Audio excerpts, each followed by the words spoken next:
Hey, folks, Quilly here, and it is Sunday, November the 2nd. It is 12 p.m. Eastern Standard Time, and by my reckoning, that means the embargo for EU5 has been officially, completely lifted. Hey, everybody. This is our second stream of this Let's Play. We started on Friday. It was a special, extra early stream that was sponsored by Paradox, which I appreciated very much. This stream is not sponsored, so I can tell you exactly what I think about this game. I really like it. I think it's really good. Oh, I hope everyone else is as excited as I am. Let's go ahead and load up the save. I'm just playing some lovely title music over here. I am on a different checksum, but that should be okay. There was an update pushed, I think at some point yesterday. Didn't actually bump the version number over here, but that often happens when you're playing a pre-release build like this, is they will push out some builds, but not necessarily change the version number.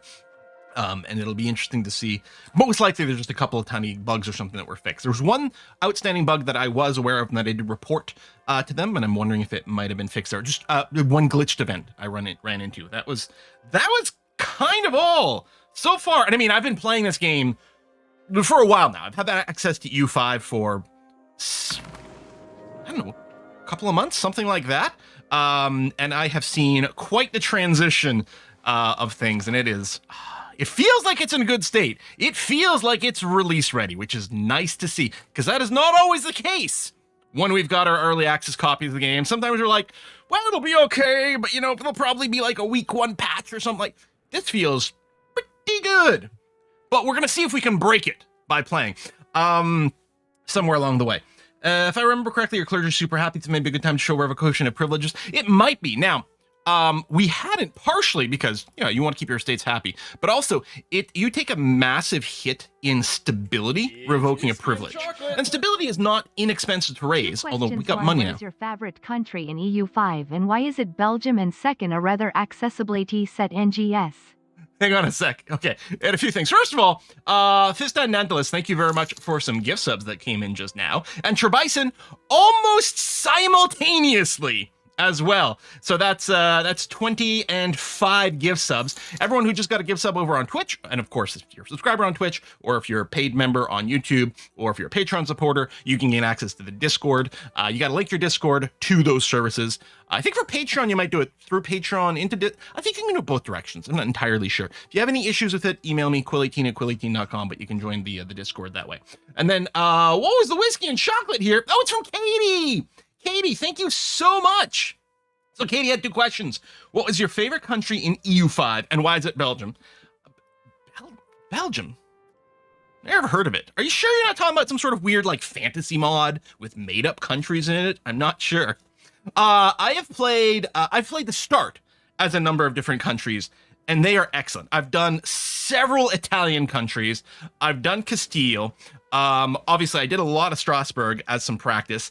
I can't remember what else. I was mostly focused on Europe to get started. I haven't played into Africa or India or anything like that. That'll be interesting to play. I don't think I really poked around too much with Eastern Europe. I did very early on play as Sweden, because of course this is a Paradox game, so Sweden's going to be OP. That's just the way it goes. Right now, definitely my favorite country is playing at Strasbourg. That's pretty easy. Hey, Quill, pay attention as you subscribe. Belgium isn't a country, it's a waffle. Dasasti, thanks for the sub. Over on YouTube, Cyanide Cologne says they played EU3, probably more than EU4. Ooh, not for me. I mean, I did play EU3 first, but I started my Paradox Grand Strategy games very close to when EU4 came out. EU4 was the first business, like YouTube-related business trip I ever did. It was still relatively small, relatively new, but I had started dabbling, I think, with some of the Paradox stuff, because I was sort of interested. Because I own EU1, EU2, like, I own so many of these games that I never actually played, because I didn't understand how to play. I loved that the, instruction manuals were, super thick, made great reading. But, sitting down to play some Hoi 2 and different things, I always bought them when I saw them in stores, physical stores back then. but then I would come home and have no idea how to play. But I did force myself to basically start a blind Let's Play of EU3 is what happened. It's like, I don't know how to play this. Help me through it. And then from there, at some point, Paradox, which was not a very big company at the time, invited, it was pretty remarkable. They invited only three YouTubers to this one pre-release press event for EU4. So it was mostly some magazine people and stuff like that. And then Northernlion and actually, was it just me and Northernlion for that first one? Because I know there was events afterwards with the Roomba and Mathis and a whole bunch of other people. Was it just me and Northernlion for the first one? And I think I had like 40,000 subscribers, and I think he had about 80,000 subscribers. This was back in the day, baby. Anyway, so the love of a Paradox game is long and deep, but it did take us a while to understand. Anyway, I'm loving EU5. I suspect this is going to take over. One of the problems I always had with Paradox games is how could any of the art games compete with EU4? For the longest time, that was true. It was like, I thought, Hearts of Iron and Crusader Kings and Stellaris and Victoria 2 at the time, I thought, these games are all great. But EU4 exists, and it is clearly the king. Now, I did eventually go to a period where I did go a long stretch without playing EU4 and played the others as they really matured, and I really got into them a lot more. But I think EU5 is going to take over, and it'll be another one of those things of like, why would I play these other games when EU5 exists? Oh, sorry, Katie was asking about donation, about accessibility settings. You missed that part. Oh yes, I got yes, that's right. I got caught up on the first question, and then second one, are there accessibility settings, is what Katie is asking. There are a lot of settings in the game. Now, I don't know. There's not a tab for accessibility. But there is a lot of options in the interface, GUI scaling, colorblind mode. The tooltips especially can be quite tricky to use depending on your hand controls. So there's different ways that you can have the locking of the tooltips, for example. What was that one?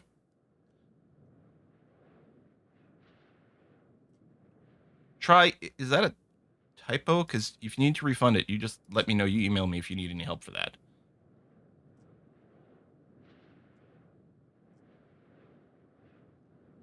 Although, because you people are certifiably insane, part of me suspects it might not be a typo.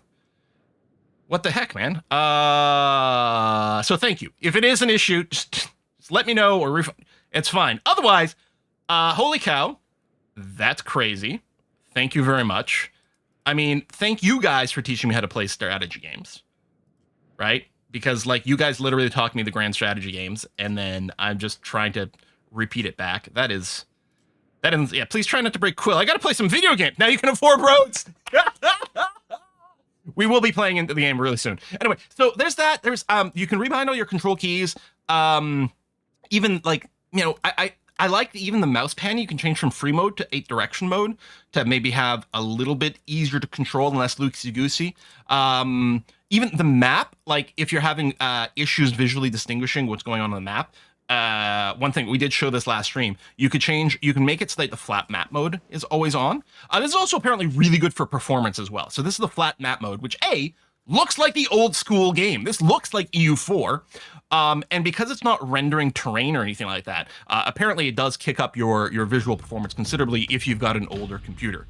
And I've considered playing like this because I love the sort of clarity of things. But I think for us, visually, it makes more sense on stream. We'll just do the zoomed out behavior. So if I zoom out, it goes to the flat map mode. But then if we zoom in, we've got some terrain stuff.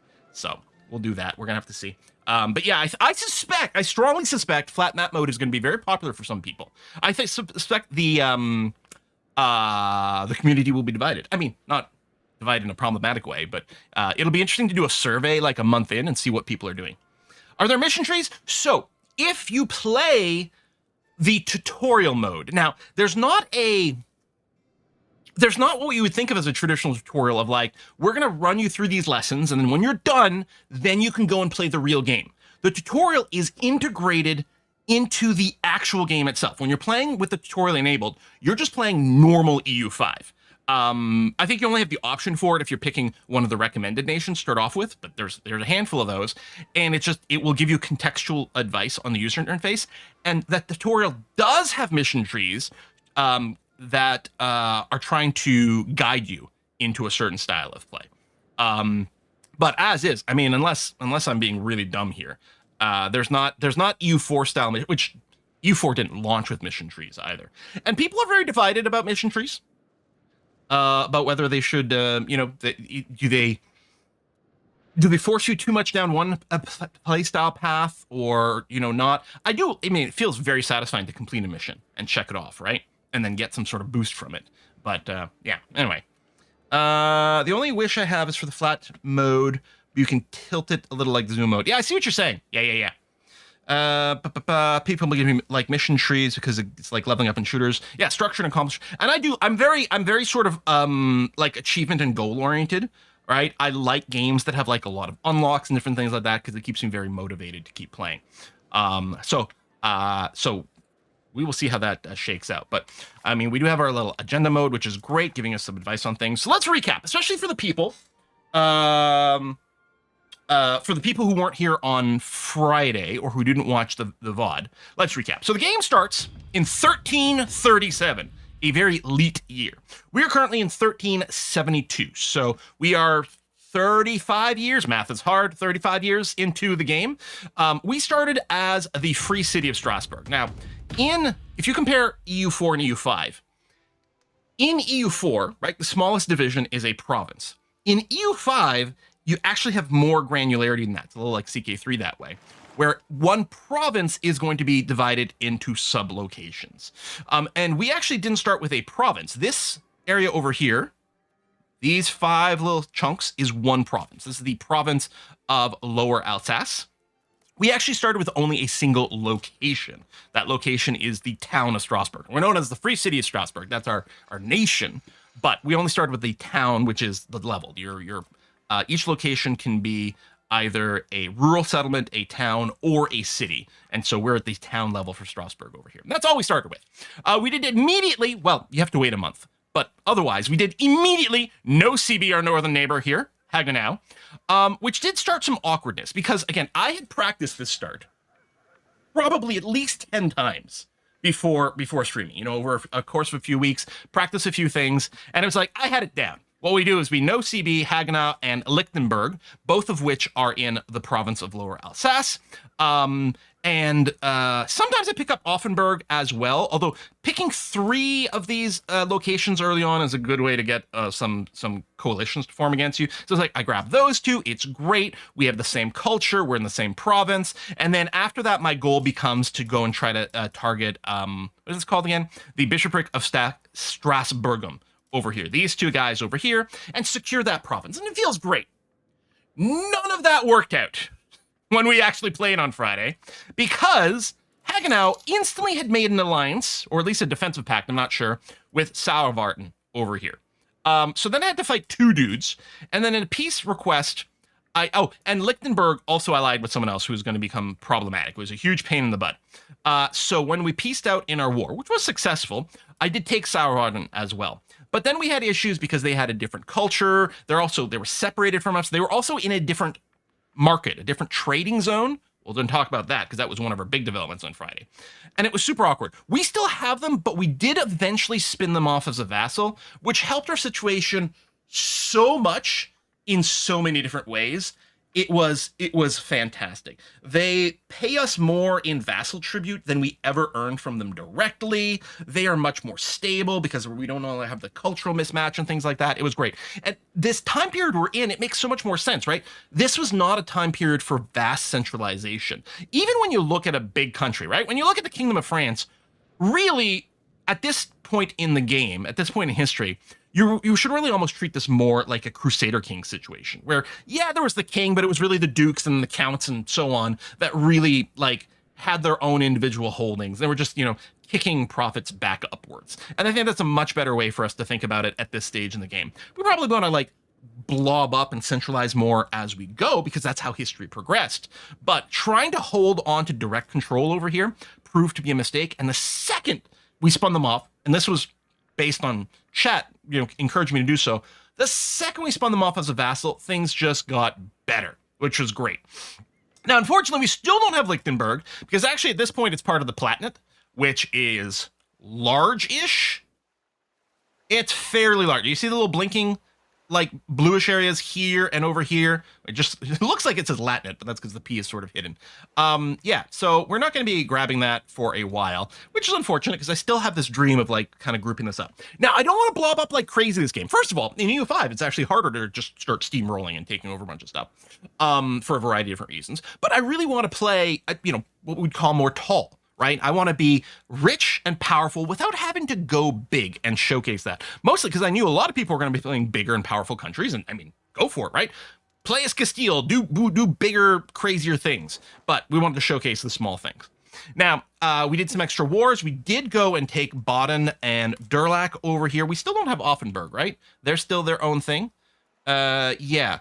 And I don't think they're a vassal. But they do have some strong alliances, I think. If we were to declare war over here. Yeah, not crazy powerful, but too much for us. They might still be a target, although again, they're not part of the same province. There might be a cultural mismatch, but at some point we'll probably go and do this. Is this game out or is it beta? So it comes out on Tuesday, on the 4th, in 2 days. EU5 comes out. I am playing on the 1.0 version. Theoretically, this is the same version you will be playing on Tuesday, but there's always a possibility that there's going to be a last minute, like little micro patch or something like that. But basically, this is the final version. Yeah, so we did this. We got a little bit of land. But the big thing is this. For the big thing, we have to talk about trade. And, my apologies to everyone who was here on Friday. And they're like, well, I know all this already. But the big thing that happened to us is trade. In EU4, trade nodes are fixed. They just exist. And, each province sort of belongs to one of the trade nodes, and that's the way it is. In EU5, we don't call them trade nodes anymore. Markets are dynamic. There is a market center. That market center exerts a certain amount of force in an area, which determines how far that market reaches. And each individual location, does it belong in market A or market B? Well, it depends on sort of proximity and power and different things like that. And we're going to switch to the trade map mode in a second, which will clarify things dramatically. We are very close to 2 trade nodes. First of all, there's a market based in Paris. And in fact, when we owned Sarvarden, I have no idea if I'm pronouncing that correctly, by the way, but over here, first thing Paradox to do, I know this spiffing break video and fix all the hacks he's found. Yep. Some people are really good at breaking the games. Some of those people get hired over at Paradox to, to improve things. Sarvarden over here was part of the Paris trade node, or the market. And that was one of the other things that made the economy a little bit more tricky because the goods weren't shared directly between these two places, which led to inefficiencies and things like that. We were instead in the Nuremberg market, which I don't know where Nuremberg is. Somewhere over here. I could search for it, but it doesn't matter. Somewhere over there. And the problem is we are quite far, and proximity to the market matters. In EU4, let's say you had Genoa as a trade node, right? And it was just all these provinces, or something, I'm just approximating, all the provinces that fit in the square were just in the Genoa trade node, and that was all that it was. And also trade didn't matter as much, right? In EU5, we have Victoria-style goods that belong in the market and move around and could have shortages and different things like that. Much more. I mean, this EU5 is basically if you took EU4 and Victoria 3 and Imperator Rome and some aspects of Crusader Kings and mashed them all together and actually ended up with something that is bigger than all those things combined. That's what EU5 is. So it has all those mechanics. Anyway, all that to be said, we finally, at the end of the stream, because we're making a little bit of money, we went and created our own trade market based in Strasbourg. Also, fun fact, one of the airports in Austria apparently has an info desk to help people who accidentally flew there instead of Australia. I have heard that. I'm going to read that comment properly in just a second. One of the last things we did on the stream is we created our own market over here. It wasn't cheap. I think it was about 130 or 140 ducats, which doesn't seem that much now, but you have to realize we were making something like 2, maybe 3 ducats a month at the time. As soon as we created our own market, first, you can see the Strasbourg market is pretty dominant. Or it took over a lot of land. I mean, it's not as big as Paris necessarily or whatever, but all these people that live in this entire area, instead of having to go all the way to Nuremberg or all the way to Paris to trade, they're now coming to Strasbourg. We have a lot of influence over this, and because we aren't far away from the trade node, we're literally at the same location as trade node, our income went up because all of our merchants, all of our shops, all of our buildings now all of a sudden had much more efficient access to the market. They're buying goods cheaper, selling them for higher without having to lose a bunch of money along the way. And our income just started skyrocketing, which was amazing. So that was great, and we're going to explore more of that. Let me properly read that message. Who would this? Oh, it's Katie again. Hey, Katie. So it's time to fight Austria, right? Whoa! Yeah, well, we'll see about that.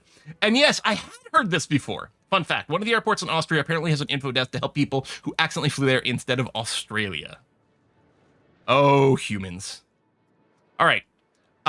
Someone asked what our goals for this campaign is. Right now, what I'm hoping to do is become super big, like super rich and powerful and important without going mega blobby. Already our scores improved. We were like out of all the nations in the world. And I don't know, is there a quick way to find the number? Of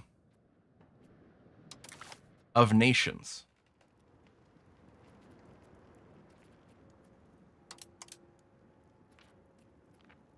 Well, these are all the ones we know about. This isn't even all the ones in the world. Yeah, I don't know. But we started over 1,000 in a rank. Like, there were over 1,000 nations more powerful than us. Now we've cut that in half from 528 and climbing rapidly. So that's good. All right, let's go ahead and unpause on speed 3 and get our bearings and see how things are going. I have no immediate short plans for a war, although Offenburg would be a decent target. Mostly, I want to spend the money. We need to build some roads, because that's this thing that's going to help us out a lot. We're going to build more industry. We're going to have our burger estates probably get considerably more powerful because we're going to be doing that. And people made a good point. We might want to yoink some privileges from the clergy, which would reduce their power overall. And then it becomes an interesting one of which one do we yoink first. It'll cost us a bunch of stability. And again, stability can be pricey to increase, although we have money now. So first of all, I'm going to go and crank this up because we're going to try to invest in stability as much as possible. But yeah, it might not be a bad idea. I mean, they only have 15% of, sort of the power base over here. And yoinking stuff away from the clergy would also make the patricians more powerful, which is sketchy. But we're not too worried. As long as they don't rebel, which they won't. Because we can't tax the clergy right now. And I don't think it's one of these privileges that is preventing it. I think it might be just the religion doesn't allow us to tax them. But I would like to go and potentially yoink some of these. This middle one doesn't even give them happiness. It increases pop conversion speed, but I don't really need to do that. It moves us towards communalism. What is the meter for communalism? Is it communalism versus urbanization? Communalism versus individualism. So if we were to max individualism, we would get, the estates as a whole wouldn't be very happy. But we get more army, navy morale, pop migration speed. Communalism makes it cheaper to revoke privileges. That's interesting. Keeps estates happy. It lowers the amount of migration that's going on, but lowers the pop threshold. Honestly, communalism feels pretty handy. Maybe we want to keep that push, but maybe we don't want to push towards spiritualist, because I think spiritualist is opposite of innovative, and innovation sounds pretty good. The fact of the matter is, though, higher efficiency of cabinet is great. That's the thing with these privileges. I mean, okay, so they're not as dead obvious as the EU4 ones of +1 monarch power per month, which is obviously was insanely strong. But other than that, a lot of the privileges in EU4, a lot of times our goal was really to strip them away as aggressively as possible. And I don't know how important that is. It would be great to have more republic power. The more republic power they have is the better. So by weakening the estates, it would help us. Oh yeah, we could give more stuff to the burghers, which would give them a more power boost, which isn't, we could take a look at that, right? Again, we kind of don't want to grant too many privileges because we'd like to centralize our power as much as possible. But we could increase our market attraction. So how much pool a market center has over location make a part of the market. If we increase our market attraction, then more locations. Did this just join us? I'm not sure, but more locations might become part of our market, which is great for us. So that's highly tempting. Cheaper building cost, movement towards plutocracy. I don't know about that one. We could do building road rights if the burghers had money, and I don't think they have any money yet. But if they had money, they could go and fund some road stuff. Moves us towards centralization. I mean, that sounds good. It's not critical. Burgher land rights is mostly not necessarily ideal unless we really want to push towards individualism. Getting trade capacity is good. Moves us towards capital economy. I don't like lowering the taxes for the burghers. Control over the coinage. We don't mine gold or silver, so it doesn't really matter. This just makes them happy and moves it towards plutocracy, which is fine. +1 trade efficiency. The nobles, or the patricians in this case, wouldn't love elite patronage. But the trade efficiency might be good. Yeah, I mean, we could build the roads to do centralization. This is assuming we want to go that way. I mean, probably we do. I think decentralized, I was going to say, makes the estates happier, and it is, because there's less crown control. But centralization, then we got lots of crown power. More war exhaustion happens, which is interesting. Reduced proximity cost and some counter spend. Centralization does feel really good. Tell you what, let's give the burghers road building rights. Let's do it. So it makes them super happy right now. Upsets some of the others a little bit. They'll bounce back. I'm not going to yoink anything from the patricians. We could still yoink from the clergy. I'm wondering about the religious advisory councils. But both of these do traditionalist, right? Oh, no, the spiritualist versus traditionalist. Literacy is pretty good. I think I'm going to yoink this. I don't like losing a little council efficiency, but I think we can live without it. So let's revoke that. It'll cut back on our stability, but it'll bounce back faster. So let's go and do this. Yeah, they'll be really cranky for a little while. They'll recover. It's going to be okay. Someone asked, do countries become blocks in this game? Yeah. So there is under...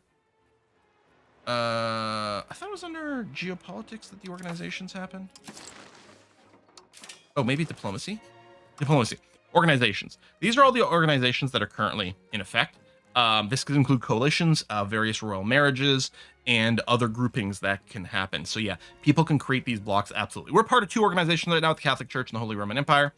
I think there's a filter to say, yeah, the ones I'm a member in, right over here. But yeah, there's lots of options. Okay, we got some cash. I think we're going to be looking to build some buildings. And what buildings are profitable has probably changed a little bit thanks to the trade stuff. So of the existing buildings, and it's a little, I don't know if there's a way to change the sorting, because I've got it sorted by maximum profit per level, but it puts the buildings you already have first, and then the new ones are down below. So technically a naval supplies guild is predicted to make more money than a tools guild. And I mean, you know, trade is trade and things are fungible and whatever, but I think that it doesn't make conceptual sense for us to really work on naval supplies because we're landlocked.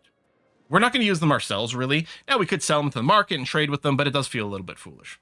I think I'm going to go ahead and build another Spinners Guild. The payback for it will take a little while. Oh, yeah, and I'm still confused. Oh, I think it's because of the burger shortage. Right, I think the mass build button isn't available while there's a shortage somewhere. But it is a little bit of a, if we build it, they will come. We have peasants, they will promote. I think I'm going to go ahead and I'm going to go and max out our Spinners Guild. There we go. Landlocked country, what's about? I mean, we do have a river, which I believe is helping, as people have pointed out, with the proximity between Strasbourg and Baden, for example. We don't have a road. Oh, actually, we do have a road. We built a road, but it didn't really change anything. Even without the road, the proximity, it was pretty good. We've got 90% proximity over here to Strasbourg, and it was probably as a result of the river. Clash between Durlach over here and Baden. The people of Durlach, staunch supporters of the Landgraves, have recently clashed with Baden. Oh, this is the, there's a schism in the Catholic Church right now. We've got the Italian Pope and French anti-Pope thing going on, I think. And I think for this, it was mostly, what do I care about the most? Whichever of these two we pick, they gain 10 control. I think Durlach's sitting at its control cap. It's at 72 out of a maximum of 72. But Baden has a higher control cap of 90, and it's currently only sitting at 64. So we're going to support Baden again. Durlach's going to lose some of his control, but I think it's going to be okay. They're going to push back up to their maximum again. And I think overall that's going to be better for us. Although, I think population-wise, had we found out... Yeah, there's twice as many people in Durlach. But oh well. A river's kind of underselling the Rhine. Okay. All right. Oh, possible religious influence action. Canonize. What?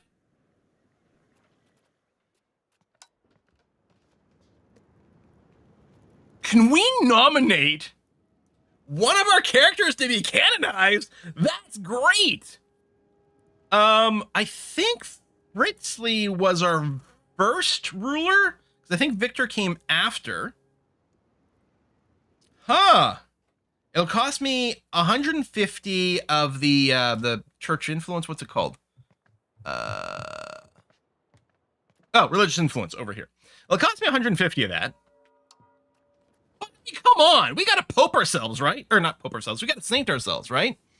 Are the oh no, this one would be better. Maybe because he's got better stats, or was older.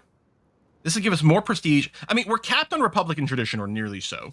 Prestige is fine. Our clergy, we get a state candidate. You know, it's fine. We got it. We have to hit the button. We have to hit the button. Done. Make them a saint. Scaled by how able they were when alive. I bet you it's based on their stats over here. Hopefully this buys a really good Strasbourgian chocolate. Thank you for being my primary source of television for the last 10 years and especially explaining all Paradox games. In a map, which is an excellent name for someone who plays map-stirring games like we do. Thank you very much for that. I don't know what's going on today. Some Strasbourgian chocolate. Does Strasbourg make chocolate? I've been to Strasbourg. It's lovely. And I think we're well overdue another visit. I kind of want to, as Sentra and I have talked about it, we'd like to go with like a Kiss for Luck too, because we think she'd really like Strasbourg. And what's great about being in Strasbourg is you can just cross the Rhine and go have lunch in Germany. I love Europe. You guys have done some cool stuff, man. Some real cool stuff. What's going on? Oh, it's the Western Schism. Yep. Do we have any more RGOs we can build? Yeah, let's build some more resource gathering operations. This is great. It'll pay for itself. Well, not that fast. It's a little bit pricier, but I think that's okay. And it just gives us some like basic raw materials coming in. We could save up to $1,500 and turn Strasbourg from a town to a city, but I don't think it's time for that. Let's go ahead and there you go. Spend our money on that. Clearly, I need to go for book research. Absolutely. It was actually almost late starting the stream today because I was doing some writing.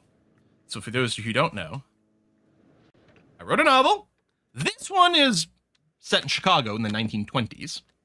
And it's got vampires because every book, TV show, and movie should have vampires in it. So it's a historical, supernatural, romantic thriller is what I'm calling it. But I'm writing what's actually a prequel for this, which is set in 1789 in Strasbourg, right on the cusp of the French Revolution. So you're right, a perfectly valid business expense that I can write off on my taxes. That's probably literally true, actually. I was just making a joke, but yes? I'll have to talk to someone who knows accounting. Could be to visit Strasbourg. And I don't think Essentia would complain. Could we produce paper/books in EU5? That would be a very fun export. Actually, you can. So, and in one of my runs, I can't remember who I was playing as. One of my runs, I was always having a book shortage. So I kept having to build more printers. Let's sort by name. I think it's just called the Printers Guild. There's Paper Making Guild, which produces paper. Is it only that? Scriptorium. Scriptorium produces books, baby. We should build at least one. Has the printing press been invented yet? No, I think they're hand doing it. I bet you there is another building later. Right now, I guess this isn't filtered by what we can only build, but there might be some extra things. Or with the Scriptorium, it might just be a mode. So there are different production methods available for some buildings, and that might be all it is. In real life, printing press came in 1436. Okay, I wonder, is that part of the next age? If we go here, this is the Age of Renaissance, Renaissance Banking Professional Army, Age of Discovery. Age of Discovery, one of the institutions is the printing press. And these ages are split about, there are 100 years? Yeah, Age of Renaissance ends in 1437. So if in 36 the printing press was invented, that makes sense. It's right around then we get the transition from Renaissance to Age of Discovery. With the printing press, will spawn somewhere around there. It's not going to be on the same year at the same date.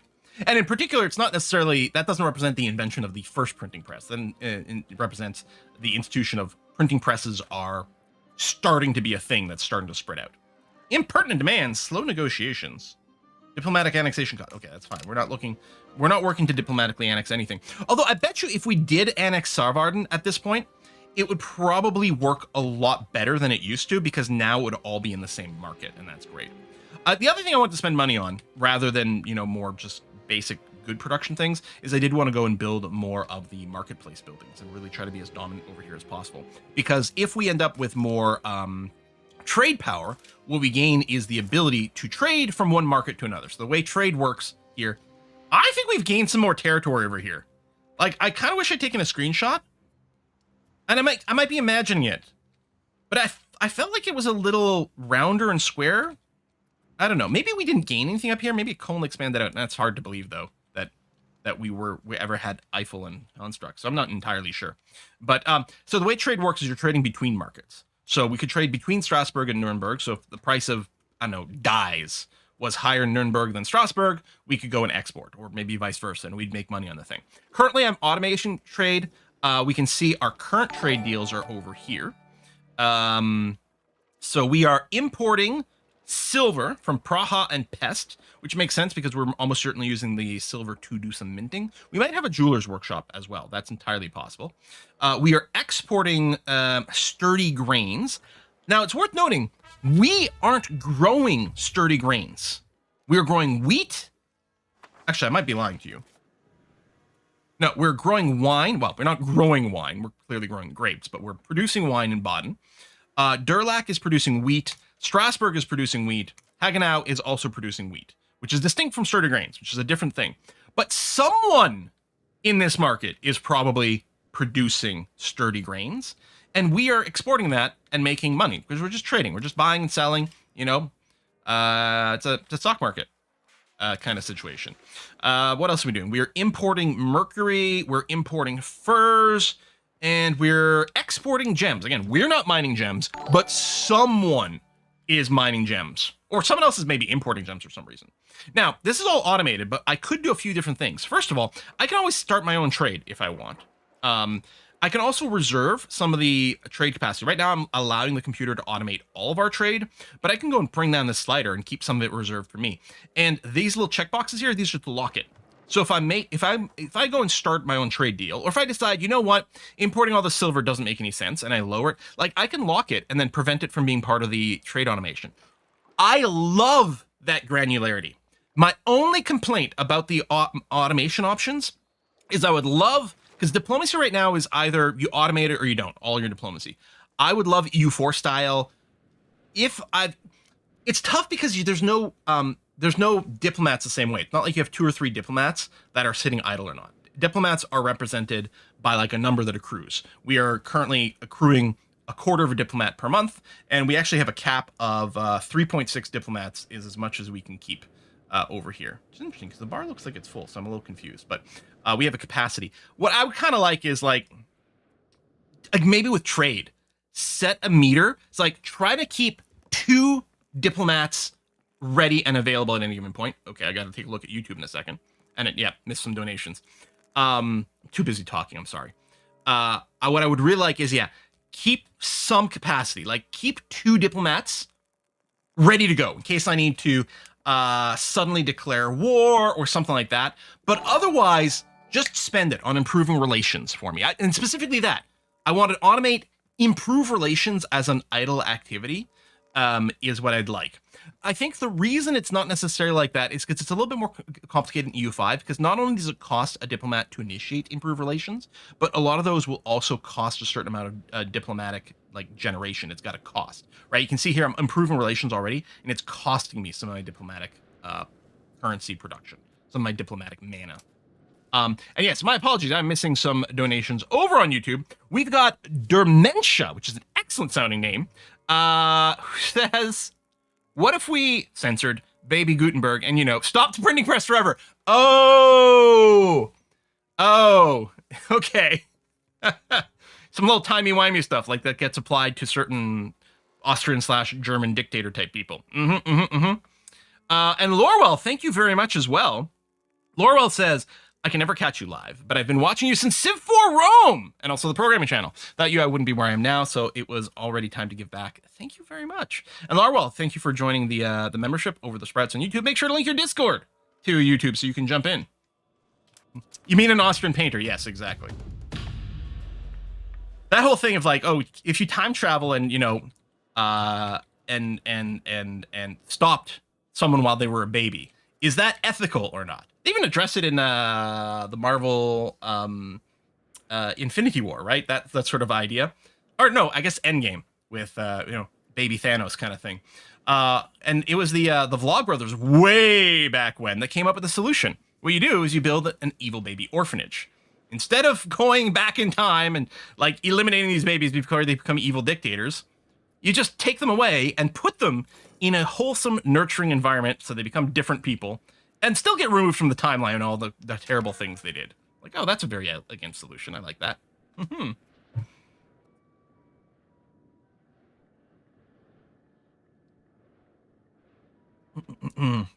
What could go possibly wrong with the idea when they all escape? Or they work together to become even greater supervillains than ever before? That sounds like a fun novel to explore, actually. Okay, so Hagenau is missing some employees. Strasbourg's missing some employees, but they've got peasants. They just have to go and promote, which is fine. High stability helps the promotion rate as well. So we're fine there. We got some money coming in again. So yeah, I want to go, wrong tab, right over here. Are they called marketplaces? Yeah, marketplace, although, and we also do have market villages we can build. Food capacity, trade advantage, capacity. I think the marketplace is what we're looking for. I think the marketplaces have to be built in towns. I think the market villages can be built in our rural settlements. And yeah, Strasbourg does have the shortage of burgers, but I'm going to go ahead anyway and put that in there. And I like that. Currently available. So available burgers, right? We have negative number. And for all our buildings in queue, including the Spinners Guild, we have a huge deficit, but it'll be fine. We'll build it first. We'll have to like eat the cost of maintaining it for a bit, but that's fine. We research first strike, so we get an enemy initiative boost. I'm not familiar with the exact mechanics of how combat has or hasn't changed in EU5. Mostly, I'm just doing a lot of like just bigger army wins kind of thing. Although we've won lots of battles where we had the smaller army. There's a lot of other math going on in the background. And at some point, we're gonna have to understand that properly. Production buildings are impacted by proximity, but marketplaces are not, I hear. Okay. Okay, so if I built marketplaces here, even when we're in Nuremberg, they would have still had a really strong impact. All right, that's good to know.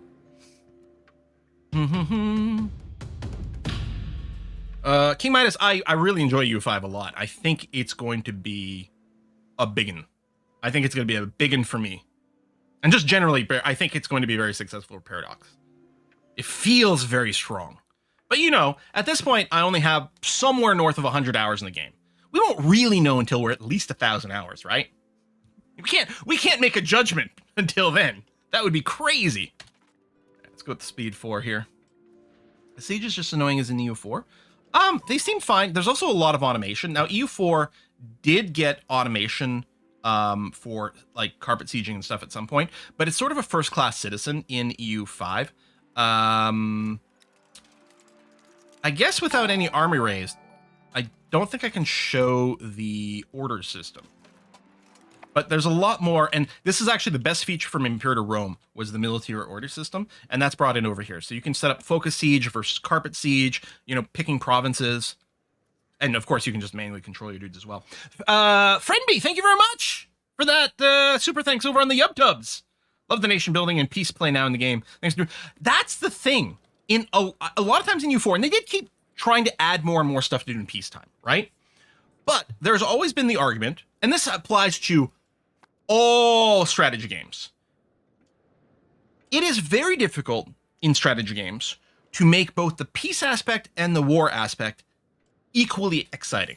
Some games, it's like, oh, it's really fun to build all our infrastructure and our buildings, and then there's warfare stuff, and at least for me especially, it's like, I get really annoyed. Like, just let me SimCity I don't want to deal with this bullshit war stuff. And then others, it's the other way around. Where at peace, you're just waiting for the truce timers to expire so that you can do fun war stuff. I definitely lean on I really want the non-war stuff to be the most interesting. I will do war. I will expand. Painting the map is very exciting. That's fine. But I kind of don't want it to be super mega involved. Like, there's always some people who say, imagine one of these Paradox games, Europa, Crusader Kings, Victoria. Imagine one of those, but the battles work like Total War.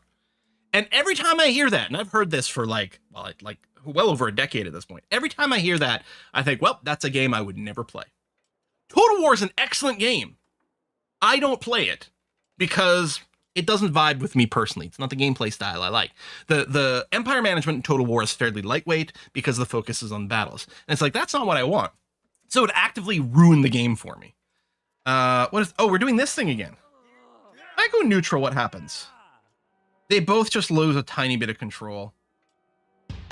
And everyone's... I mean, maybe I should side with Durlock because they are bigger. Chosen side will gain some support in Western Schism. Like, how much are we actively choosing one versus the other? Oh, hold on. This is Strasbourg this time. Oh, this isn't Baden. This is Strasbourg itself. I feel like we should side with Strasbourg itself, although we really don't need the control there since it's sitting at 100%. You know what? I'll choose that. We did take the hit. I was like, I wonder how it'll work out math-wise. Hopefully this bounces back quite quickly, because losing control in Strasbourg is quite poor, because it's going to lower taxes a lot. I probably should have just taken the bottom option this time, actually. Roads only for control proximity. Do they have other benefits? I believe army motion is affected by it. Oh, hello. Provence praises our conviction. Okay. A strong supporter of Langres in the ongoing struggle for the leadership of the Catholic Church, Provence praised our people. They laud the resilience of Strasbourg. I mean, I love it when people say nice things about me.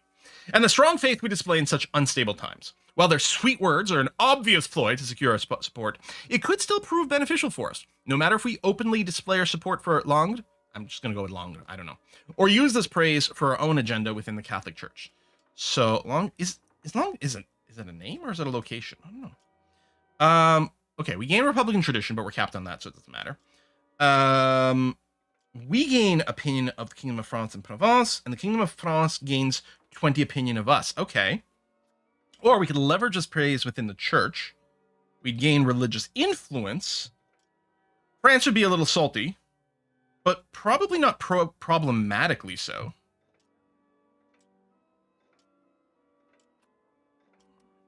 If we gain more religious influence, we can make more saints. So I kind of want to make more saints. I mean, the ideal, yes, would be if we just ally France. Now, I mean, that's a pretty big ask.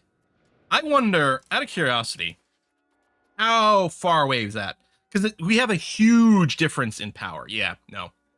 Huge penalty. Minus 46 is just because we're so weak compared to them. There's no way we get that. They don't want a defensive league either. Yeah. You know what? I'm just going to go ahead and I'm going to stick with the Pope for now. France is close, the Pope is far. France is a heck of a lot more dangerous than the Pope as well. But I can make more saints this way. So, banking institution we could embrace. It would cost us $53, which we could eat the cost of, but also a lot of stability. I'm going to wait for it to spread a little bit more within our land. Yeah, we're capped on our diplomats, which is interesting. So, oh, we're probably using some of our cap because of our vassal. That's what's going on there. Okay. Not worried about that. I'm not going to run a parliament until there's an actual demand because we haven't done it long enough. Some patricians are cranky. Yeah, over cultural capacity limit, that's fine. The patricians are getting better. We can't even throw them a little bribe, but they'll get better. An Italian engineer is available. That is really expensive to get a siege engineer.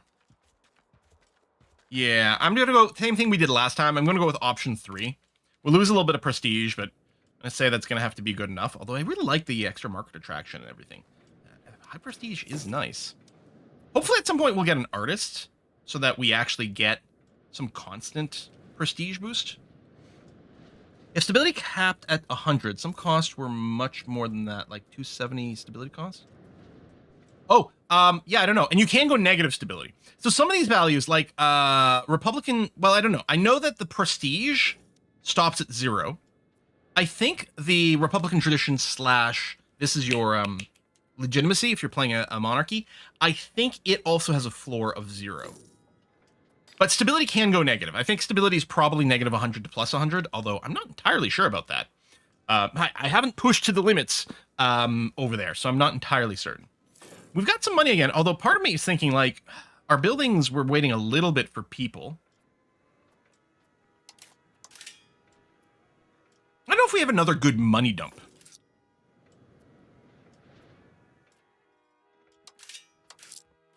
You know what I would like, actually? I'm going to go and bring our inflation all the way down to 0. We're currently sitting at 0.01 inflation, which obviously is pretty meaningless, but let's get rid of it completely, which is going to benefit our economy. I didn't build all the roads. It was kind of awkward, because to get to Durlac, we have to sponsor road building through a couple of places we don't actually own right now. So we're paying a lot to connect up Durlac, but it might be worthwhile. That's the other thing is war stuff. How much, like, mercenaries might be available? Total of 2 mercenaries.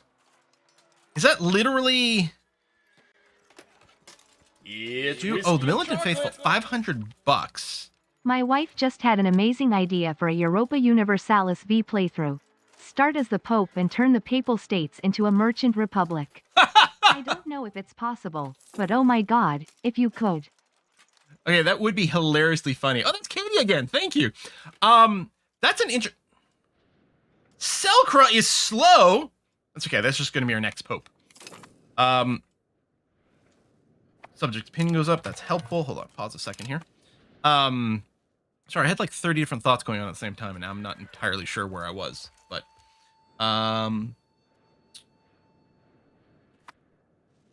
build...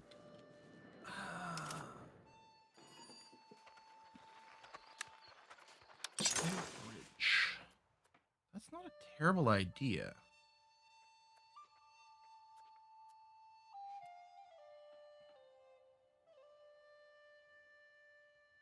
So all pops from commoners gain satisfaction for us building this. I think it needs laborers while it's being built.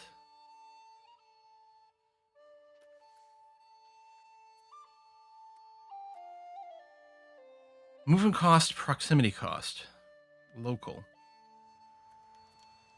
Let's build the bridge in Baden. Now it's interesting. It's highlighting. Oh, it's highlighting what's under my mouse. Never mind. Okay. I was being confused. Okay, let's build. Screw it. Let's build a bridge on both sides. Bridges are cool. We love bridges. Yeah, we were looking at building roads. I don't know. We just got to take Lichtenberg from someone. I think we might consider doing some more stuff. Here, skilled diplomat. We get some diplo rep or prestige. I'll take the prestige since it does affect our trade range. Does sound pretty good. Bridge over the Rhine there is pretty crazy undertaking. Is this a particularly wide spot? I suppose, okay, having been to Strasbourg, the bridge that connects Strasbourg to Germany is a pretty big bridge, actually, yeah. I mean, I really could eat the stability cost and incorporate banking right now, which would open some other, like, tech paths, but we've still got some stuff we're trying to pick up. Oh, we could unlock the gunsmith building. You know what? We're going to go and do that. We're going to add that to the queue. Different types of regiments are being unlocked. The cannon buildings. Okay. Who's this? Traveling preacher. The erosion of our faith caused by the Western Schism has cut deep into the trust of the people of Hagenau. Into this vacuum of trust and stability has come Conrad Meinck with his sermons of heresy and accusations of corruption. While he claims to be a true Catholic, his lectures have encouraged some in Hagenau to turn to dangerous ideas, and we might want to act swiftly to not let this heresy spread further. Option 1, his ideas don't sound that bad. Some people become Cathars. Well, it's 50-50, Cathar or Waldensian. And we lose some stability. Or we cannot allow him to continue. Is he... No, okay, he's not one of my counselors right now.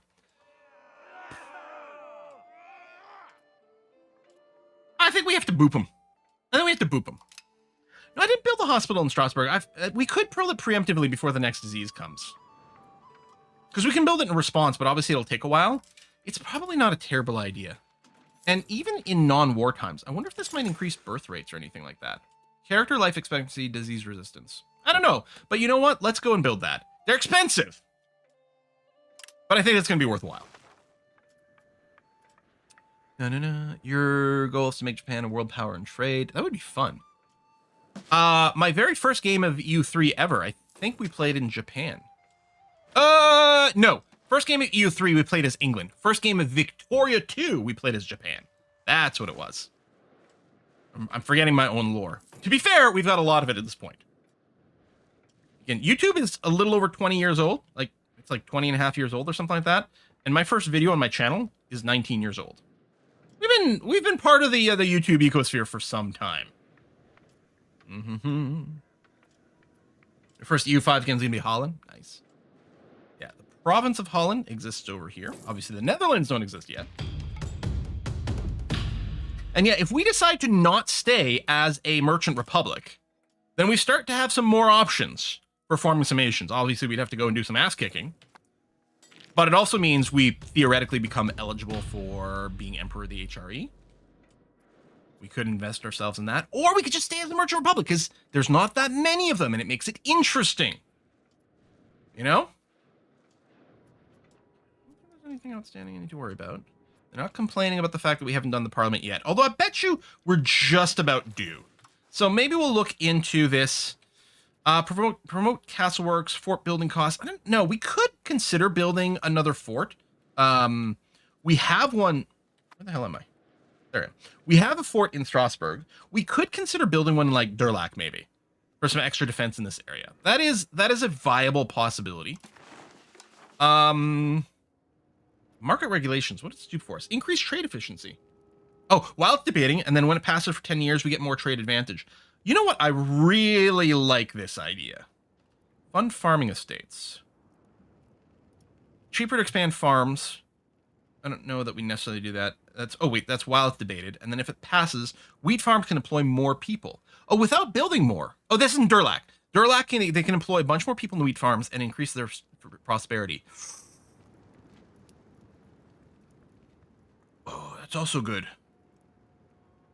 Also sponsor a cathedral. I hear Strasbourg's got a pretty big one. I think for like a while, the Cathedral of Strasbourg may have been the tallest building in all of Europe. Unless I'm getting confused with the Cologne one, but I feel like the Strasbourg one may have been earlier, and that may have been true for that record. I'm not certain. It moves us towards spiritualists, which I don't know that we want. I'm going to go market regulation, because trade feels good. Although, it will be a lot easier to fund farming estates, actually. A lot more support for that. Maybe I'll do this, because it'll be easier. Okay, we don't quite have 50%. We're at 49. We have to do something else. What can we do? We could pass autonomy movement, lose a little stability, move towards decentralization, which pros and cons over there. I think we do want to centralize, but it's not the end of the world right now. We could grant a new privilege to the clergy. It's interesting, because it would give us some free stability investment, but I don't know. We could just do this. Increase opinion. It's not going to do much. It's only going to add the 5.4% more support. 5.5% support. But it will put us over the edge and just get a little bit of an opinion boost. It's pretty safe. I think we'll do this. Now we're over 50%. Now we could get events that drop it. So we will see what happens over there. We do have an ally that can help us in a fight. We have Luxembourg, although, well, we did. I don't know if we still do. We'll have to double check this. Incompetent diplomats, part of the patricians. What does this do? Monthly diplomats, antagonism received, replace them. Okay, I'll go option 1.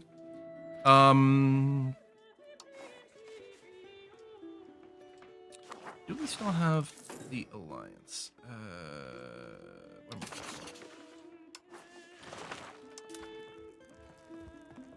For subject. Did we lose the alliance at some point? I think we might have. Oh, no. Alliance.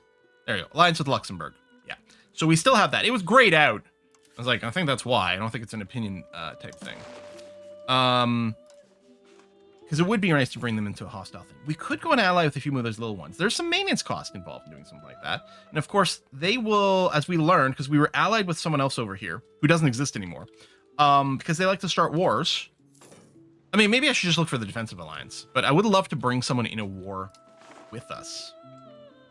Here, I'm going to go and make some more friends with France, just in case they're a little salty because we are siding with the Pope instead of the anti-Pope. We can go and try to push more migration, yeah. So with our government right now, we're doing some development. I could go and encourage migration somewhere. That would also help. Right now, our worker shortage for like these buildings isn't an actual shortage of workers. It's they're waiting for promotions. So this marketplace needs burgers, so some peasants have to go and promote. It's going to take a little while for us to reach our goal. All right, well, we passed that. That was pretty easy. No negative events at all. All right. Remember control. Oh, that's the prosperity. There you go. We're at about 40% prosperity now. Oh, and it's increasing, which is nice. Yeah, because we're slightly on the side of free subjects versus serfdom. I think that's the duality there. That's boosting, and then the location. And I mean, as long as there's no disease or war or whatever, you know, prosperity will generally trend upwards, which is great. Army maintenance discount. I mean, that wasn't terribly important, but I think is what led to gunpowder for the military tactics, which is really nice. We can unlock artillery units. You know what? I will go and do this next. That's fine. Oh, literacy. We want literacy. We might want the diplomatics cost decrease. We can save a little bit of money on our court. We can make more medicine, which might be good by the time the next disease comes over. If I wanted to diplo-annex these guys.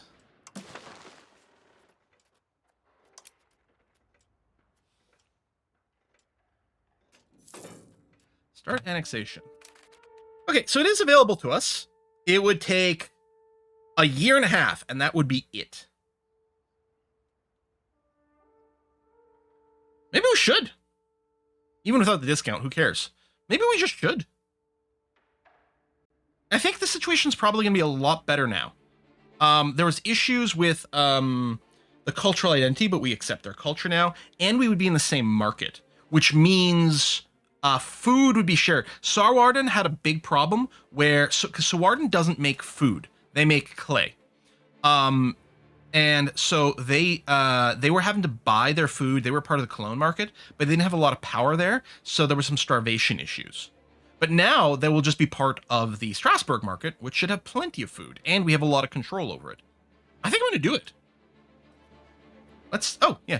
I love, so when you right click, you get like contextual stuff over there. We can go and, you know, open all the diplomatic actions. But you can see here, they're like, maybe you want to start annexation. Thanks, game. Yes, I'd like to do that. That sounds like a great idea. We'll have super low control.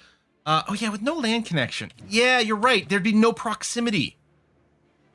I mean, we might be able to build a road through it. It would be better if we had a direct connection. All right, I'm going to leave them independent for a little bit longer. What we need is for these guys to no longer be a vassal of Austria, which I don't think is going to happen. Fair laws for 10 years. Sounds good. Because of our high Republican tradition. Everyone's happy and more tax efficiency. Great. Well, I wouldn't mind just capping out all my RGOs. I think we're going to do that. I'm going to try to expand as much as possible. Spend our money doing that. Again, very easy. None of these buildings require any inputs at all. They don't need much in the way of education levels. Oh, we have the schism happening again. I'm going to say no. We're just going to keep killing off these preachers, apparently. Ah. How much money are they paying as a vassal? Actually, a pretty decent amount. Ooh, they were. They're not anymore. I wonder if they're having financial issues. Because we were definitely getting some money from them when we first split them off. It must be this diplomacy income. Yeah, 0.01. So basically nothing. When we first split them off, they were paying us like $2 a month, which was huge. I'm not complaining about the lack of money. Their economy's probably gotten worse. Yeah, they only have 1,500 people that live there. And I think it's this, I don't know. I gotta blame like the food issue as much as possible.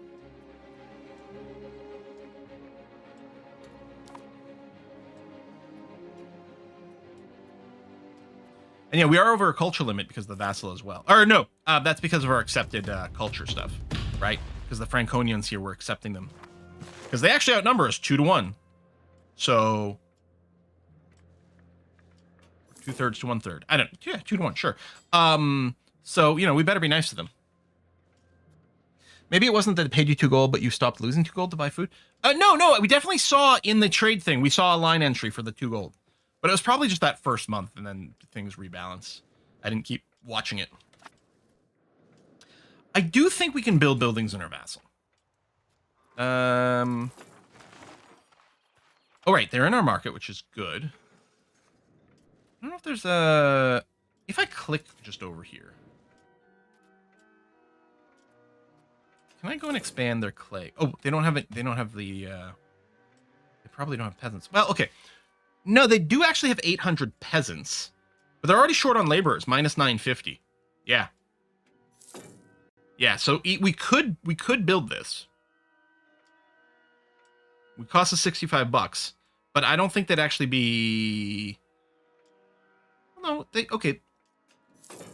I don't know. I don't build them a marketplace. I guess that's possibly true. So that would be a burger building. They don't have any.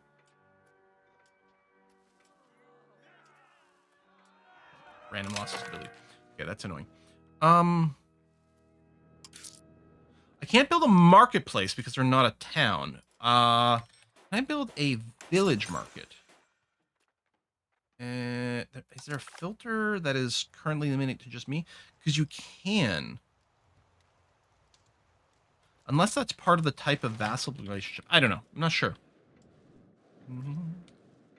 Oh, it said someone said, no, it said not possible. It's not possible for us to reduce the clay gathering. I can't reduce it, but I can expand it. Yeah, I need this stuff or that stuff, which isn't going to happen. I mean, we can't declare war on the Palatinate. I mean, we can, but it would be insane. And then same thing here. We can, but we'd be declaring war against Austria, which is obviously no good. Oh, the village market was in the list?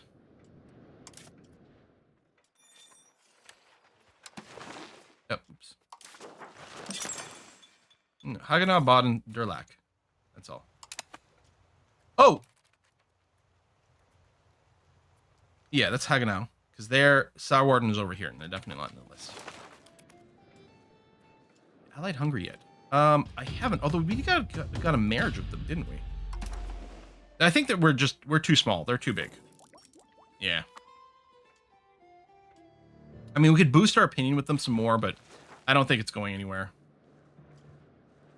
We could consider something like Milan, or like, who does Austria hate?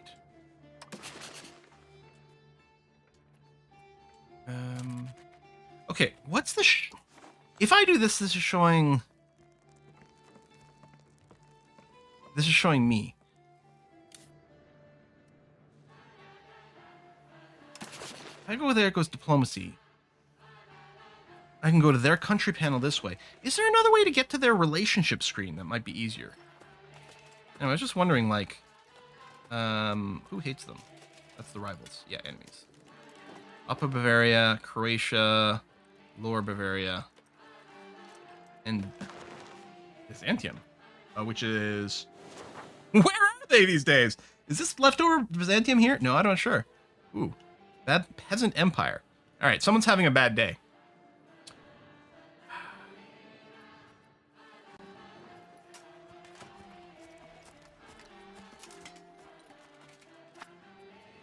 Let's improve relations with Lower Bavaria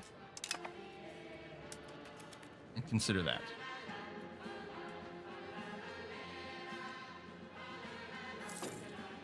Yeah, with all our money, a standing army would be quite nice.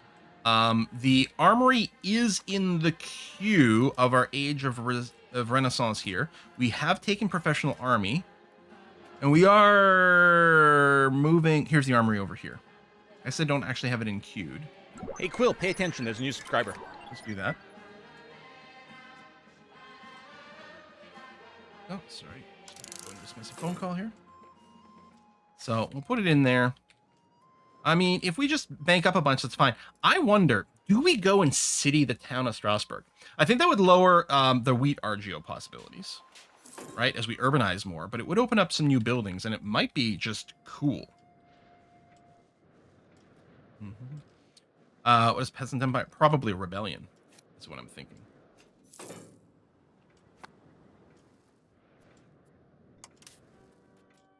Yeah, they're in a war against the Byzantine. Oh, there's the Byzantine Empire over here. But this Peasant Empire is Byzantine stuff. They're just fighting. Another traveling preacher. No! Don't do that. Need some rice in Strasbourg market. Oh, we're going to tell them lies? Tell them sweet little lies? Who's this? Our ambassador is very good at spreading favorable opinion in Strasbourg and foreign courts. Oh, good. Gain some prestige, and Offenburg likes us more. Hold on. Offenburg is one of the people that I would theoretically like to war against, but just because they're there. It would be convenient, but they're still a little bit too buddy-buddy. And yeah, Luxembourg is just not willing to jump in. Lax border distance. They're in debt. Target opinion. They like him too much. Who hates Offenburg? Maybe that's a good target for us. So Hochberg over here hates them. Let's improve opinions with Hochberg.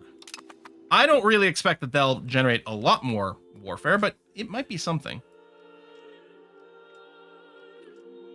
They accept Diplo vassal? I suspect not, but maybe that's something we can look into. That's an interesting idea.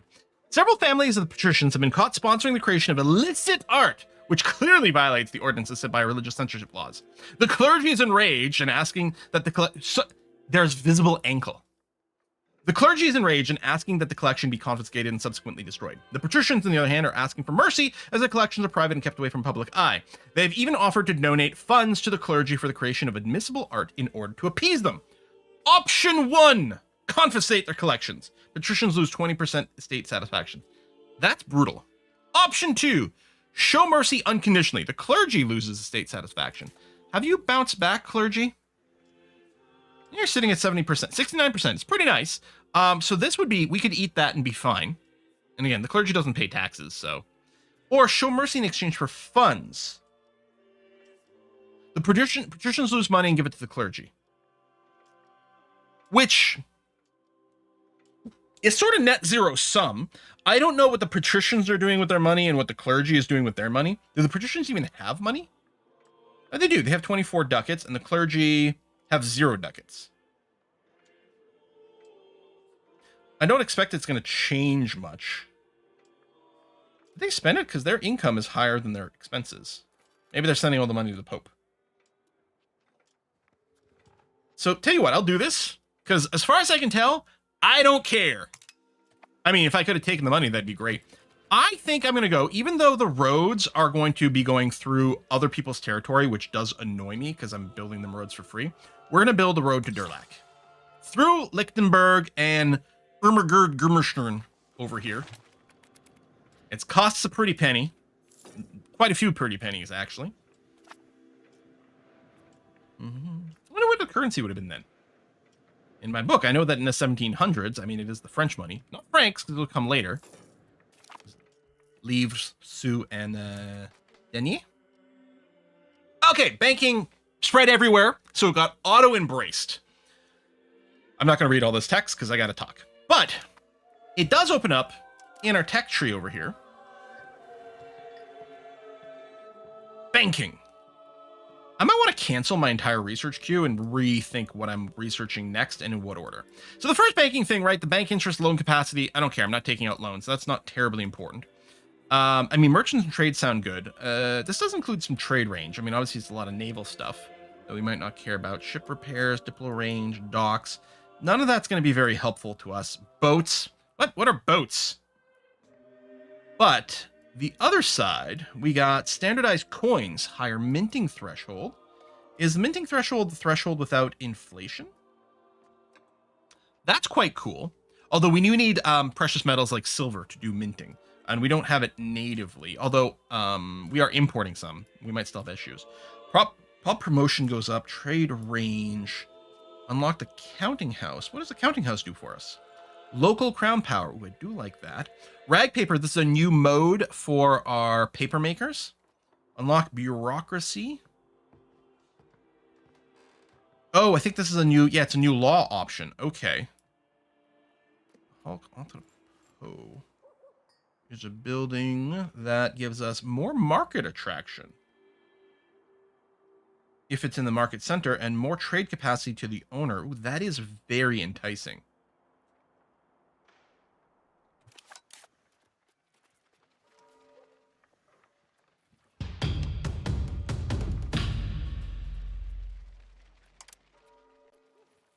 Remove you from the queue. Remove you from the queue. Let me re-enter the armory / the prerequisite of the armory. And then I'm just going to leave it there. And then we'll probably do some bank stuff. We'll see. Or maybe unlock a new unit type as well. I don't know. Hungary or Serbia might be able to export gold and silver. Yeah, we are importing. If we take a look at our trade screen, which is over here, we're importing gold from Pest, silver from Praha.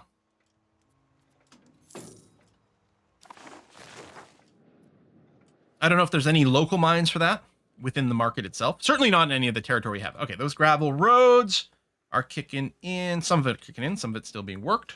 In terms of how quickly research, I believe it is heavily influenced by literacy. So we're a settled country, so we get that. Power of liturgical language, average literacy, whoops. And number of embraced institution raises that up. And clergy estate satisfaction. Okay, so we actually really do want to keep the clergy happy with us because it does boost our research speed. That makes a lot of sense because at this time the clergy was heavily responsible for that. But they are pretty happy. We don't get to tax them, unfortunately. Burgermeister Johann von Berg, that's us currently, has been pacing around his quarters lately.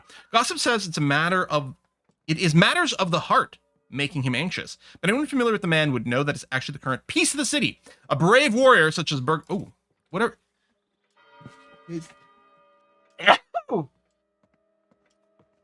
me. Oh, he does have a 100 military ranking. He's also a bold fighter. He's also malevolent. Defensive planner. Yeah, brave warrior feels cooped up like a bird in rooms whenever there's no war or strategize over. Should host a tournament. Hosting tournament gives us manpower and army morale. Okay, manpower doesn't do anything for us right now. We don't have manpower. That's not a mechanic that we are involved in yet. Or we can drill troops for experience gain, which probably only matters for a standing army. So I guess I'll go option 1. Because if we do fight, then we get army morale, which that'll be helpful. Oh, in 1379, Strasbourg's coin was called the Lilienpfennig. Cool. So city town, will Strasbourg lose the wheat production? So I'm actually not entirely sure. I think it just... Hey, Quill, pay attention. It just shrinks the RGO. I don't know if it converts the RGO when you do that. From rural to town, it keeps it and just shrinks it. I'm not entirely certain. How do you get standing army? So what we need to do is start generating some manpower. And that's one of the reasons we are researching the armory, because unless I have got myself confused from when we checked, I'm pretty sure, yeah, the armory gives us some manpower, which means we can then start to hold a standing army, which is going to be much higher quality than a peasant levies or anything like that. Plus, it also means that when we go to war, I mean, we're still almost certainly going to have to raise some peasants, especially early on, because we won't have enough of a standing army to do it. But at least the professional army we're not yoinking farmers out of the fields and hurting our economy. Okay, we've unlocked the gunsmith building, which is going to produce firearms. I don't know if we're going to rush to build it right now, but I do suspect it's going to be quite valuable. Let's take a look to see if... Ooh, Tailor's Guild. You know, we are spinning a lot of cloth, so it sort of makes sense that the Tailor's Guild would be quite profitable. Oh, but the gunsmith is predicted to be ultra profitable, probably because we're probably one of the first people who can do it right now. You know what? I'm going to go ahead and queue up one of these buildings. We still have a slight burger shortage, but again, it's fixing itself with promotions. I'm going to go and queue up one of these. Everyone will be anxious to buy the Strasbourgian guns. We'll probably be exporting a bunch, but hopefully, yeah, we'll make some decent cash. The word Pfennig is related to penny. Oh, that makes sense. Makes a lot of sense. 100 Years' War. How? Yeah, well, how's things looking here? Well, France doesn't just occupy parts of England, it controls and owns parts of England. So not so good for the angles. Is France? France is occupying most of Wales. All right. France is having a great game. France pays their conviction. Oh, yes. I'm going to keep going with option B to make more saints. Because that just tickles me so much. Durlock still needs some laborers, but again, there's some promotion going on there. I should go and take a look and see if I want to swap my cabinet action. Developing a province is a good, like, filler activity. It's what you do if you've got nothing else going on. But we might have something else we want to go on. Proof relations, diplomatic relations. Again, we could encourage migration for more raw people. We're not short on people with our buildings. We're just waiting for more people to come in. Although, I mean, more people, more money. But developing is also really good. I could go do the increased province control. I think we're fine. Assimilate. We don't really have much to assimilate. Stability investment. We're mostly doing it through money. I think that developing is the good thing to do. And yeah, I don't need to strengthen the government. We're sitting at 100 over here. So I'm happy with what my cabinet is doing currently. So that's good. Oh, does selling guns and stuff actually matter? Like, you are selling guns. If you didn't sell them, other countries couldn't build an army of guns. So it's very different from EU4. Lord Royal is asking over in the chat. So actually, I don't know yet how the guns are consumed. But apparently, this building would be profitable just selling to our market. And then not only that, we could trade them from one market to another. So there's probably going to be some demand a little bit, and we'll spread it around. The Holy Roman Emperor is dead. All right. And Baldwin is the next one. Kingdom of Bohemia. All right. Bohemia is the seat of the HRE currently. Oh, I'm gonna go. Well, you do still have the shortage, and we're building more stuff. I might still go and build some more of the RGOs though, and I think maxing these out is generally going to be pretty favorable. Yeah, build a few of those. If you hold shift, it'll build as many as you can afford that are profitable. So in this case, it was just limited by my money. And then they're going to have to be promoting some peasants to laborers, but that's okay. Can you town Baden? That's an interesting idea.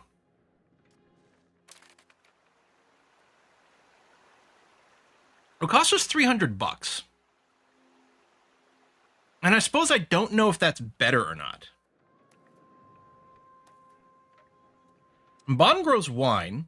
What we could consider is even Durlac, which has a higher population. We could consider towning Durlac on the basis that we already have plenty of wheat production. So if we lose some of the wheat production by towning Durlac, that might be fine. And then we can keep Baden as a nice wine growing region. Maybe we should do that. I don't know how the math is going to work out one way or the other. I think I like that as a goal. We're going to save up. We're going to make a town in Durlac. I might, it'll give us more buildable stuff because a lot of our industrial buildings, right, can only be built in Strasbourg right now. That'll give us another place that might be more profitable for various different reasons. And then, yeah, I was thinking about building a fort here too. So I think I like the idea of towning and building a fort. Cancel the farms. They're not currently being built. We're building farms in Baden and Hagenau. So we're not building any farms right now in Durlac, probably because it wasn't going to be as profitable for whatever reason. Actually, it might have been because they were short on laborers, and so I don't think that's as eligible. Start law debate is being debated. Voting for free electorate. Well, I think that's going to pass.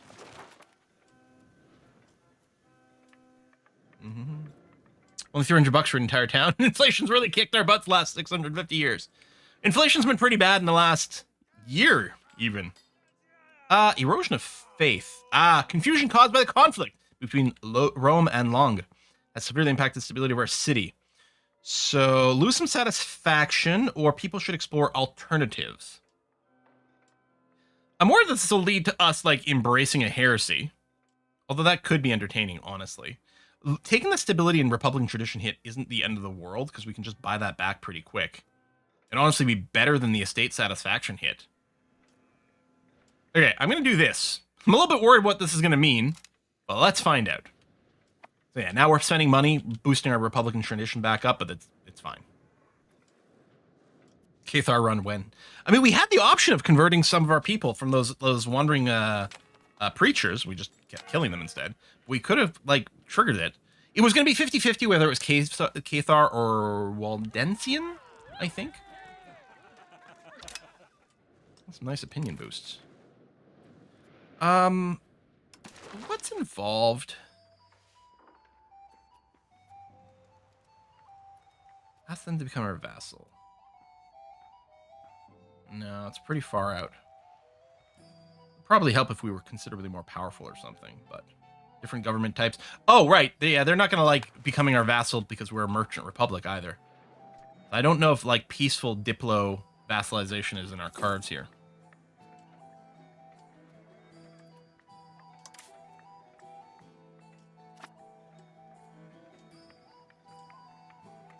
We're making so much trade income. This is awesome.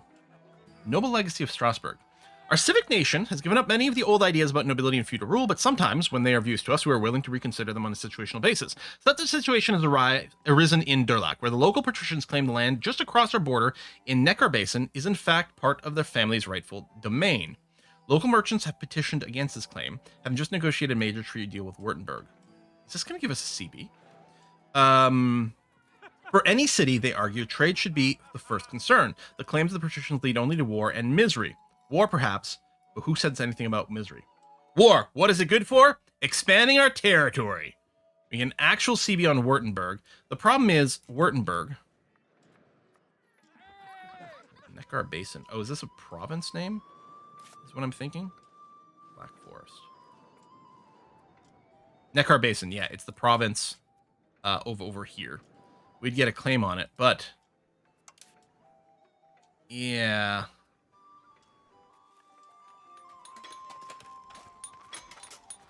interesting. Luxembourg would join us if we promised them land. But I think we'd still be in a pretty dire situation. Hopefully we can just make it up through military tech. So that gives us a claim. Upsets the burghers, makes the patricians happy.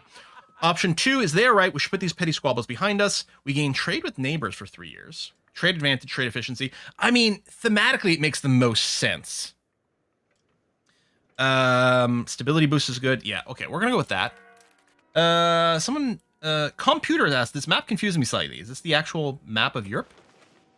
I mean, it looks like Europe to me. I mean, I know when we're like super zoomed in, it's hard to get like bearings and stuff, but yeah, no, this is as historically accurate as they can manage it over here. What about save something to make Strasbourg a city? So Strasbourg was gonna be costing like $1,500 or something to make it a city. So I think a second town probably makes the most sense first. If it makes any sense at all, and hopefully it does. Yeah, I was just zoomed in, yeah. Zoomed in, it looks like, this is just some sort of like little micro environment we're playing in, but nope. We got the whole world. We don't know about most of the world yet. It's too early for that. We don't have maps that cover much. But the whole world is out there somewhere. Are we 200? Wow. We have risen, we've chopped our position in half again in playing for about an hour.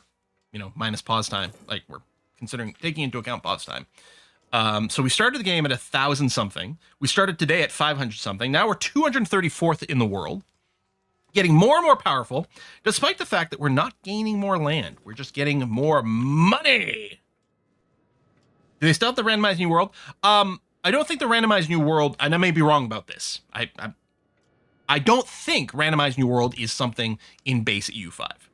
Maybe it's something they will reintroduce. I don't think it's currently in there. All right, we now research handgunners, which gives us the following benefits. Allows them as a regular regiment. Okay. Next up, cannon makers. And then, which we might end up building. Who knows? It might be another profitable thing. We'll see. And then cannon-based regiment. And then we get some extra literacy, which is great for learning. Oh, we keep getting the treaty conference. I think we done, maybe because we're sort of like just this merchant city and we're sort of neutral in a lot of ways. People keep coming here and signing their peace treaties and giving us prestige as a result. And we're honorable people. The lack of both large-scale and everyday corruption makes Strasbourg one of the rare places where principles take precedence over personal gain. 20 more prestige, which is great for our trade. Really good for our trade.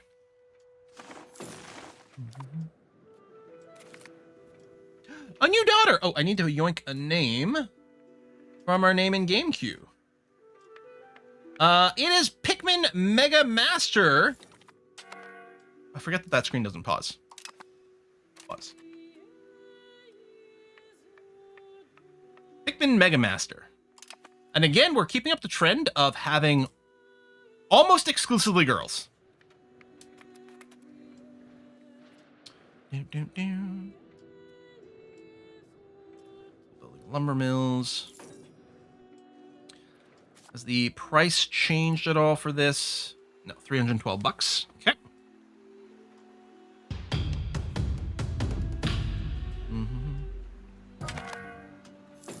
So glass and masonry is cheap, which is helping to bring down the cost because it's 500 as a base. Slight lack of lumber, but barely so. Now this is really good. Monastic intellectuals. In our state, intellectuals do not stay cooped up in their homes or waste their time on strange theoretical concepts at secular institutions. Rather, they attend monasteries and use their gifted minds for the good of all that is holy. In practice, this means that we are blessed with practical knowledge from our religious institutions for the good of the people, the state, and our faith. Option 1, may God uncover the fifth postulate. Sometimes you have to go to a doctor and get your postulates lanced.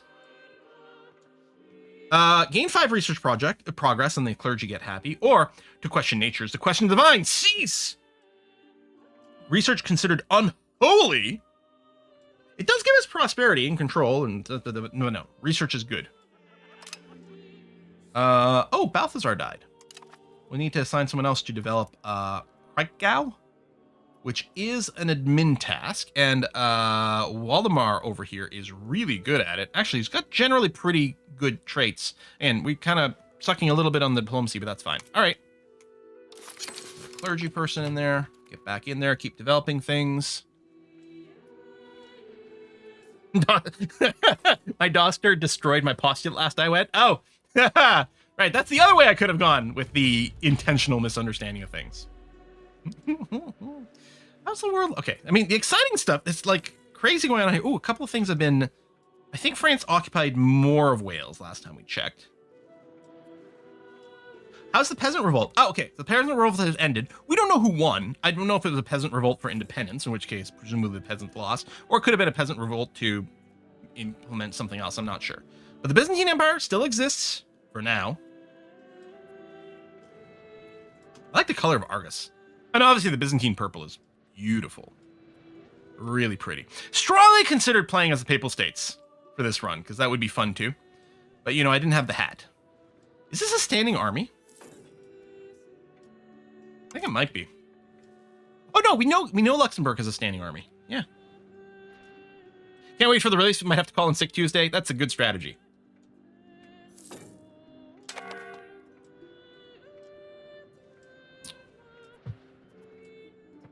Capacity's fine. RGO is fine. Nutritionists aren't happy. They'll be okay. The charcoal kiln in Baden's not profitable right now. We probably don't have enough things that are consuming charcoal. Oh, I think I've got enough money now. I'm going down here. Oh, that's developing. Boom. Yep. Upgrade this location from a rural settlement to a town.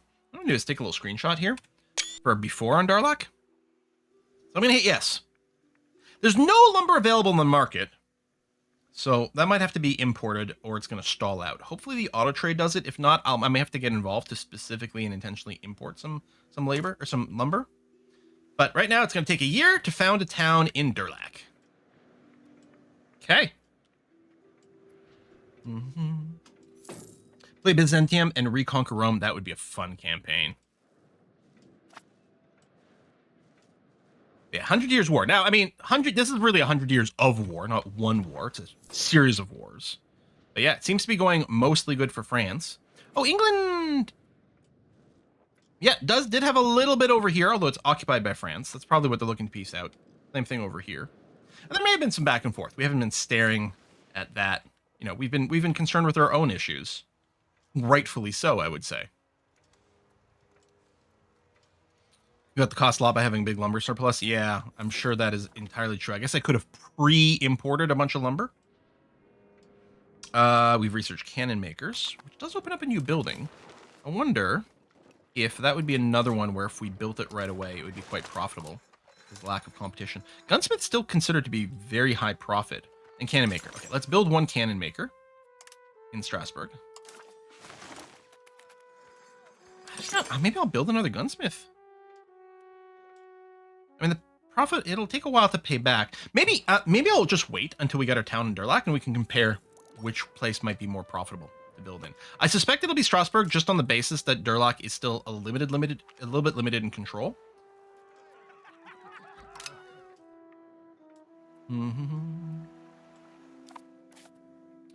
But yeah, we have no more roads to build, at least not to our own territory. And there are some buildings we can build that increase control as well. Yeah, who hates the Palatinate is actually a really good question. Can we get an ally going there? Open country panel. Lorraine. You know what, Lorraine? Okay, it might be hard to get you to ally with us because you are certainly larger than we are. But let's see about making friends with Lorraine. It's not bad. Only minus 19.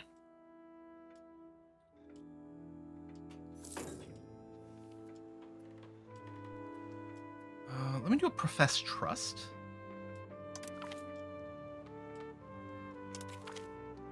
As we just suck up to them for a little bit. Let's see what happens over there. We're now running a slight deficit on diplomats because we are, we've got incompetent diplomats that are running. And we're paying maintenance on our actions. But what I can do is just spend a little bit more on diplomacy. Just to get it to slightly trend upwards. Then it's gonna trend up even more as we finish some of these things. I kind of do want to keep one diplomat bank, though. Let's do this. It'll take 20 months for us to get a whole diplomat. But I think that's fine. I don't think we've got any other short-term plans. Can't believe how stable we are. And yeah, we almost have our first new town built. Everyone who makes good wine hates the Palatinate. Not a fan of their wine. People are lovely. Oh, okay. So, okay, hold on. I was clicking the wrong thing. So we're about to finish. Again, we'll take one more little screenshot right before this finishes becoming a town. There you go. So, oh, now that's interesting. That's really interesting. Okay, two things. First of all, the amount of wheat we could grow in Durlac was cut in half. We had a limit of 12. It's now 6. 6 happens to be what we have, so we didn't lose anything. That makes some sense, because we wondered about that. In EU4, if you are one province minor, you could qualify as a free city and get certain benefits. And we weren't sure the mechanics of how that worked in EU5, because we clearly had more land, but we didn't have another city, so we could keep taking rural stuff. Presumably, if we'd conquered another town / city, then that would have broken it as well. All right, Strasbourg is no longer a free imperial city. The town leadership has been condemned. Oh, for Machiavellian misuse of power and disrespect for the imperial institutions, lost all privileges associated with the title it was granted. I don't know how bad that is.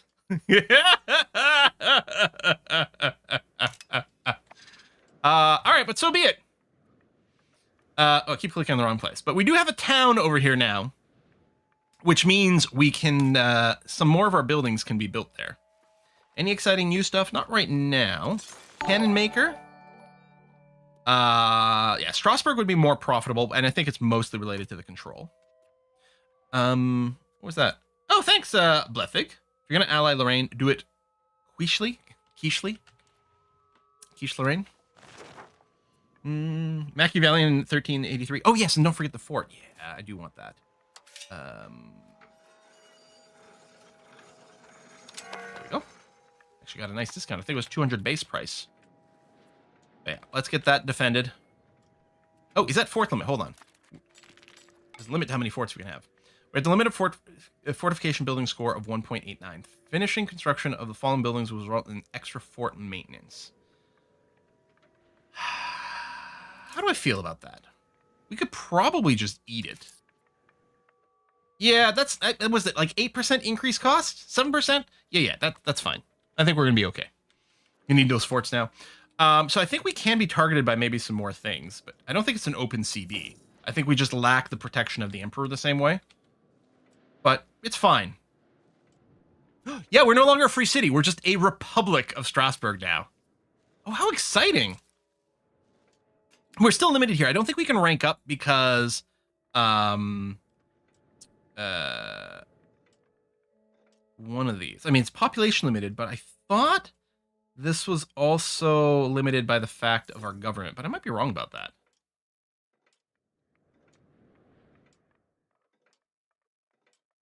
Maybe that's something that's changed?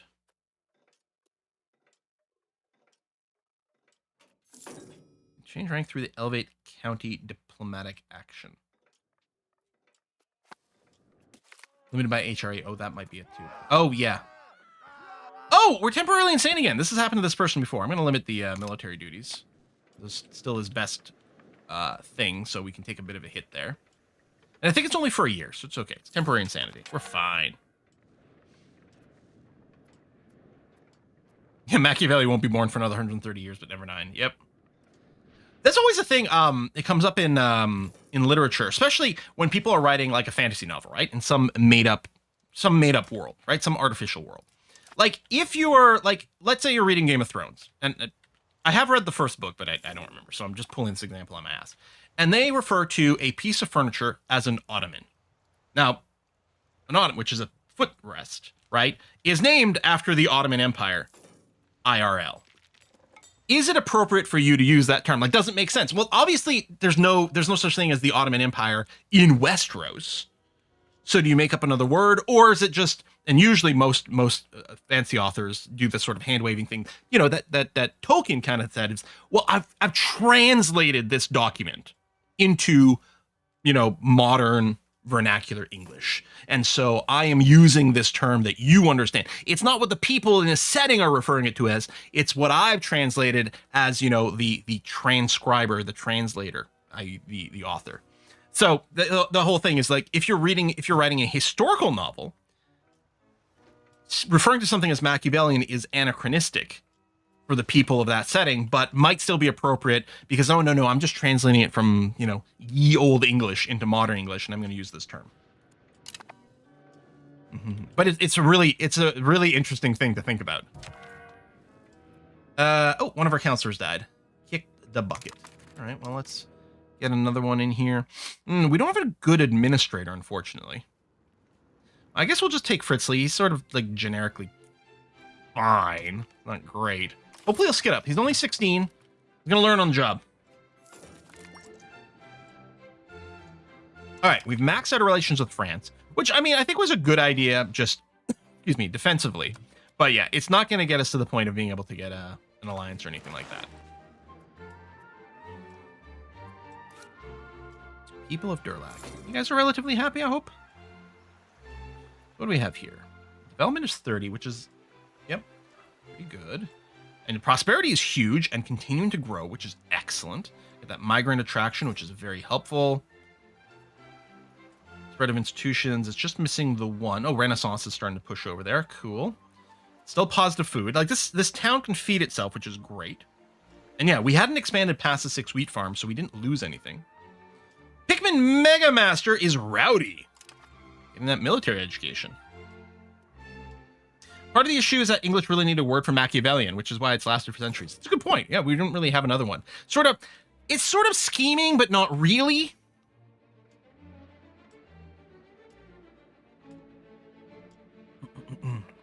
Is that Fog of War, or is that how big the map is? Oh, no, the map is this. This is just the Fog of War. At this stage of history, we only know this much. But when you start the game, you could start as a First Nations.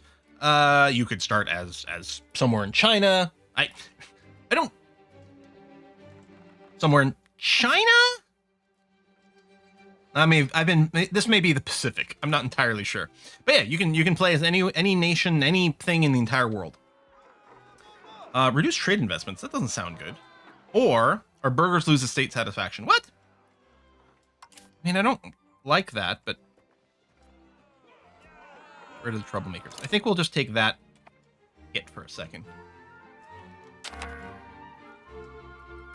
Yeah, okay, there we go. So we're over our fort limit, just barely. How do we raise the fort limit? Fort limit of a country represents the ability to maintain its fortifications without overburdening the administration. A country can surpass its fort limit, but doing so will incur progressively higher fort maintenance costs. Fort limit increases chiefly with the number of owned locations, but also with the country rank, and the number of locations with city location rank. The defensive societal value and some advances may also increase it. Okay, yeah, a 6% increased cost over here is fine, because our fort maintenance isn't that much. I mean, it went up because we also have another fort too, right? You can see these 2 castles over here, and then we're getting an extra hit, but that's fine. Okay, that seems okay. We could embrace Renaissance. I think we'll just wait for it to auto-spread. Again, I'm not worried about the money. Mostly it's about the other half. Now, I search for control. A temple. Increases literacy for clergy, gives us mass control, and lowers unrest. Can I build another temple in Strasbourg on maximum 1? Can I build one in Durlac? I can. I think that seems like a good idea. Because I would like to increase its control rating. So let's get a temple. Let's get some opium for the masses, right? And yeah, what are our values? Are they more defensive? Doesn't sound like me, but apparently yeah. We are sliding on the defensive side. And yeah, if we go more, then we get even more of a higher fort limit. And of course, our forts are even more defensive. Our armies move slower, but it's not necessarily the end of the world. So we could go and do other. I think it was it implying that having these forts? Oh, with 100% maintenance, it's pushing it more defensive. Oh, if I set it to 50, does it stay static?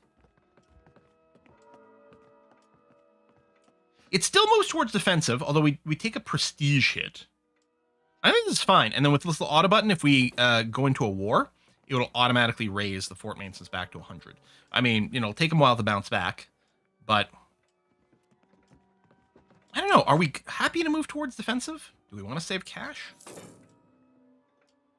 Maybe I'll keep him fully funded. I don't know.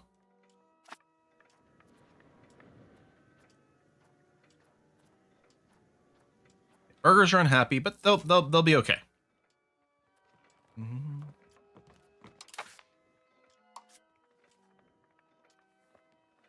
Oh, okay. This screen just shows you the trend. They're not actually at 51%. That is the equilibrium. Here's their active one. Because I was wondering, like, why doesn't that change this number when I have the event? But this isn't their current one. That's, yeah. Okay. So currently the burgers are at 43, but they're tending towards 51. Okay. Good. Make an army and get a standing army for army progression. Yeah, so that's being worked on. We are, I mean, it's kind of deep in the queue, but we have an army over here. So we're getting literacy for nobles, which is good. And I think organized recruitment and drill army are prerequisites for armory. And we did have a few. Like, I could have gotten to armory a little faster, but I think we were picking up some valuable stuff along the way. Yeah, manpower is just sitting at 0. If we go to war, we have a peasant levy, which is what almost all of our neighbors have. There are very few standing armies sitting around here. I mean, we don't have vision over most of the world. We have vision over Luxembourg because we have an alliance with them. Not that they've ever chosen to follow us into war. They've been more than happy to ask us to join them, but that is it. Erosion of faith. I think I'm going with option 2 again. Oh! Maybe this time, maybe it was a random chance, like a hidden random chance for things to show up, or it's coincidence. A new heresy has appeared in Christianity. Oh, it's not, I don't think it's in our territory. It's just somewhere in the world. But it could be that picking the second option did lead to more instability.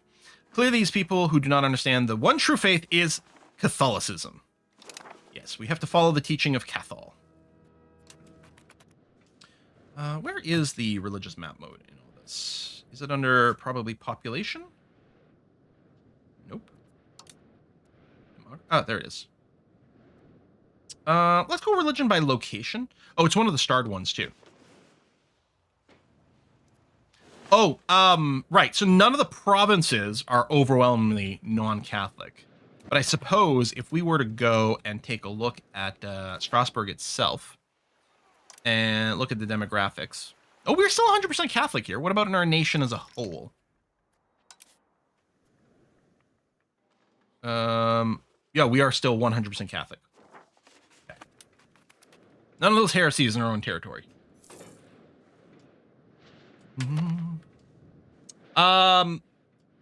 Zither, I have no immediate plans to audiobook my book, but it would be something quite desirable, and this is something I'm going to be researching it. Right now, I'm mostly hoping that we get more reviews to come in and develop that way, but that'll be the idea. We're going to take some more research progress. Stability is crazy good. There we go. So that finished the max literacy for nobles, which should further go and improve our overall research rate as people get some more literacy in there. And the clergy is nice and satisfied, so that's helping out a little bit. Power of the liturgical language. Should we make, like, Latin more important? Oh, okay. People are demanding a parliament, and now we get to choose our location for the parliament. It has to be in a town or city, and Strasbourg had been our only option. So if you select your capital to become the location of Parliament, you move towards centralization, which I think is generally what we want. If you pick another location, it will gain Parliament location for the duration of the Parliament, which admittedly doesn't last that long, but does give it a good boost. But it moves towards decentralization, which again isn't bad. It's not what we're looking for. So I think I will do the Parliament in Strasbourg itself. Part of me is tempted. It'll be hard to push to actually pass a census. But if we do, it just gives us stability. While it's running, we get pop growth, but meh. We don't have any roads to build right now, so I'll probably go, I think I'm gonna go for market regulation. Trade efficiency and then extra benefit for merchants sounds pretty good. So let's do this. All right, we're at 40%. We could grant privileges to the burghers. I mean, I want to keep more crown power. On the other hand, the burghers is kind of our vibe. We give us 5% extra resting place, which would make it easier for us to tax them more. The actual modifiers here doesn't really do anything for us. Would support spiritual idea, which I don't really want because I kind of want to push things towards innovative. This also wouldn't send us over 50%, although it'll get replaced by something else. Aristocratic support. We'd lose Republican tradition. Our societal values move a little towards aristocracy, which is where it's kind of tending to anyway. I think we're just going to have to accept that at some point we want a shiny crown. The minting threshold boost is nice. You're right about that, actually.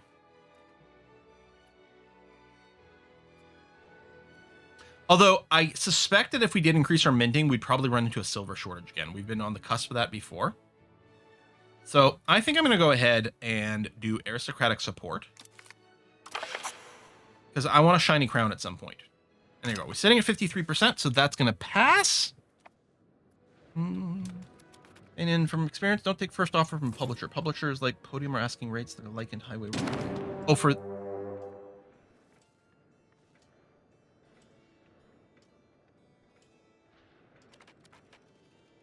Well, it's been a good run.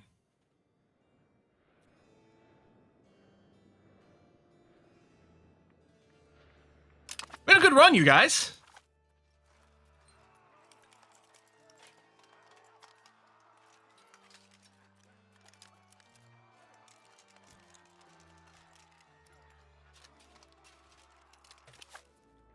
Or maybe we'll just win again. Luxembourg, you better pull something insane out of your ass. So first, we're going to raise our levies.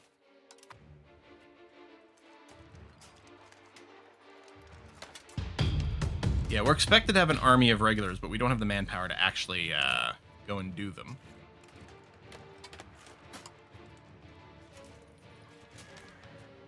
I could recruit the... Are you already... No, is that your leader? Oh, hired by England. And we don't have 500 bucks for the militant faithful. Well... I'm just going to park my units in Strasbourg, since that is the primary war goal here. Losing free city is probably bad. As it turns out, perhaps. I don't know why they're so mad. I guess they just wanted the territory.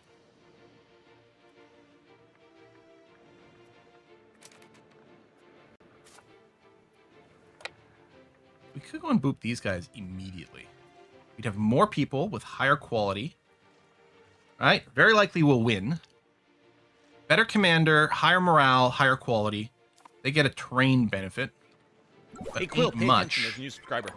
Now, there might be more reinforcements coming, but if we can go and do an early boop on these guys, that'll be well worthwhile.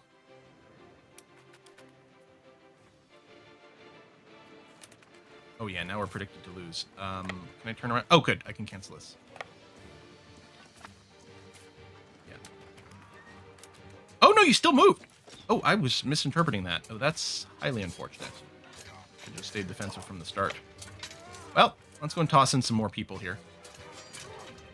We'll still lose.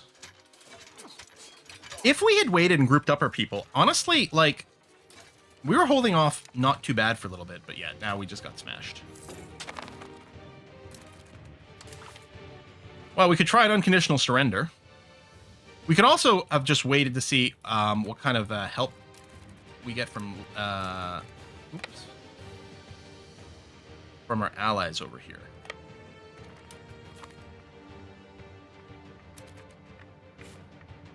We could redo that little battle. We could do a little saves coming. Yeah, join here. I love that. Right click, join with unit. I love that you can, like, finally, you know, like we have in Stellaris and stuff, we can have one group follow another. Oh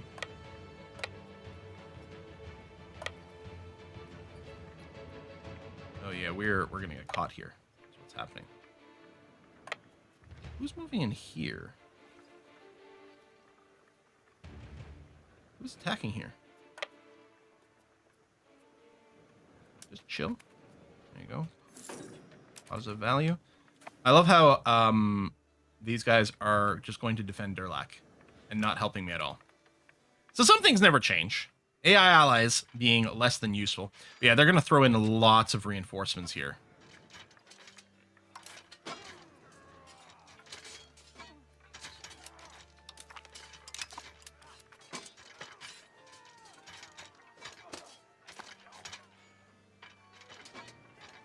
We have some calls to... I just kind of want to redo the start of the war here. Chat's a little divided about what to do.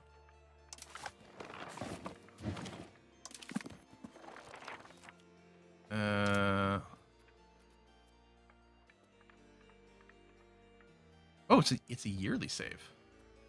If I go back to just the start of this year, like, I don't mind fighting the war, which might happen anyway. Yeah, chat divided never. If I hadn't just jumped in, if I just parked in Strasbourg, I mean, we'd have a numbers advantage, but then everyone would be grouped. We'd have the terrain defensive bonus, because they'd have to come to us. Not that Strasbourg is particularly hilly or whatever, but there might still be something. And more importantly, if our ally could join in with us, that would be useful. This might be before the war deck, but probably the war deck is going to happen anyway. Okay, yeah, it's before the war deck. I'm still expecting it to happen.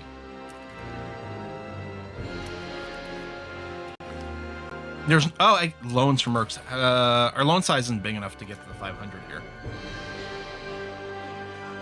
Growth of Strasbourg attracts commoners. That's fine. More progress towards centralization is okay. Yep. Let's see what happens here. Quick grab regulars. We can't. We have no manpower. Remember, we don't have that yet. We're still researching armories to generate manpower.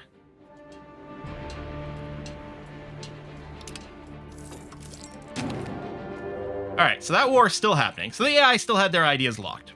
Okay. So we're going to try this again. And the mercenary situation is militant faithful, $500. We're going to stay in Strasbourg this time. And see how that shakes out.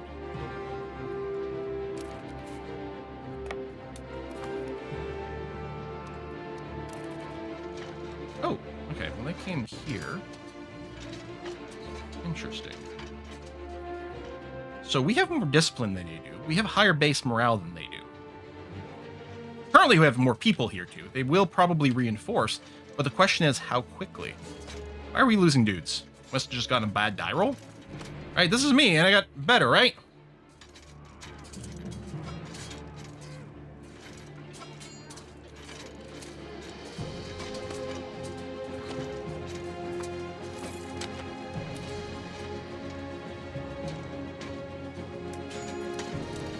Reinforcing. Did win that. Oof, that was painful. Let me group up these guys and then just leave them parked here. So Baden has no fort, so it is gonna, fall fairly quick. But if they leave, it'll get retaken because we have the forts around. We could go. I'm gonna go ahead and try this. Just queue up the move here and then move back to Strasbourg real quick. Greedy. Go, then run back, and then people are coming. Good. I might want to rebalance. Go, cross the flanks. And actually, go ahead and consolidate, because we had some zeros in there. And I guess that means it pushed everyone to the middle, but so be it. And then Luxembourg army. Are you going to come over here? Baden's fallen. Fine. Oh, they're moving. Okay, that's actually good news. So, well, not that Baden's fallen, but again, I think it'll get retaken because of the fort control. This first army from Austria is moving to Strasbourg, but we've got better stats, more morale, higher quality, and the terrain benefit. And basically equal numbers. The question is Lichtenberg actually going to come help us? Can only hope, because if these guys reinforce as well, things are going to get dicey for us. Oh, they are coming this way. Oh, we are getting smackered. Why are we getting smackered? Oh, you know why? Because we don't have the flanks. I wonder if I can resplit. Okay, but there's the reinforcement. Hopefully these numbers will be enough. But yeah, it's because all our forces were just in the middle.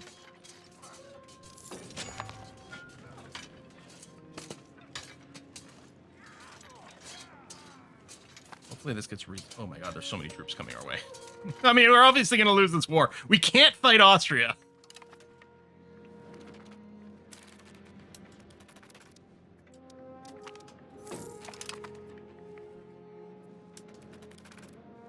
No. I mean, we definitely can't.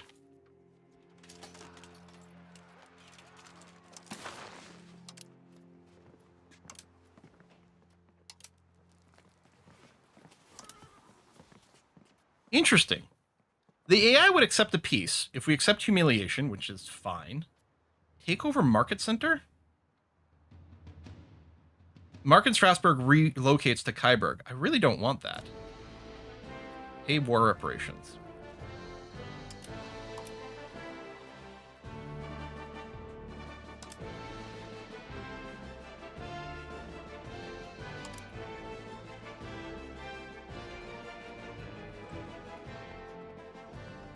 We accept humiliation. And then we say, listen, we'll dismantle our forts here.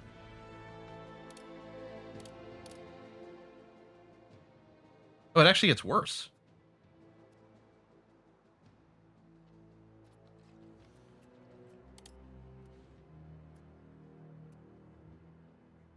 They want something else. Oh, the X's I just noticed.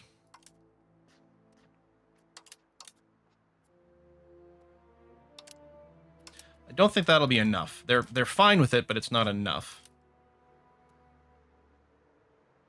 Annul all treaties with Luxembourg. Pay war reparations. Oh, hang on.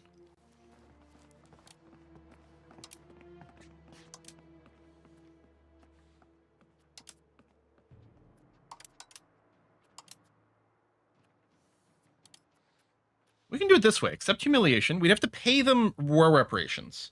What does this come out to? How much is war reparations?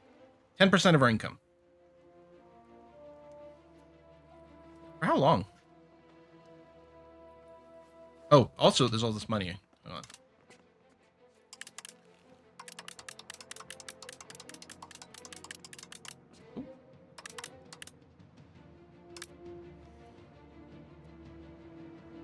Well, I think we have to accept.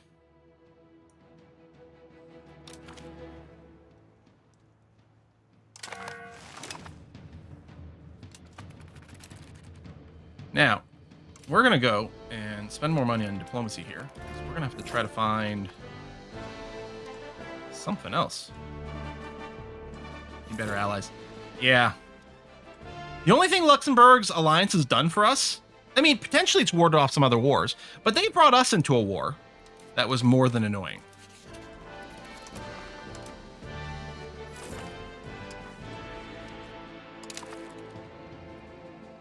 We've improved as much as we can with Lorraine. They're still not willing. Well, Lorraine have to pay to maintain the relation. That's kind of part of the issue. All right, let's ally with Trier and Metz, maybe?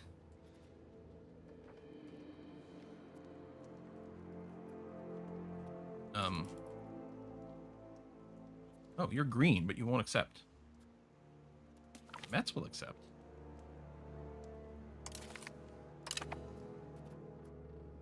Can I sort this by, like, military strength?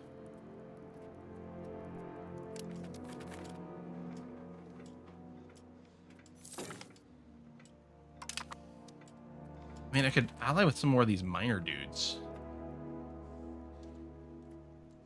But I'm not sure what that does for us.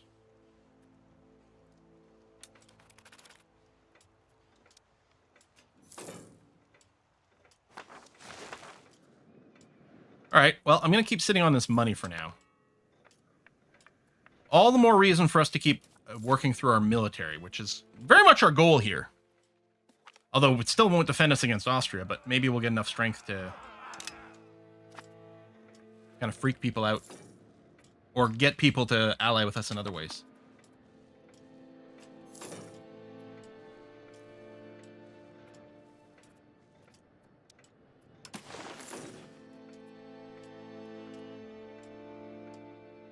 Pay to maintain a relationship.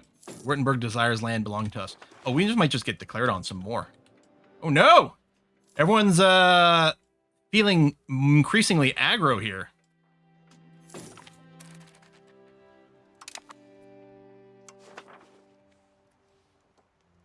Okay, we can ally with Hotch, which is good because they do hate Offenburg, and we might be able to use them for some aggressive warfare.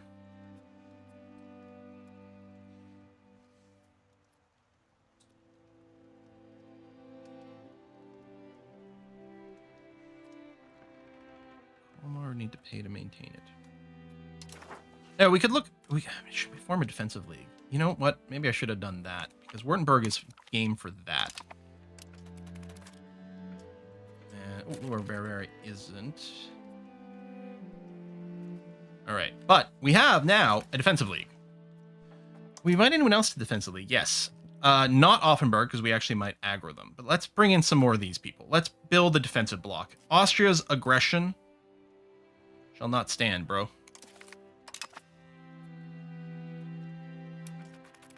Yeah, I'm not inviting Offenburg. So if anything, I want to declare war on them. A curiosity, still on the weaker side. Oh, Hack would jump in, which is good. And we don't have a CB. At some point, I'll fabricate a CB, but not quite yet.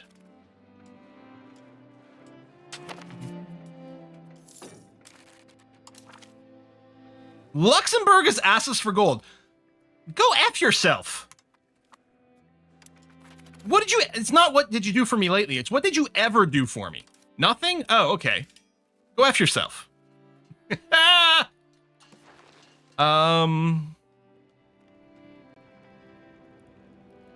guess we're a while away from the armory.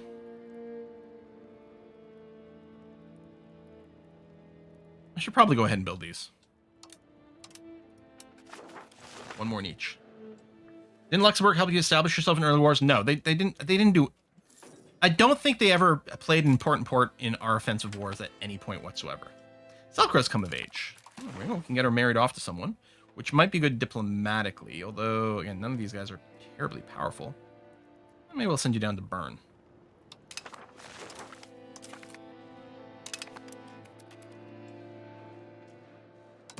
Now, with our defensive league.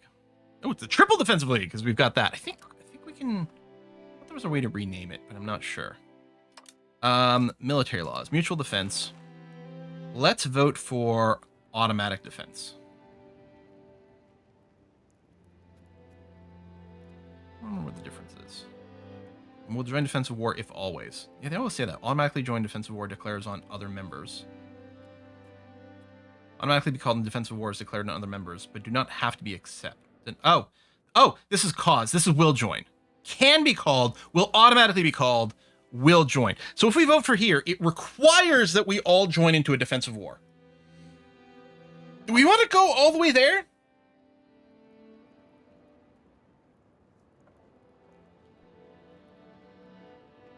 Because right now, if someone else gets declared on, we have the option of bowing out. You know what? I think I'm going to go for assured defense. I'm going to try to push this. Hey, Quill, pay attention. There's a new subscriber. Okay, there'll be some voting going on. Württemberg hasn't voted.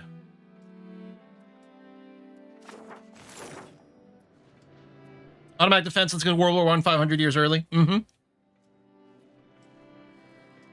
We talked about about, like, I was mostly shopping for allies because I really wanted some allies to help me offensively take some more land.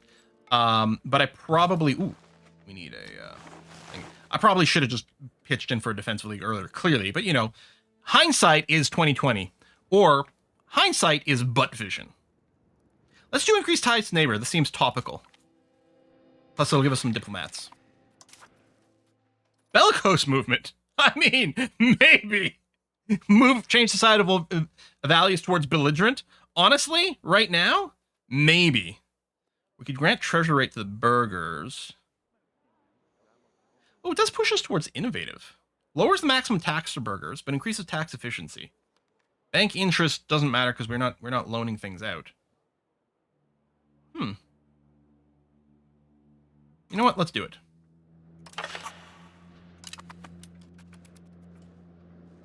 You like citing some Heinz? Yeah. Support for dissidents abroad. Been contacted by a group of Württemberger dissidents who claim to have vast network support ready to force a Württemberg count to adopt pro-Strasbourgian course. Okay, option 1 is actually anti-Wurt. This would make Württemberg hate me. And cost me money. No, a waste of coins sounds about right.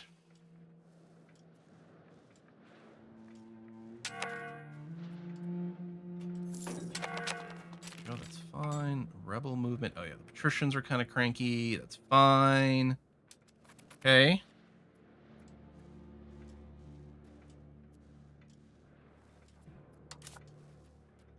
Drill, baby, drill.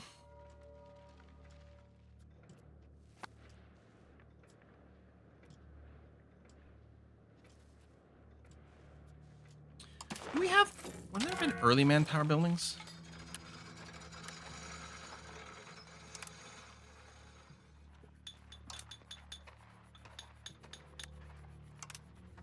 City Guard. What about the City Guard in Strasbourg? Can recruit regiments. We might want this... I mean, +2 per month. It's barely anything.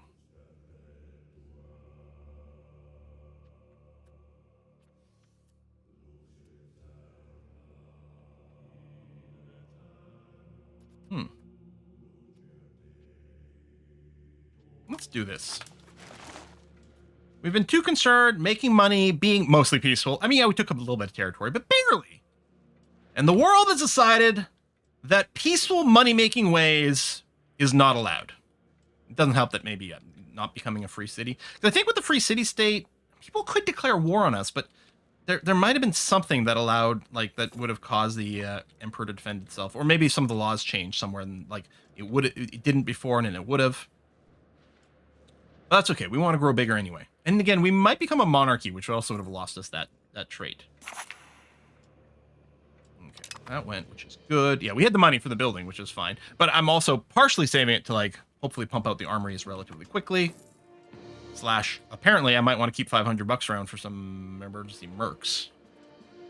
No more Mr. Nice Strasbourg. Exactly. England got land in France again? Yeah, you got some stripy terrain there.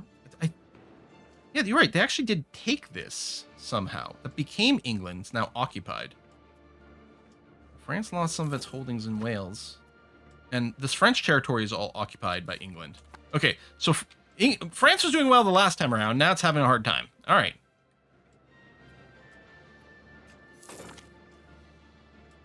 Triple Defense League have voted to enact possible defense. Can be called. Always. All right. So yeah, not the assured defense. It didn't pass. Oh well. Curse-looking France. I mean, this is sort of what it looks like, because France was like, a lot of these might be vassals to France. EU4 starts the same way. In fact, EU4 with like every major patch, France got more and more sort of like cut up to the state. 75 money is good, or prestige. No, we'll take the money. Sure. Looks pretty normal for the time. Yeah. And yeah, it would be interesting, like, at what point do we start competing diplomatically for some of these other locations? Probably going to be tricky, but we'll see. They're so stable, though. Not very prestigious. Oh, we have all those diplomats from our decision. I forgot about that. First of all, oh, Hackberg, who we're already allied with, we're going to invite you to the Triple Defensive League, which presumably is going to get a new name. Quadruple Defense League! I mean, I guess I should have seen it coming. I just assumed that at some point it's going to get some other contextual name for some damn reason. But yeah, all right, that's fine. Some people are willing to... Hessa's willing to ally with us? Really? I mean, are you just going to be another Luxembourg? Maybe I should just focus entirely on the Defensive League.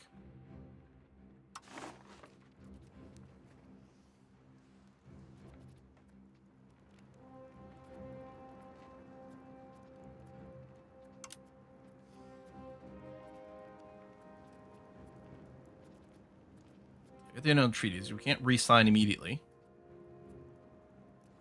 We're already improving relations with the Duchy of Lower Bavaria.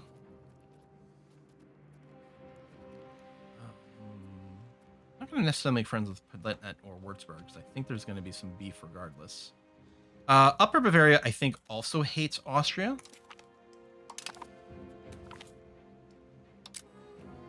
Yeah, so we have some lingering relationship boost with Lower Bavaria still there. Verona, Milan, Papal States, Naples. Hungary's too big. They're not going to be willing. Let's burn our diplomats up here. Lorraine. Okay. Is Hungary independent of Austria? I think so.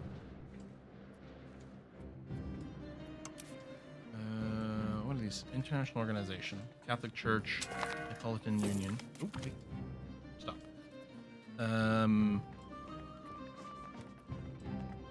Oh, did I do Bulgaria?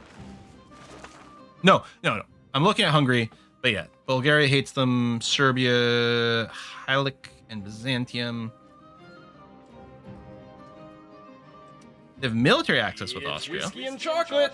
And what is this? Embargo. It's been a while. I'm glad I was able to catch your stream.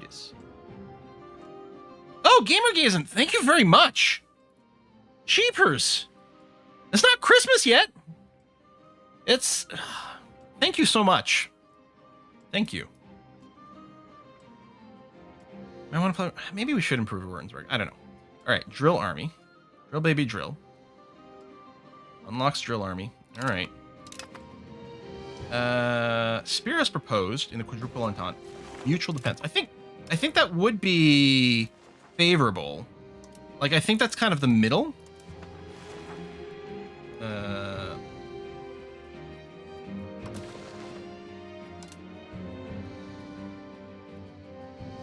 Possible defense, automatic defense. Yeah, I'm fine. I'm gonna go with... So automatic defense is the automatic call-in. You can still refuse, but I'll put my vote in there as well. There we go.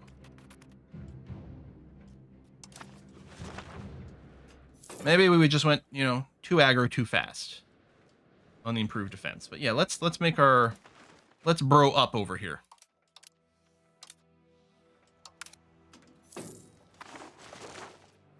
Maybe we can get Austria excommunicated. That'd be convenient. So much money. Okay, I should probably spend some. Again, I definitely want to be able to quickly put at the armories, but... Oh, I bet you I can build another marketplace. Oh, in fact, quite a lot in Durlac. Yeah, you know what? Max... Well, not max, but build a couple, and then you'll have a shortage, but we'll probably build more. Yeah, we have a little bit of manpower brewing. We could have started sooner, I suppose, with that one city guard. And the armory will do it a lot faster, because the armory is 10 per month. And we should be able to build 2. Actually, I might be able to get a second city guard, I'm not sure.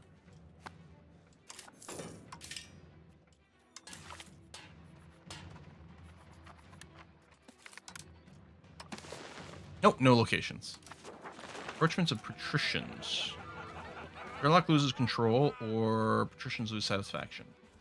We'll take a satisfaction hit. I mean, either one of them is recoverable, but... Stream's been going on for a couple hours and probably going on for a couple more. I don't know. I am I am planning on streaming more of this tomorrow as well. And then Tuesday's release day, I will not be streaming on Tuesday. I will be resting, plus you guys will be playing the game. We're going to try to go on, probably another couple hours if I can. May bail early if my voice is getting scratchy. Actually, what I should do is take a break. It's been 2 hours, and I've drunk my drink, and I should get another drink to drink. Yo, dog. I think we should do that. Still being aggro quickly. No, I'm not. I'm not being aggro. I mean, there was a tiny little bit early on, but mostly we've been chill. Hell, this, like, us taking bot and Durlux, because they declared on me. Which is, yeah. Anyway, let's take a break. Everyone get up, stretch your legs, make sure to hydrate. We will be right back. I'm going to get some liquid. BRB.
All right.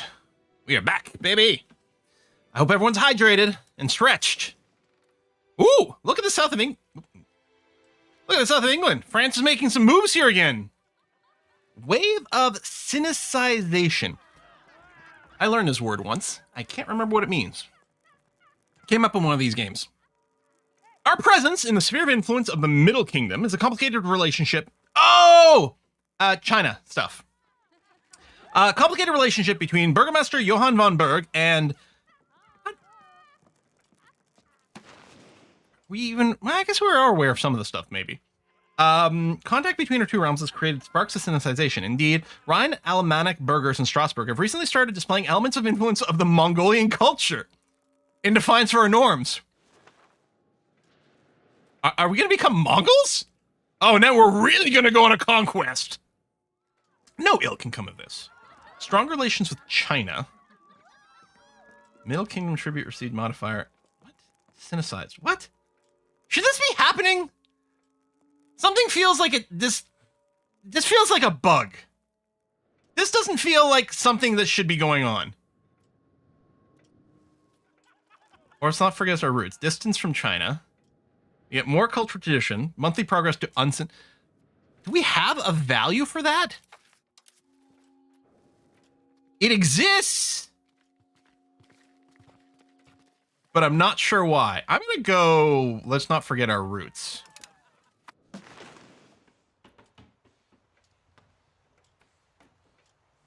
It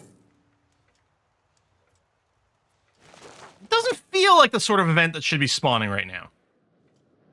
I don't know. I'm gonna get some energy here. I'm gonna get some leftover Halloween candy. Don't even know where China is. Yeah. Feels like a bug.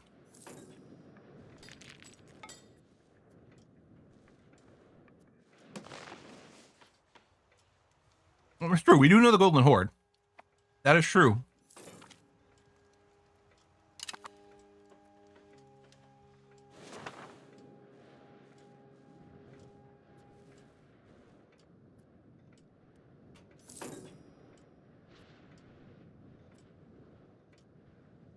What's from Free Cities Law? Trade capacity. So yeah, we lost our bonus trade capacity when we stopped being a free city.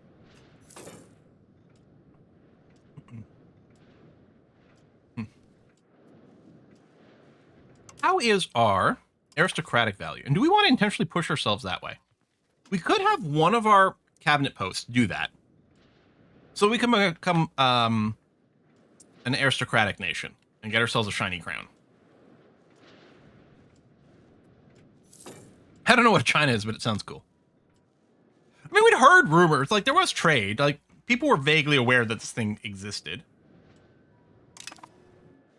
I'm not going to get involved in the voting. Well, I don't know. Say that. I'm like, hold on. Spear really wants automatic defense. And I agree, but I'm thinking, I forgot Württemberg's in this, so I guess we should make friends with them.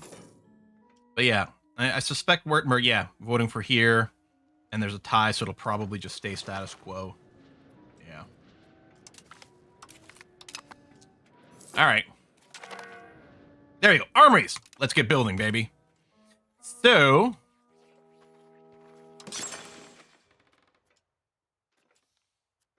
yeah, this will give us 10 monthly manpower each. There you go. And then we'll have to get a bunch of our peasants turned into soldiers, but I'm not getting caught with my pants down again. Give me stability. Ooh, we're almost capped on stability. Republican tradition, we're capped on. You know what? Let's take the money. Even though I got lots of money, we'll do that. Do I want to follow up the construction? Sure. I hadn't known exactly what the final cost for the armories would be. We needed to queue up some tech as well. So I want to make sure we had plenty of cash sitting around. Let's research. These are what we can immediately research, but we could also go and look at the tech tree and make plans. I think there was some stuff in the banking tree that seemed like just getting the minting threshold seems pretty good. Hell, the pop promotion speed might be super duper useful. Because for our culture, this is what this means. This tech here, the Sager process, is only available because of our culture. We don't actually personally mine silver or lead right now, so that wouldn't prove to be all that useful at this time. I think I'll propose another market building, and I think I kind of want to lead towards here. So yeah, we'll pick up the standardized coin, distant markets, sure, fine, and then the entrepot over here. It's going to be good for our trading. All right. Can't believe Paradox went EU4 isn't complicated enough. This increases the complexity of EU5. Well, you know what? Everyone always complains that sequels get dumbed down. Everyone knows sequels always get dumbed down. Except for EU5, which, yeah, went absolutely the other way. Make relationships.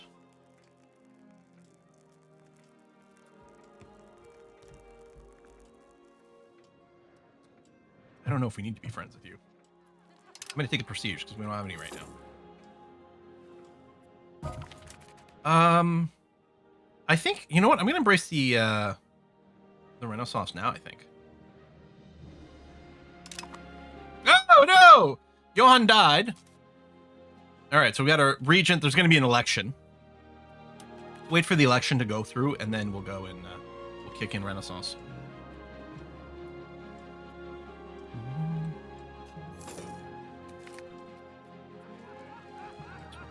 Your stats are pretty poor, pretty poor. Everyone sucks. I think Theobald's got the most total points, so we'll elect Theobald here. But yeah, that is not particularly exciting. Young preacher. I've spoken out recently how great our adherence to the teaching of the Holy Father in Tivoli is. Make a bishop. Oh, we would get a new character. He's not terribly powerful. All right, let's do it. We got a royal marriage, although, I mean, we don't have any royalty, but we get a Republican marriage. And that's going to be okay. Ascension of the consul is very well received. Halamanic, but many Rhine Almanics. Oh! Oh, hold on a second. That's interesting. So the person we just elected is High Alemannic here. He's German Swiss. He's high all the time. They're very much a minority. I am still over my cultural capacity. I could go and choose to not discriminate, but I'm thinking we should maybe just try to convert these guys.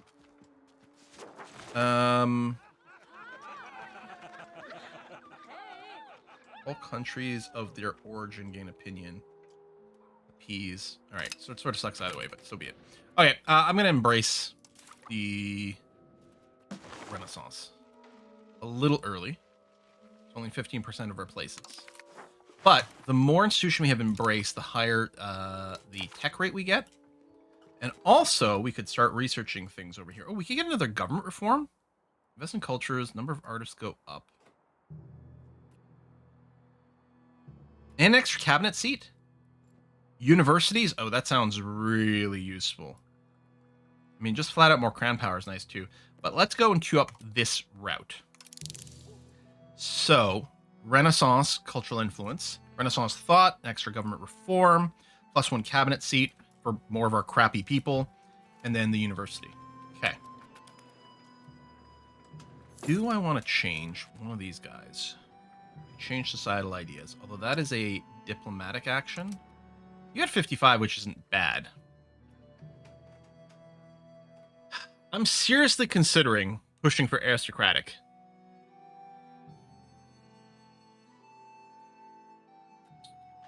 Although, I guess the other thing I'm seriously considering is pushing for assimilate pops into our culture, actually.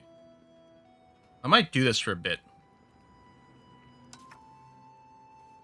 So, steer towards...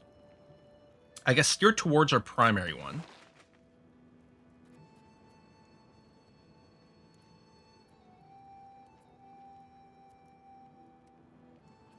But that's gonna, yeah, that's gonna convert everyone. I was just hoping to target, yeah, never mind. I was hoping to just target the 1%ers there, the high Alemannic, but I guess not. I mean, it's not that I have anything against the 1%ers. Yeah. Anyway, university probably needs. Oh, it is possible that a university needs an actual city. That is a good point. No, it can be built into town. There we go. Okay. Sounds like a pretty good win to me.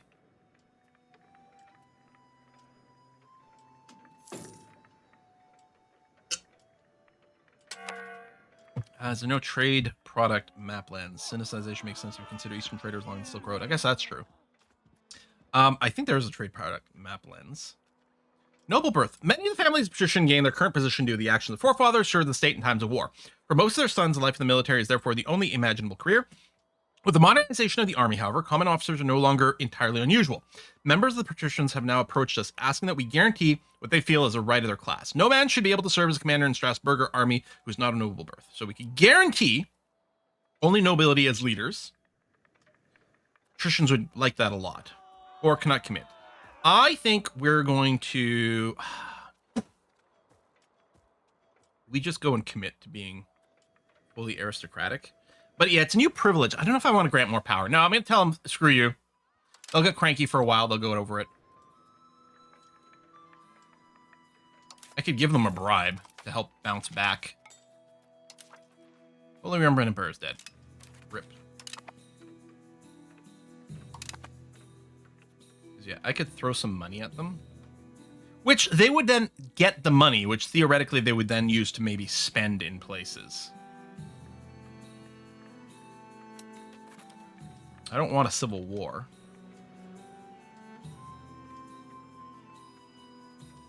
I'll wait till it gets maybe a little bit more desperate.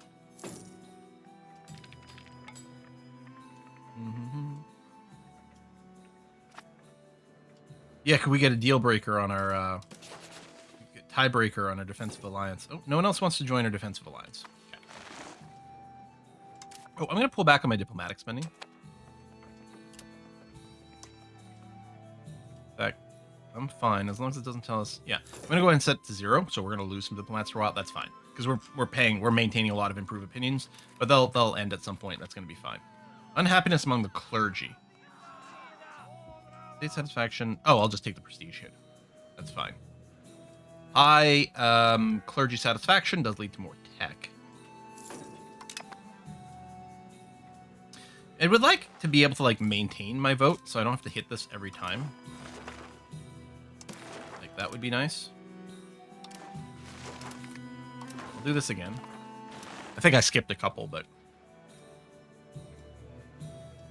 listen, patricians, you guys got to settle down.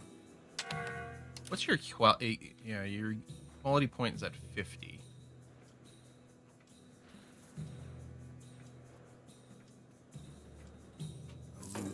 Our truce with Austria is about to end.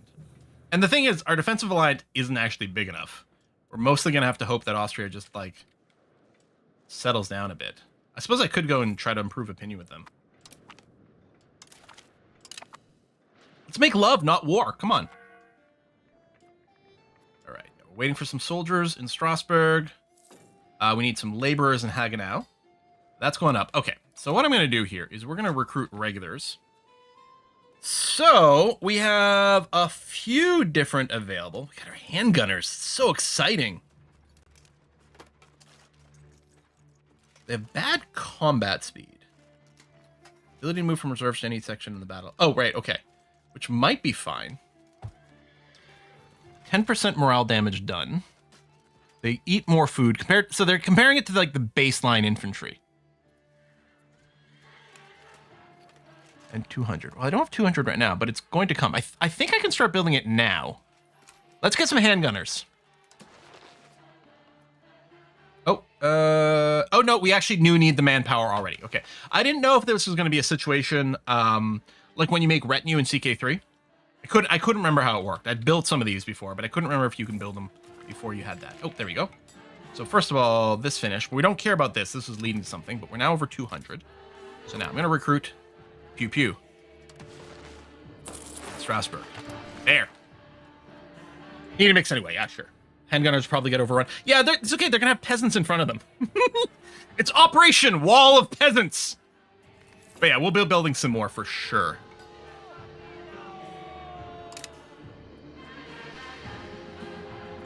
Patricians are still getting cranky, although they're getting cranky less fast than they were. They're going to be fine. They'll recover. Operation Speed Bump. Need fodder for the cannons? Yes, exactly. All those things. Out of curiosity, now that we've got these standing troops, what would it look like if we attacked Offenburg? It's closer. It's closer. And Hochberg would still jump in. I mean, only with peasants. But yeah, we're going to build... And this is very much a, like, we've been bitten once. We're going to build a standing army. And then when you got an army, obviously you want to do something with it. We can't just have these people sit around doing nothing. That would be insane. How much better versus regular peasants? So that's a good question, and I don't really know.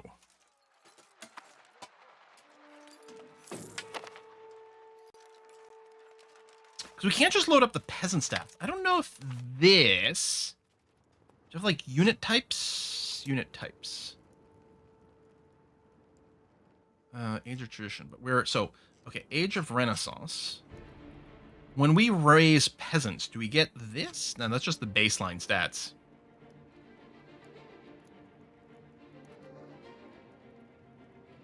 Peasant levy.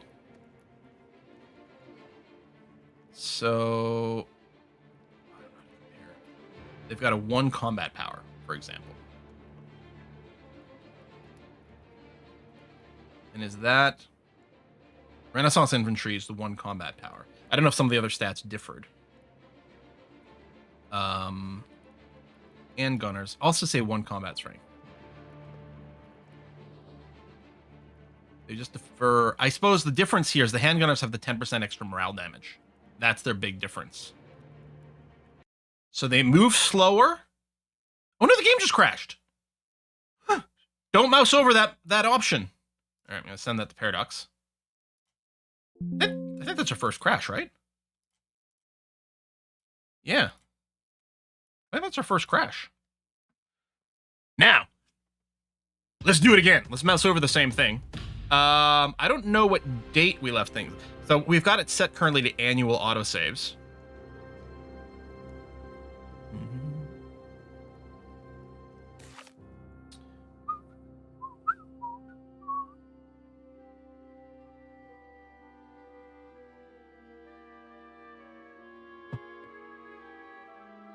Okay, that is for my autosave. At the beginning of 93. That's good. The 90s are a great decade. Well, 1393, but still.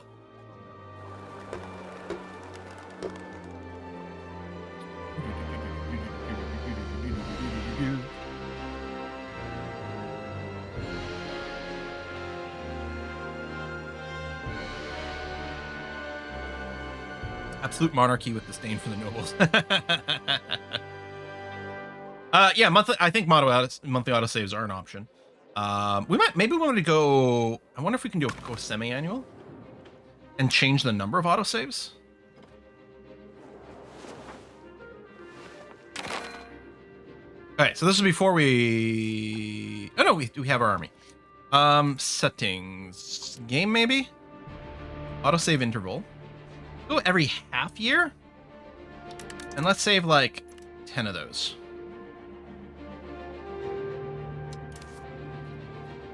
Hold on a second. Game speed when selected unit enters combat. By default, it changes this. Oh, that's interesting. Game speed when war starts. Pause, honestly, but yeah, that's not bad. I also like this. Monthly auto pause is an option.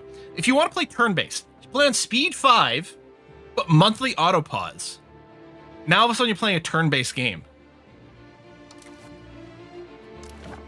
That's kind of interesting. Right, so we should actually go through these options. Someone was asking about the drill. So we got a bouton over here, drill army. This would have the following effects. This unit would gain monthly experience gain plus 250%, but army maintenance goes up. We got the money. We should probably drill you. Right, recruit army. If I hit this lets me train dudes to join this army directly. I think what we might want is some frontliners. The thing is, there's nothing in here that to me screams these handgunners can't be on the front lines. Okay, these footmen, what do you have? Damage, strength damage taken. Ah! So footmen take reduced damage. They actually do work well as a front line. The archers have high initiative, but they take more damage. They do less strength damage. Presumably they do the same amount of like morale damage and whatever. Horsemen have high initiative, yeah. The chance that a regiment will engage during combat phase of combat. Every hour, assuming there's enough frontage available, all the regiments not currently engaged will attempt to join the fray.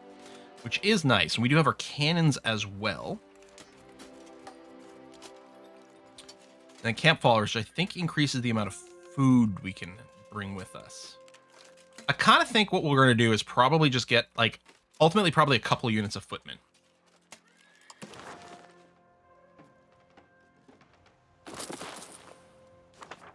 I mean, just one for now.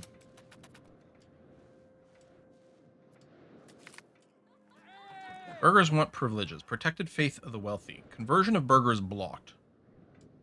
Well, as long as you stay Catholic, that sounds simple. You know what? I'm going to take option 2 because it'll make the patricians happier and it'll help to offset their rabble that's going on.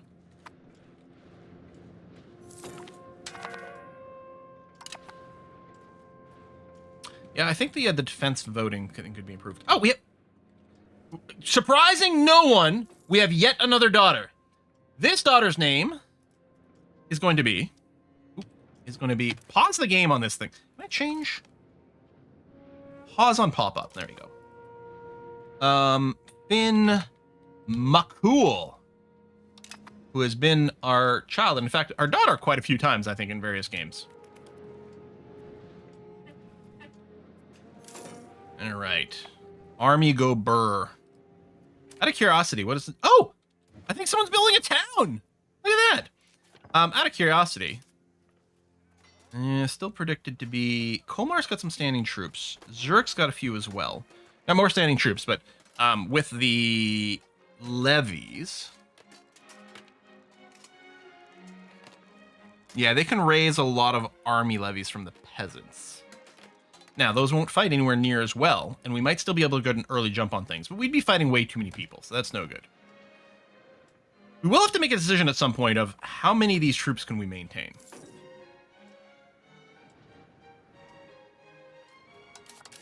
And the answer so far is the army maintenance is really not that bad. It is adding up, especially if we want to drill. Oh, okay, right. We were looking at other buttons. Upgrade army. Upgrade our army to latest technology. The price of that.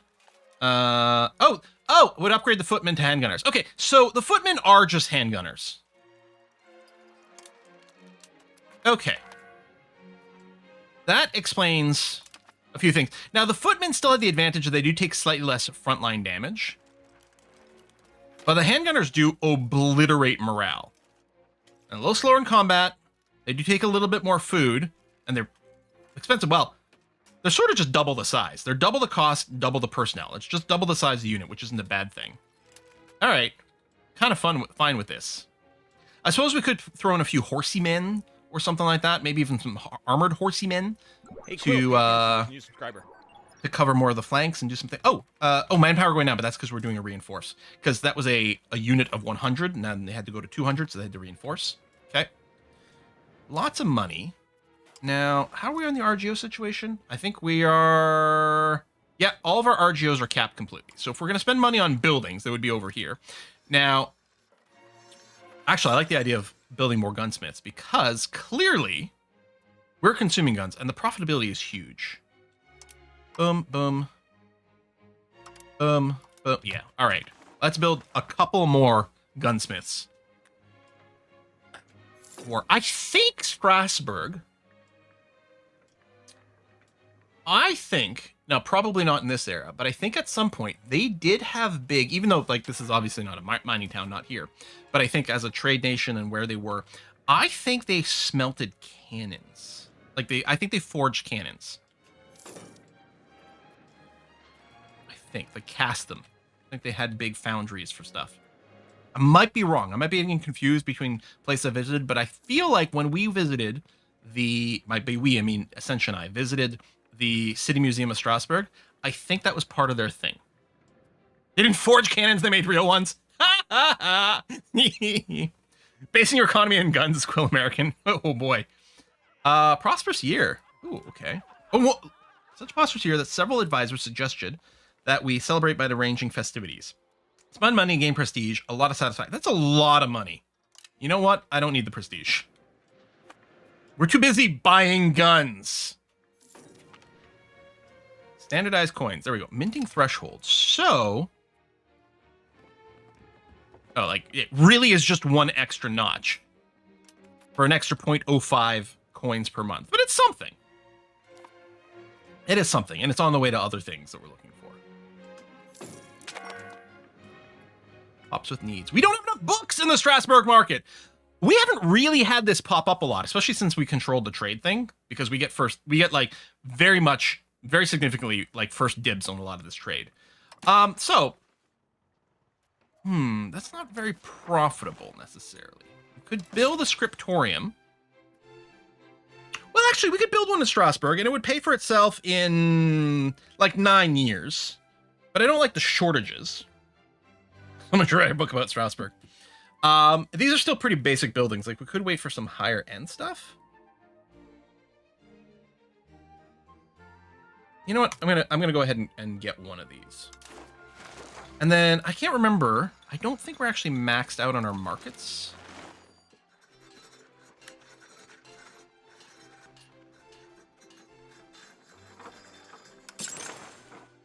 Yeah, because I think when I went to build them, there wasn't necessarily enough. I really wonder if I should just max out all these. I'll queue one up. And market warehouse. Maximum stockpile. That is interesting. And it still has some trade like advantage in all those. But it's just more capacity for things. I kind of feel like building one. I don't know like how much it matters that we can store more goods. Well, quite a few of these are capped. I mean, we have a lot of things that are sitting at the cap, so we could bring the cap a little bit more. It might give us more ability to be flexible in trade. Yeah, how is our trade node? It's hard to tell. Like, Eiffel and Hunstruck, I think were in Cologne before. Something changed. This used to be a little bit of a spur here. I don't know if we claimed more territory here or if we lost a little here. And we'd really need some before and after pics. Do production resource buildings require resources? Yes. So it's almost like Victoria style, where there are production chains in buildings. So for example, to make books, you need paper. Make paper, you can get a paper maker, which requires some good. And not only do they need resources, but buildings have resource modes. Like if I were to look specifically at the paper building over here. Oh, this is the paper guild. That's not what I'm looking for. The paper makers guild. There we go. If I look at this, and then click here. There we go. Production methods. There's 3 different ways that we can make paper. Now, one of the ways, rag paper, we need a tech. We actually have the ability to research that right now, so we may do this. So option 1, animal parchment, uses leather. Option 2, pulp paper fiber, or fiber pulp paper. Ooh, my eyes are going buggy. Uses fiber crops. And yeah, the rag paper uses cloth. Now that'd actually be quite good for us because I think we do. I guess we don't grow cloth. We can look at it, but and actually no, the pulp one is the most profitable right now, but it might change. I have it set to automate, so it should auto pick whichever one would be the most profitable at any given time. That is right over here. This check mark or this cog is to automate the production methods, which seems like pretty good. So I like having that on most of the time. And yeah, armies do have a food supply, like in Imperator and CK3 these days, right? They have a food supply. And so one of the things with the supply wagons is it can help them carry more. Oh my god, we have a son! I didn't know it was possible to give birth to a son. Well, this is going to be... This naming convention isn't going to make any sense, because I think you're going to end up with a couple of Vons in your name. But Von Worstington. Oops. Worstington. There we are. Blammo. I mean, we keep changing, right? We're not playing the same dynasty because there's elections that happen back to back. If we do change to a monarchy, then this will become more relevant because, you know, then we'll really be making heirs and caring about their education, which is something you can control. You have an obsession with the county of Salm. S-A-L-M? Request to check somewhere. Oh! That's right over here. Well, there you go. I should go conquer them. They make sand. All right. Reminds me of the episode of Firefly where they go to the planet that, like, produces mud. But that, I mean, it's legit. Just like Sourwarden over here makes clay, right? I mean, these are resources. You need the sand probably to make glass. Maybe some other things, too. I don't know. Maybe some sort of brick. Commoners. Oh, this. Stability, Republican tradition, or just take the money. I'm just going to take the money and run. How big of an army do we build? We get some horsey mans. I'm just realizing when I say that, I'm just trying to say like horsies, like horsemen. I'm just realizing it's probably sounding like I'm saying seamen. So maybe I should stop doing that.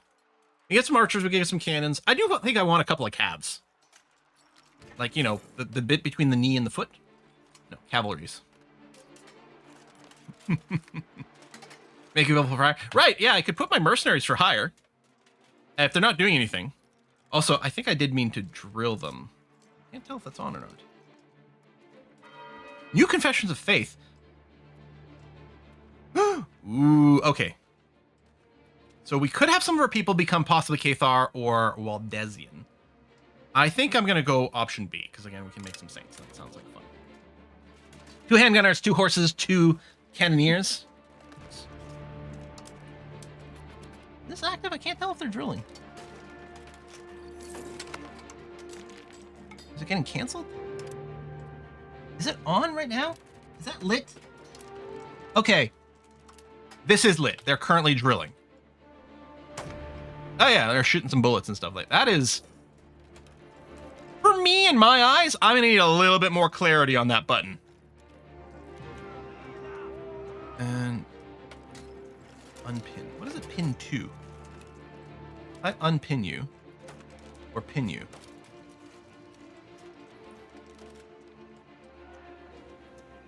I don't know where that pin goes.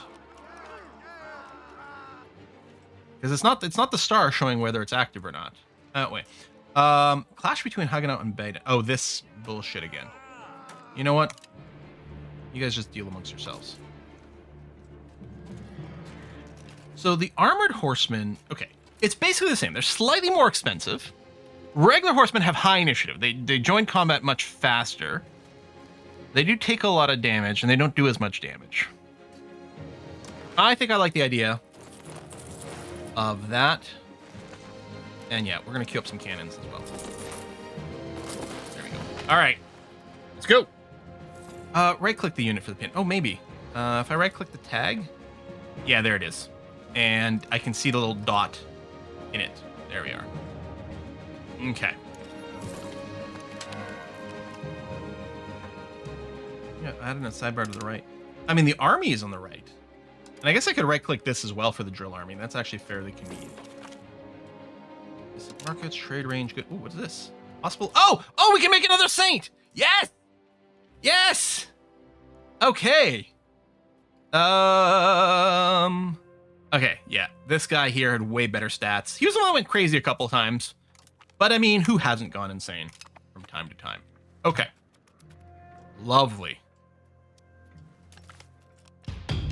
Burgers. They want local burger privileges. For 20 years, they would get 100% more power. They'd be satisfied. All right, fine. You know what? The burgers are kind of important. They're kind of our vibe. All right. And you're still training. Good. Okay. Let's hit the balance. Boom. Now, I'm a little concerned. So we got handgunners in the middle and on the left. I kind of think we're probably going to want 1 more handgunners and probably balance them to be on the right. I mean, we'll also have peasants and things. But yeah, I think that's what's going to happen. Okay. Does the Pope get final say on saints? I'm actually not sure how that goes. I mean, we're spending our religious influence, so presumably, you know, the Pope owes us is basically what is going on. We've all been good Catholicers for long enough that old Papa over here is like, yeah, sure. You can make your guy a saint. Mm-hmm. Yeah, Strasbourg is small. Strasbourg starts as just this one location right here. Very tiny. And then we did go and claim a little bit more territory. It's whiskey and chocolate. What is going on today? Been watching since the first Let 'Em Dare You streamed. Since then, I've graduated high school, university and been working for more than half a decade. Love that you are still doing your thing.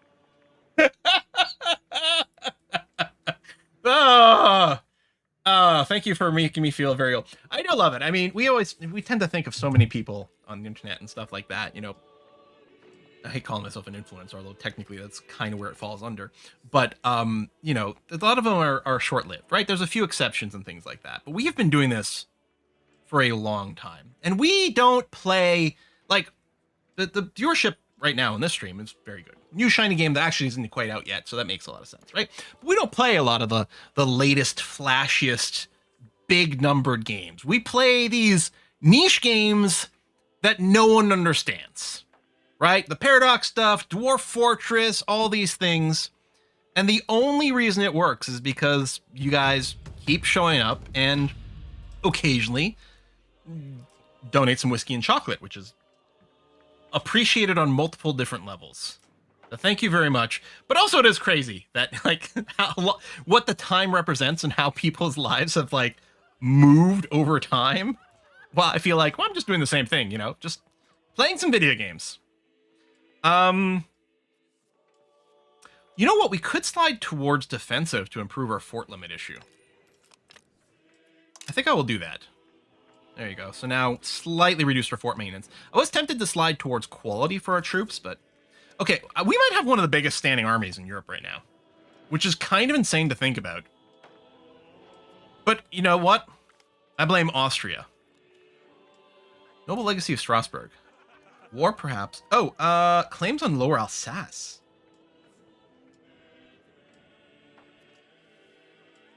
Which is owned by the Palatinate. Is this Lower Alsace? Oh, yeah. Right. We are in Lower... Actually, that is a different province.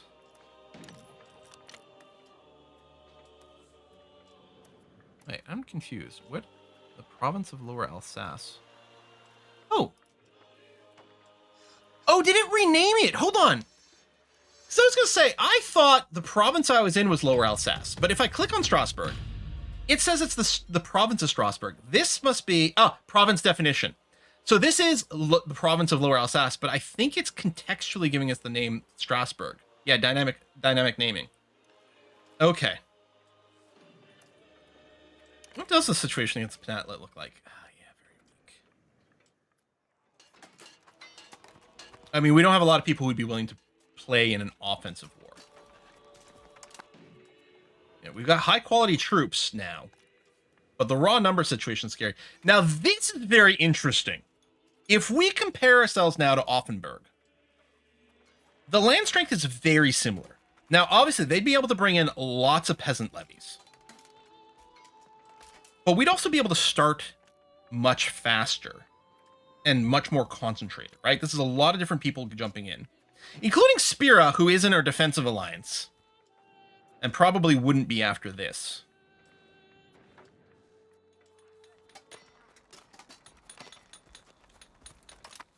Keep drilling, baby. Drill, baby, drill. I might hit this button and get claims.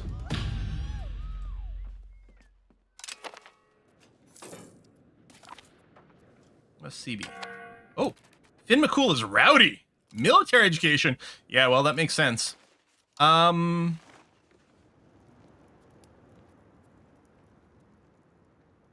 new character. He's not very impressive, though. Host army exercises. We get some army tradition. You know what? Let's host army exercises. Whiskey and chocolate. No more Mr. Nice Strasbourg, as someone said in I've been chat. watching you since your England EU3 LP, a third of my life ago. Thank you for all the cheerful entertainment. A third of your life! Jeebus! And EU3, England EU3 LP was how we started on Paradox Games. Thank you very much, Saran. Thank you very much, everyone.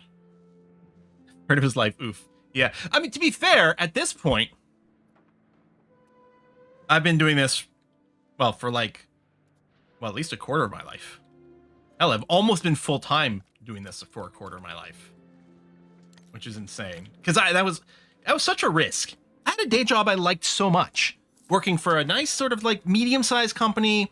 I was the IT manager and doing lots of programming. Everything I enjoyed was there. And the YouTube channel started to get bigger, and I would be offered little business trips. I'm like, oh, I can't take time off work. And it was around the time I was 35. And I was like, you know, if I don't give this a try, oh, I need to go and get some influence here. If I don't at least attempt this, you know, by the time I turn 40, I might not ever forgive myself. So I decided to bite the bullet. And I guess it worked out. Oh, the clergy will support this if I decide to build a monastery. Yeah, that sounds fine. Kind of fine with free subjects as well. But sure, let's build a monastery. That's fine. Okay, there we go. Now we got the support. I forgot to do that part. If that had failed, that would have been annoying. Selkris says, I remember how stressed you were when you decided to quit your job to do YouTube full time. Yep. It was horrendous. Because I don't really want to be someone who wants to be in business for themselves. Like, lots of people, so I'm on like YouTuber subreddits and things like that. And there's lots of people like, oh, how do I get started? How do I really want to do this for a job? And I'm like, why would anyone try to pursue this? Randomly lost 5%, but we're still good. Like, why would someone choose this? That's crazy. So, you know, some people... Oh, what's that? Hold on.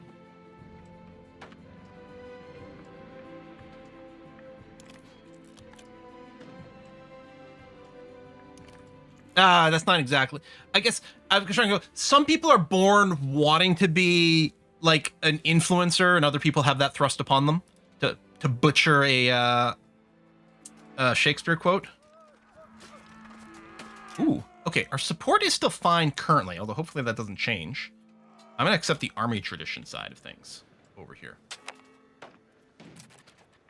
Luxembourg is asking for money. No, again, what the hell, dude? No. We're not friends anymore. A bunch of my diplomacy efforts are about to max out, which will free up some of these points. Town demand. The town of Durlach has grown rich and prosperous. People are disappointed they've not been chosen the seat. Oh. Representative, they gain an urban parliament seat. Local burgher power goes up. They get a parliament seat. Well, how interesting.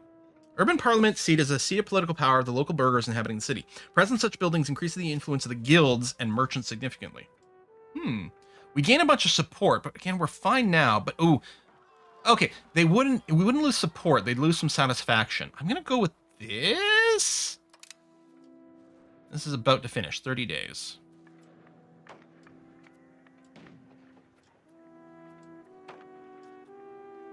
Now, use frontage. There's lots more room over there. Maximum strength. That's good. And then over here, there's their experience bar, right? So that's their current morale, which is fine, and their experience here. So yeah, we'll try to get them a bunch of experience. There you go. And thank you, Army Tradition. Let's check. I'm assuming, so 31% Army Tradition, giving some morale boost, siege ability, some great power score. We're at 200 now, which is good. Okay.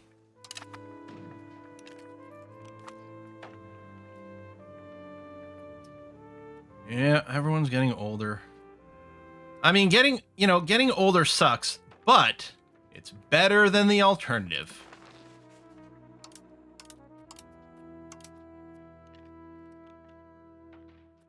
Yeah, it's like I want to keep my vote on automatic defense, please. Benjamin Button, no, I meant, meant dying. Getting older is better than dying, is what I'm trying to say. Okay, I think I am going to go and get one more handgunners. I'm going to spread it out. I'm going to get that one to raise out of Durlach, please. So I guess a standing army of 1,000. And then we can have one proper handgunner on each flank.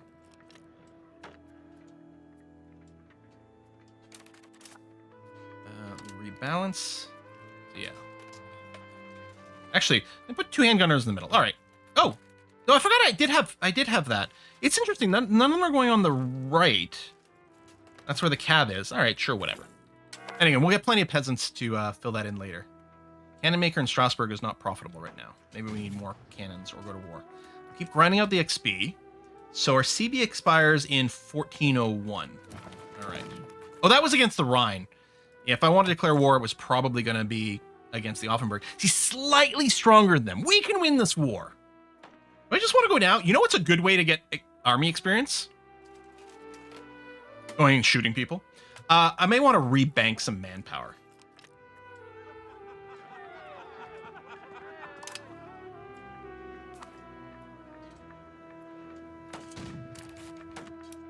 I wonder if I stop drilling, because there's some maintenance. Oh, okay. So there was some extra manpower maintenance while drilling. Oh, we unlocked the entrepot. I'm going to build this. Yeah. We don't have tons of cash either. I mean, for some reason, we're paying a lot more in army maintenance than we used to. It's okay. We'll put them to good use.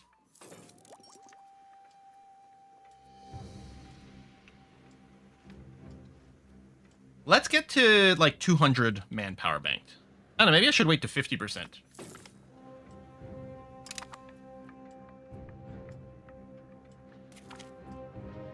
Get another daughter! It is Juna!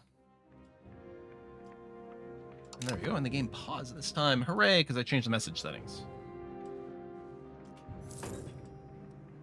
Oh, you're right. I should totally bring down the Navy slider because it'll make some different. No, we have 0 Navy maintenance. We don't have a Navy, so we're fine. You're probably saying that as a joke. Yeah, Speed 4, the game like actually does move very fast. It'll be interesting to see like the performance and stuff in some of these late games. Okay.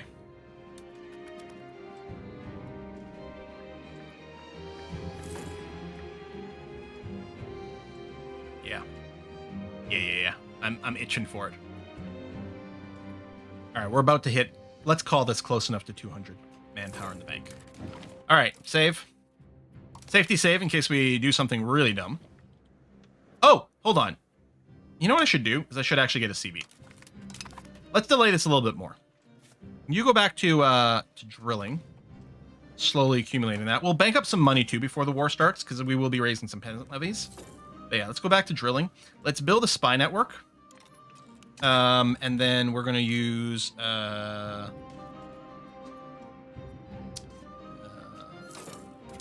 Great CB. Because I think this will open up an option when we get the spy network. Pikmin Mega Master is come of age. I know, we've only done no CB wars so far. You can get your parliament to give you a CB as well.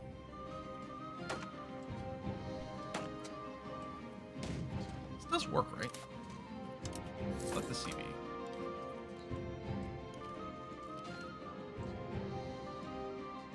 Actually, with 200 espionage...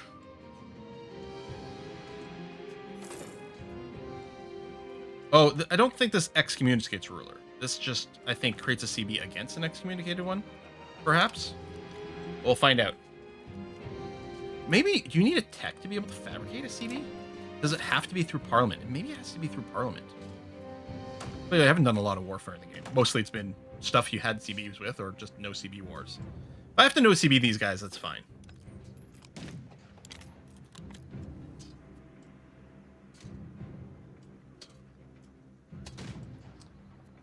It actually wouldn't be a terrible idea to get our manpower higher anyway. Oh, see construction. Look at this masonry. So we've got estates building things, which is nice. The estates are making enough money that they're building buildings. Hopefully, they're building smart buildings.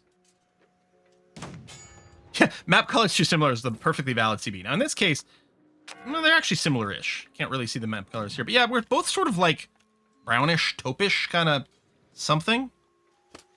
Maybe this one might be puce. Offenburg might be puce. It's a little hard to see. But yeah, you're right. They're too similar. This cannot stand. Yeah, I think, you know what? I think we would see it in this list if it was an option.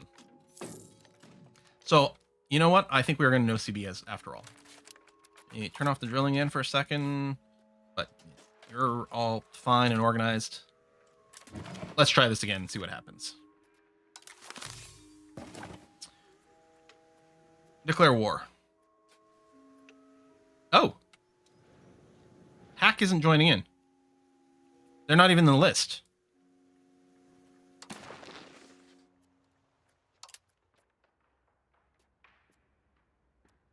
We lost our alliance with these guys?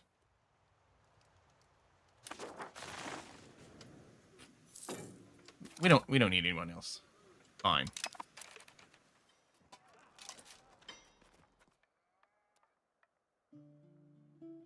Oh, for crying out loud. We can't no CB. The HRE rules. They passed an HRE law. We can't declare a war without a CB.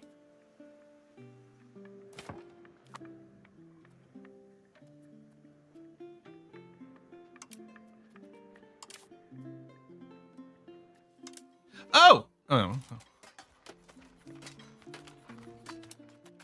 Damn it. Create CB was in diplomat. Yeah, no, there's create the CB, yes. We've opened the screen about 30 times in the last minute. The only one I've got an option for is the excommunicate leader. Well, I mean, I do actually have a CB against the Palatinate, but the problem is they're still huge.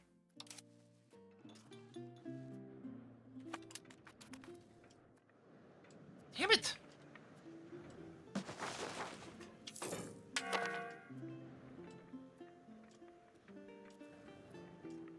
Yeah, next time we get the we're gonna have to give them a lot of privileges, but the next time we can do an election or a parliament, we'll see about fabricating a CB. I can't call it right now; it's on cooldown.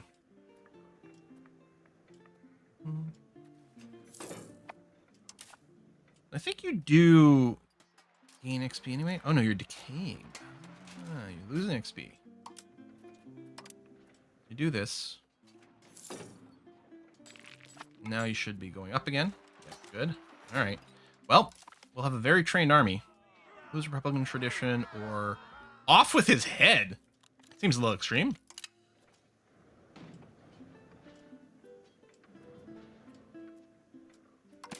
Yeah, I guess we'll get you back as an ally. I don't know why it left.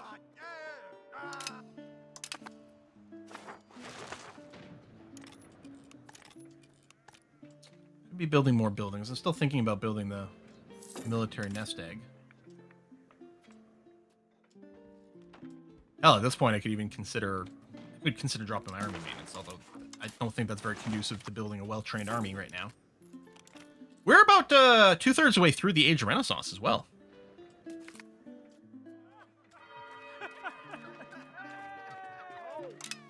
Take the cash. I don't mind a little you know, I'm corrupt. It's fine.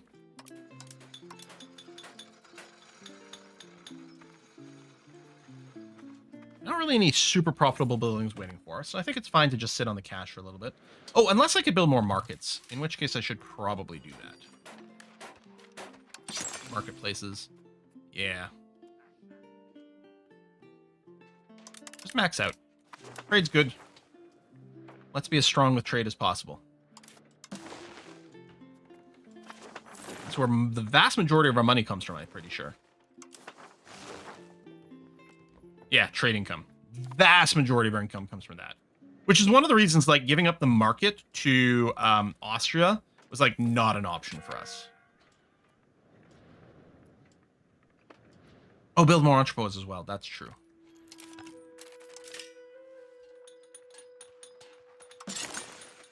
So we get to build one in Strasbourg. But yeah, 10% more market attraction, more trade capacity to the owner. That's going to be huge. Huge! It only takes 2/3 of a year to build, which is great. And yeah, we're just waiting for the parliament to come up again, and then we're going to see about the fabricated CB this time. But we're going to have to give up a lot of favors to make this go. But at this point, I'm bitter enough. I'm fine with it.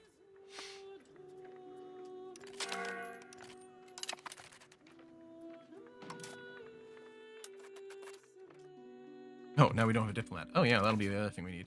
Although, oh, yeah, you got to spend just a little. Let's go just like this. So, like, out of curiosity, yeah, it's still not going to be an option because the requirements are met. Yeah, so I think this is, we create a CB on someone who has been excommunicated. I think I can just cancel the spy network here. All right, let's go to speed 5. Unprofitable buildings, cannon makers, okay. That's fine. And yeah, bank the manpower, keep training our people. Another winter. That's a lot of money. Lose satisfaction, gain satisfaction. The patricians, I mean, they'd go a little cranky, but it would be temporary. Give me cash, please. Oh, defensive. Oh, yeah, defensive alliance is always proposing something, and then nothing happens. So someone is voting for the automatic defense, which I would be fine with. Oh, Württemberg's in favor of that now. That's interesting. I think you were a holdout before.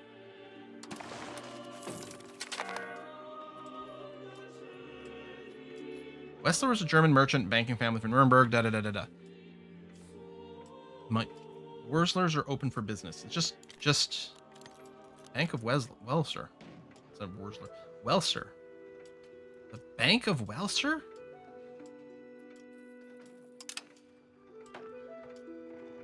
Advanced research. Oh, possible government reforms. Hello. What do we want to add? Maybe something to do with war. Could increase our peasant levy size.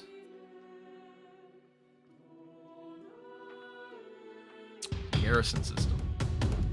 Moves us towards defensive. Cheaper fortifications. Increased. I mean, there's not really any cost to this unless we want to go offensive. Although, I do like agricultural cultivation, but I don't think we want to go to serfdom. I don't think that's my vibe. Trade office network. I don't know how much of a difference it makes for us. Oh, we've been hurt before. What is automation? In general, there's lots of options. Lots of aspects of the game can be automated. From this screen on the side to like every page over here has got little sprockets that you can click to toggle automation of various things. Anything you don't want to have to babysit.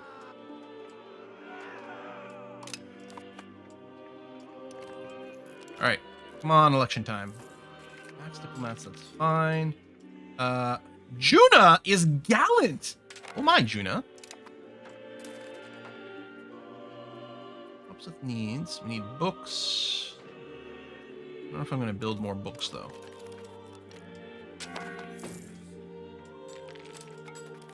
How big are you now? Oh, I mean, we're still small. We'll stay small. I have no intention of getting super huge, although I'm kind of itching to just go and have some fun and punch someone in the face.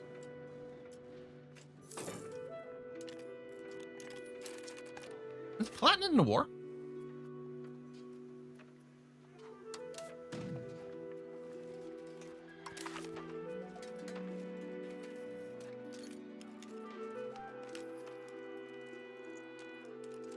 Okay, this is the Palatinate, like the Rhine over here. They've got more troops. They'll be fine.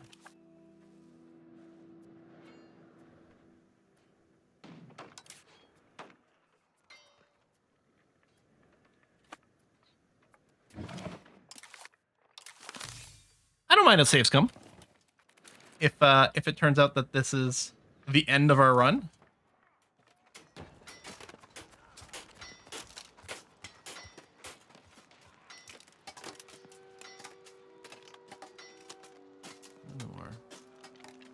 Oh, would you join if I promised you land? If I promise Mets land, they'll join in.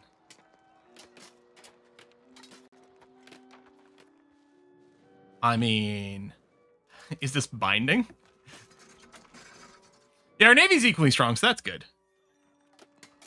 Let's go! Declare war on the Rhine! Declare war on the Palatinate of the Rhine. Okie dokie!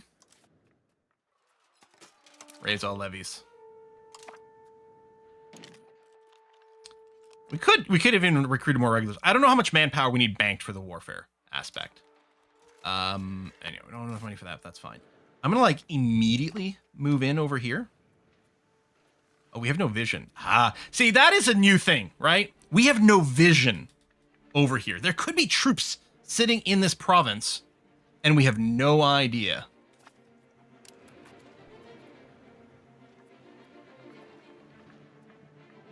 And we're moving before we have our peasants up, but my idea is just to like start the siege immediately. All right, no one in there. There's no actual fortress here, so I think this is going to be a fairly quick occupation.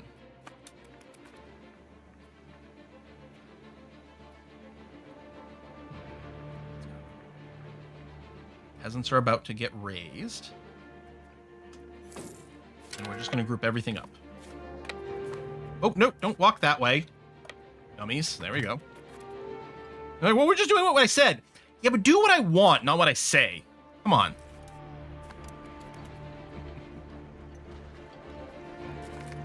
Oh, they're moving away now, which is too bad. Okay, let's just get way to beat. Group these up. We'll do a rebalance if needed. Let's march. Actually, I might go and try to catch these guys. You know what? I'm going to stay here.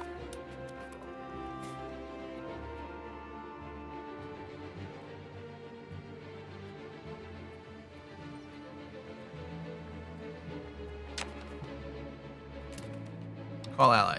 Oh. Huh? Did I click the promise, but I didn't actually finish it, so I didn't actually do the call in? Yes, you can right-click on an army to chase them. Yes, and we have done that before. We'll do that again, but I just changed my mind there instead of following these guys.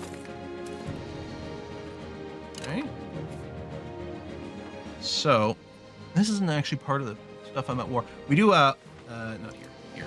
Oh, you can clearly see. We're at war with all these guys. Let's just focus on this area. There's an actual fort there.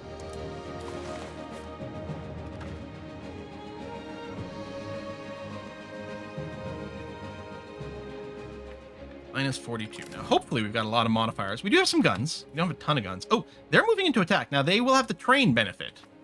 But we do have higher strength otherwise. It's whiskey and chocolate.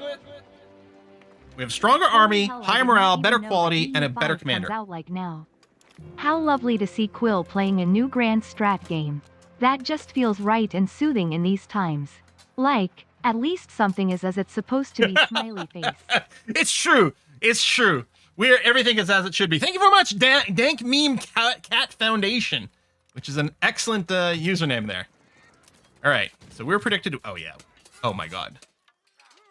Oh, yeah. So we have slightly higher discipline, much higher morale, which is very important. Slightly higher tactics by 0.01, but that means something.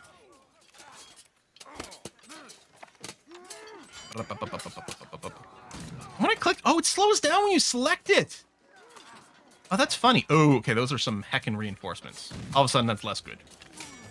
All of a sudden, that's less good. Yeah. Did they piece out of their other war? Is it possible that they pieced out of their other war? Because if so, that would be annoying. No, they haven't. No, wait. Yep. Yep, they did. They pieced out of their other war. Oh, peace out now with 2%. No, there's no way. They're not even going to take a white piece.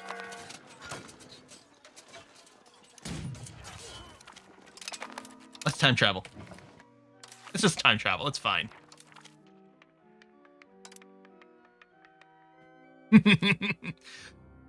Peace out instantly. Well, I mean, they'd be motivated to peace out is what would happen. That kind of makes sense.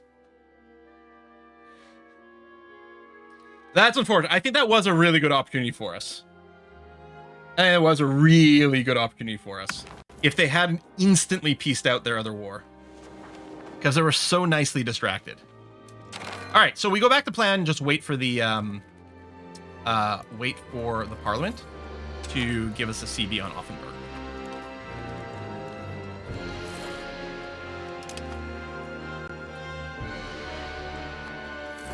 I don't know if there's a place to see your cooldown for it, like how long it was since you last called the Parliament.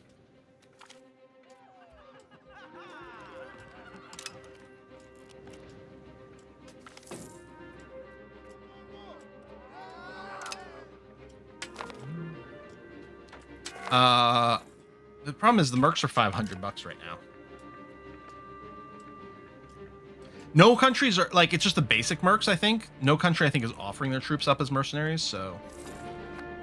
I think that's one of the issues.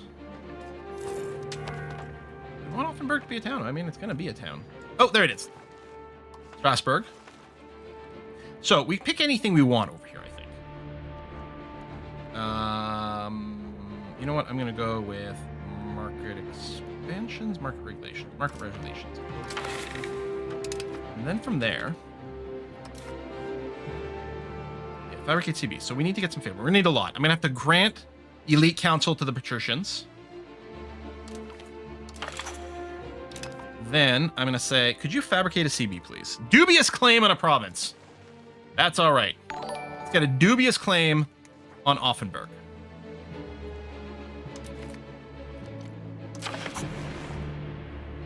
Okay. Then I still want to pass this.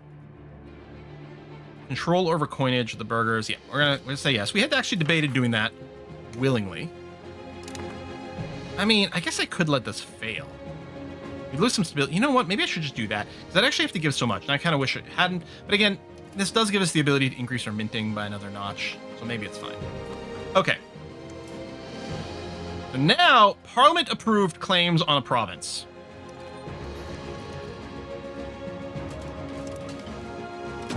Upper Rhine grabbing. Yes, that's what we're gonna do. Grab the Upper Rhine. Exactly. And who knows what kind of like secondary things might be possible. Raise this. And let's immediately go for our war goal. There's no way there's going to be enough troops in Offenburg. Oh, yeah, we're fighting Spira, so we're out of the defensive league. Oh, we almost have enough support. That's interesting. Yeah, but I need traditional economy plus some other things.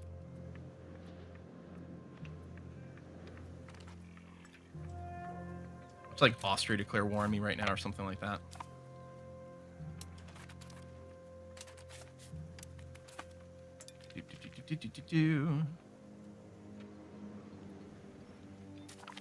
All right. Success. That's the war goal. So that'll start ticking. But let's go and see what kind of let's boop some of these other side pieces out of here. Free City of Colmar's got some units. We have a lot more units. All right. Got a lot of war score from beating that. Let's go and stomp another army.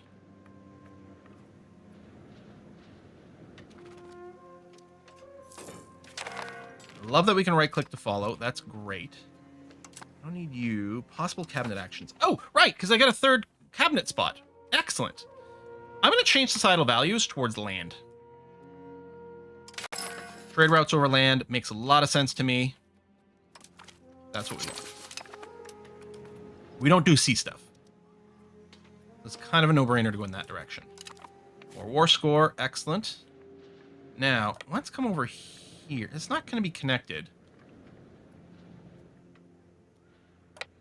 Saarburg's pretty big. I wonder if we could just vassalize them. Probably not. Nice shutter. Oh, hold on. Never mind. Bruxsal over here is adjacent to territory I already control. We're going to want to make sure to siege that. I mean, we'll probably end up sieging everything just for war score stuff. They're going to try to besiege this, which... Alright, fine. Let me go and counter this. But this is adjacent to land we control, which could be helpful. Yeah, I don't know. We might be able to feed more territory to our vassal. That is actually quite interesting to consider.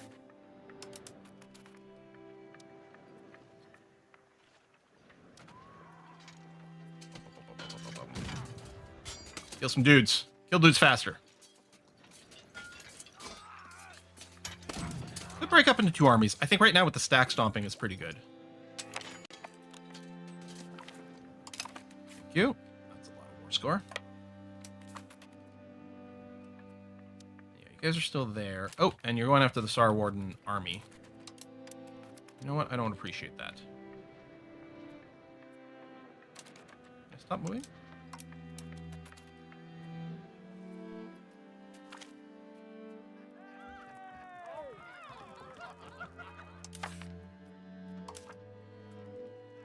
Let's make the patricians happier, because they're not great right now.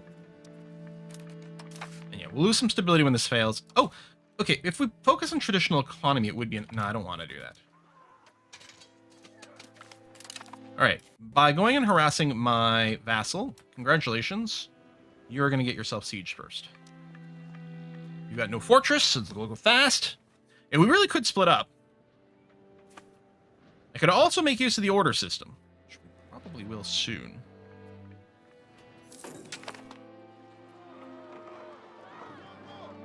Oh, that's right. I gotta go and do a parliament over here at some point. Yeah, the burgers are cranky, but I think they'll be fine.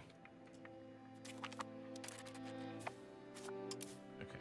I'm still gonna move my doom stack. I really could split this in half, couldn't I?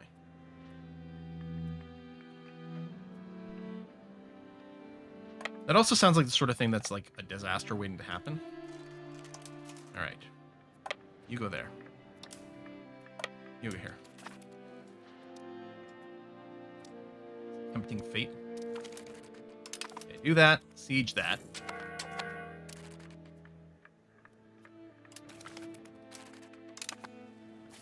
All right, it's time to set some orders. Let's ask... I'm going to say focus siege. I don't want to split up too much. It's kind of weird. Like, there's a lot of provinces because that's where everyone is split up.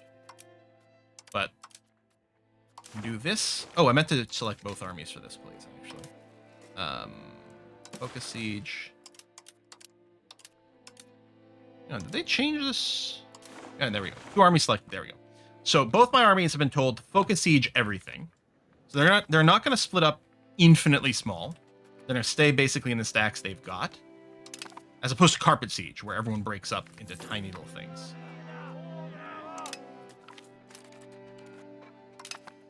Boom, boom, boom. As these automated operations are great. Oh, you have ancestors in the Saint-Avoire region? Don't kill any of them. I might cease to exist. Well, my ancestors are from Strasbourg, which is one of the reasons I picked them. I also think Strasbourg is a very fascinating place. Okay, we're sitting at 100%. Yeah, we failed that issue. That's fine. The important thing is we got our CB. Now,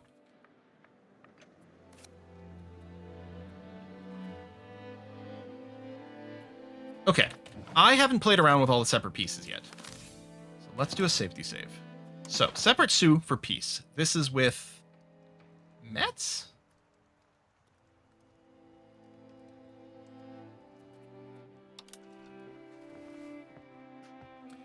Can I change who it goes to?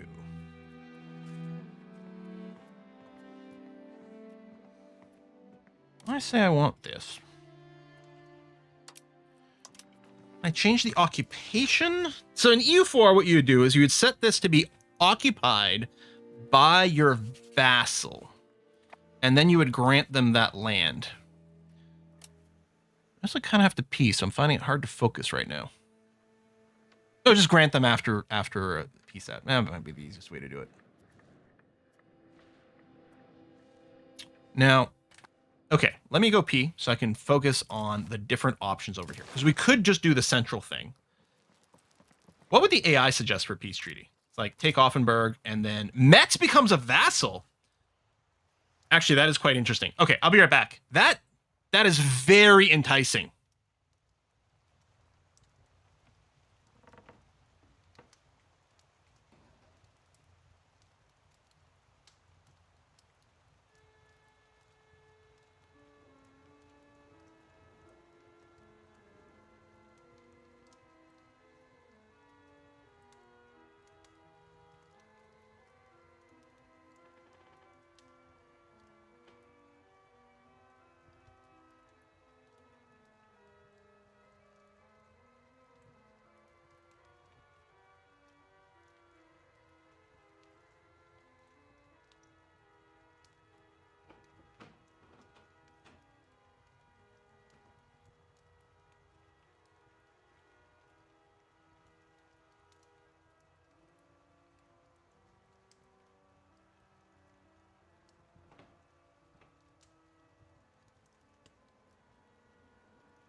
Okay.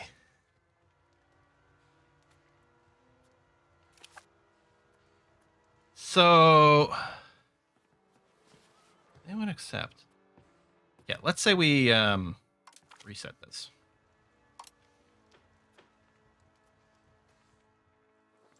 Still like the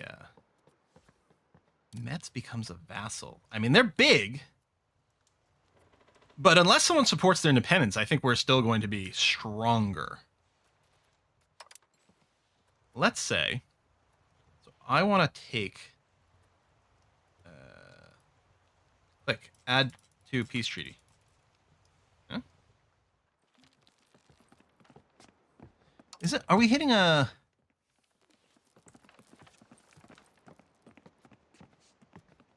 We're not sitting on 100% peace cost.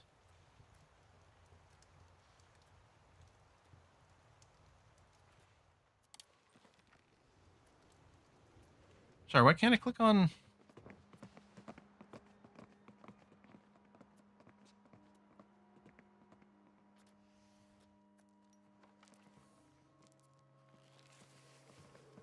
Why can't I select you? Did it get de-sieged?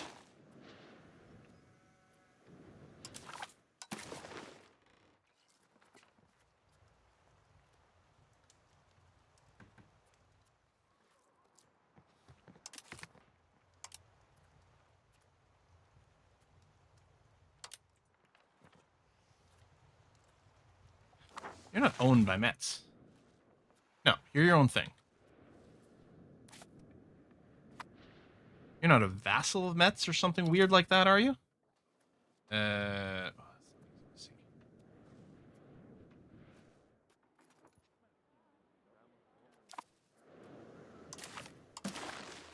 So, I'm seizing you.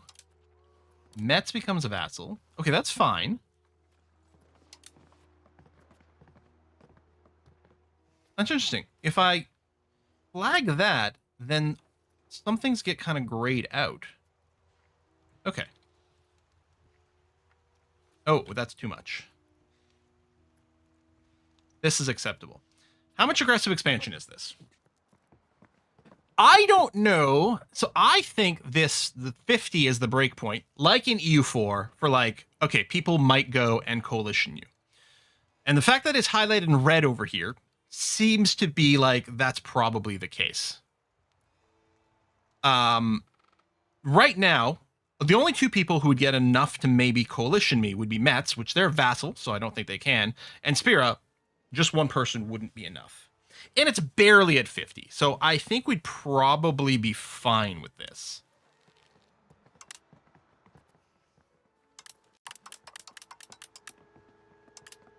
I guess I can... I guess the shift doesn't do it until they'd accept. There you go. Total cost of peace, the 100. So we take this province, we take that province, which is great because it's all contiguous. We vassalize Metz, which is a little split up, but so be it. And we hopefully don't trigger coalition. We're at 100. We got $2 thrown in for good measure. Send demands. Okay. First, now, let's go and try to improve opinions of Metz. It was just a prank, bro. Secondly, if we want to integrate its military, so out of these three, 64 is our best military. So we're going to go integrate province. Oh, we got two places. Right, of course. Durlac. I think 48 is our next best. Integrate the Rhine part that we grabbed. Disloyal subjects, Metz, not really a surprise. Burghers are rebellious, which I don't love. Oh, we can drop our levies. And then our remaining standing troops, we're just going to go and center back up into Strasbourg, please. Now, Offenburg grows fruit. Bruskal, grows medicaments. That would have been great during plague times. But okay. There's a separate piece. And I could have maybe done more separate piece, but obviously we were at our coalition, like, aggressive expansion limit, so I wouldn't have wanted to do any more than this. Taking Metz as a vassal is actually, like, crazy sauce.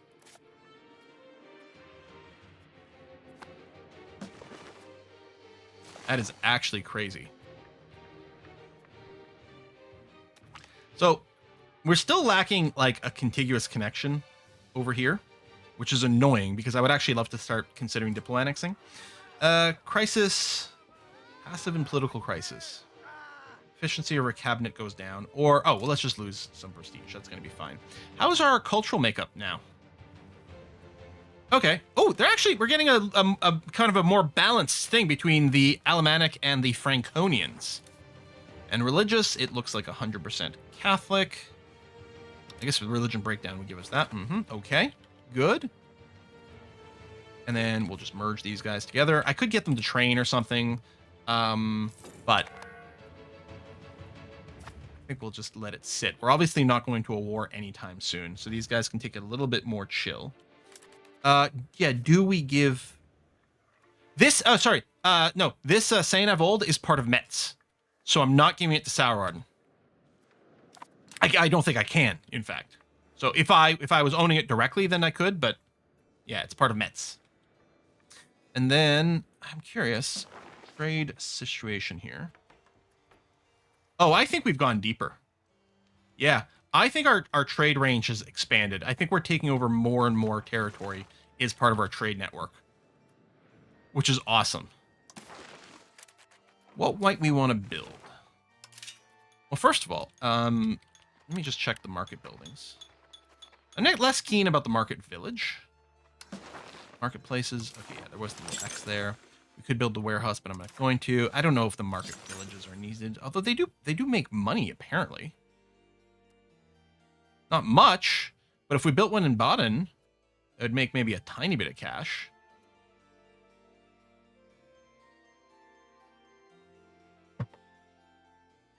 And then you get a little bit of trade stuff. I don't know that that's required. Oh, it produces a random good too. Well, not a random good. You choose the production method, but it can produce a little something something. I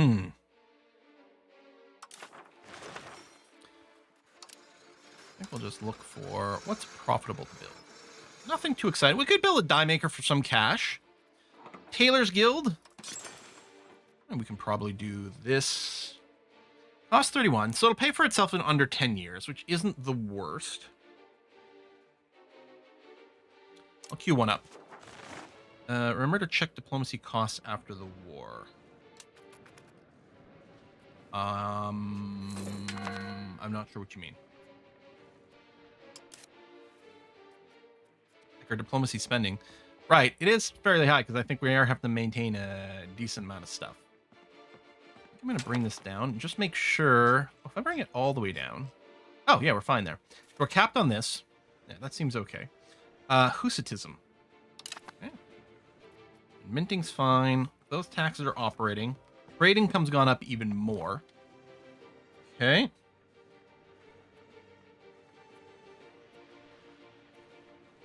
Once again, make Baden a town to improve your distilleries. Oh, I mean, we would lose some of our wine RGOs. Right? We'd be able to build more distilleries. I don't know if... Well, okay. Snafu, why do you think... And I have no idea, right? Come neutral. Why would you say that making Baden into a town would improve our distilleries?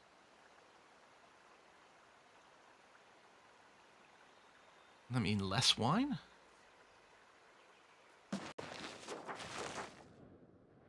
We'd lose some of our RGO here.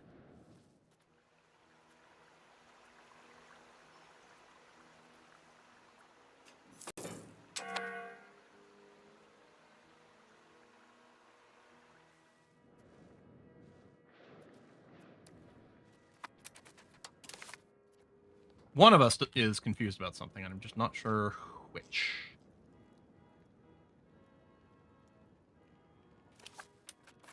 Yeah, I think we'd lose some RGOs. I think we'd end up with 4 or 5 wine RGOs left.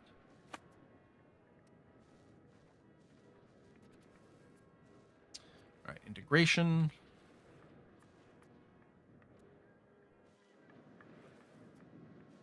I mean, presumably if we built distilleries here, they would have like more perfect wine, like trade access. But I mean, it should be fine, especially since like the access is very strong here.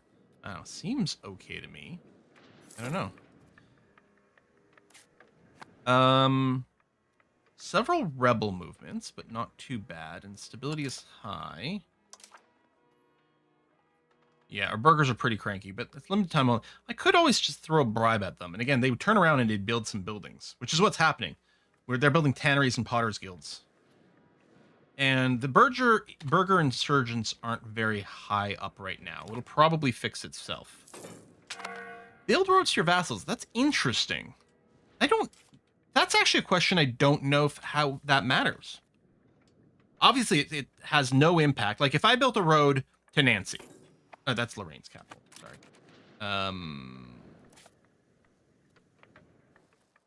Is this the capital of...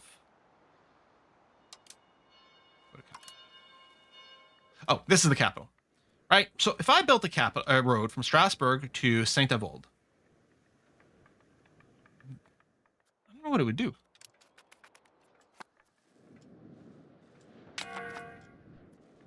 Yes. This upgrade to a town here, I think, got canceled when I took over. I actually wonder if it might still be a good town cabinet or candidate, because it would drop its fruit RGO limit from 12 to 6, which we're not even using all that at this point. As long as we've got enough food in the region.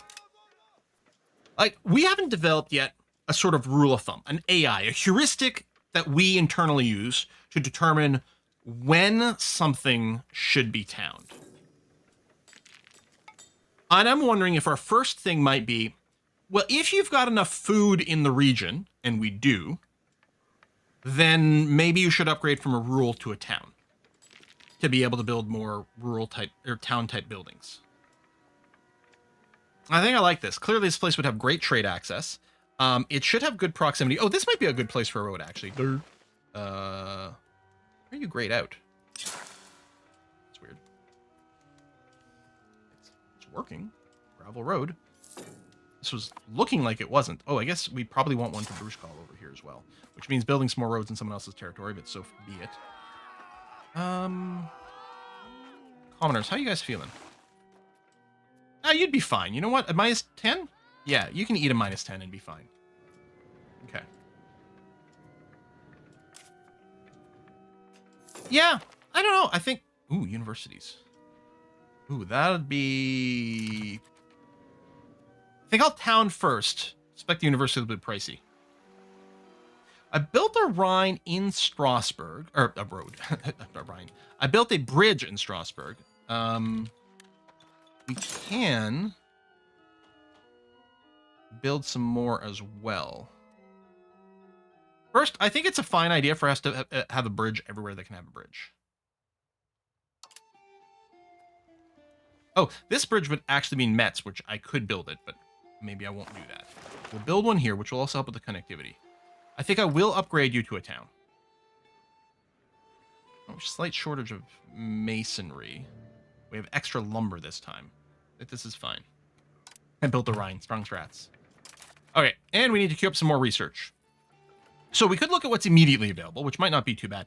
Like the rag paper, the counting house is interesting. What is the... Oops. Counting house gives us what now? Local crown power.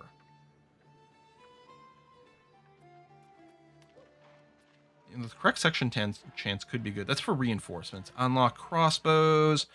Oh, yeah. Men-at-arms, regular regiments, and army levies. Oh, yeah, that actually would be quite good. Let's do that first. Someone brought it up recently, and it's like we were already queuing some things, but that would be really good for us. Supply minute. Or no CB costs, except we can't do that within the HRE, so we don't really have to rush that. Anyway, that's not gonna cost us much. Let's open the tech tree. And maybe pick something. I'll pick up sovereignty. Oh, we can get some custom Republic stuff. Although, still thinking we might go to aristocracy.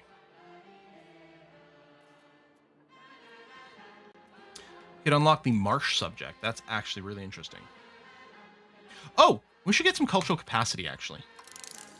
And then, yeah, maybe some free diplomats. Kinda handy. All right, that's a decent queue. Only 5 things in the queue. Okay, I thought it would have been more, but that's fine. So yeah, we have some unhappy people. Insurgents climbing a little bit, but I think they're going to be fine. Animaker slightly losing money. We do have our employment laws set to most profitable first. I guess we might want to change to infrastructure then. Oh, Lord Gravewish has died. 64. She were ruler's mother.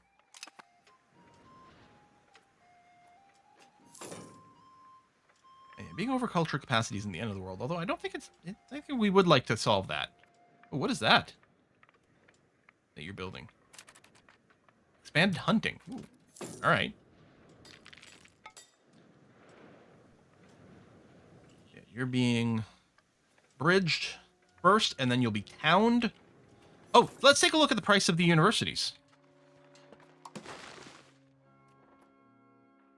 Okay. They're pricey. We're definitely going to want to build them, though. Right? More literacy, which means more tech. Cultural influence is good. Pop promotion speed is good. Migrant attraction is good. Yeah. Ooh, a daughter. We need a name for a daughter. It is Esoteric Fish. Esoteric Fish. Welcome to the family. One of our families. We disband the HR yet. No, although they're annoying me because they stopped me from doing no CB wars. So, you know, maybe we will have to do something about them sooner rather than later. I could probably build some more RGOs as well.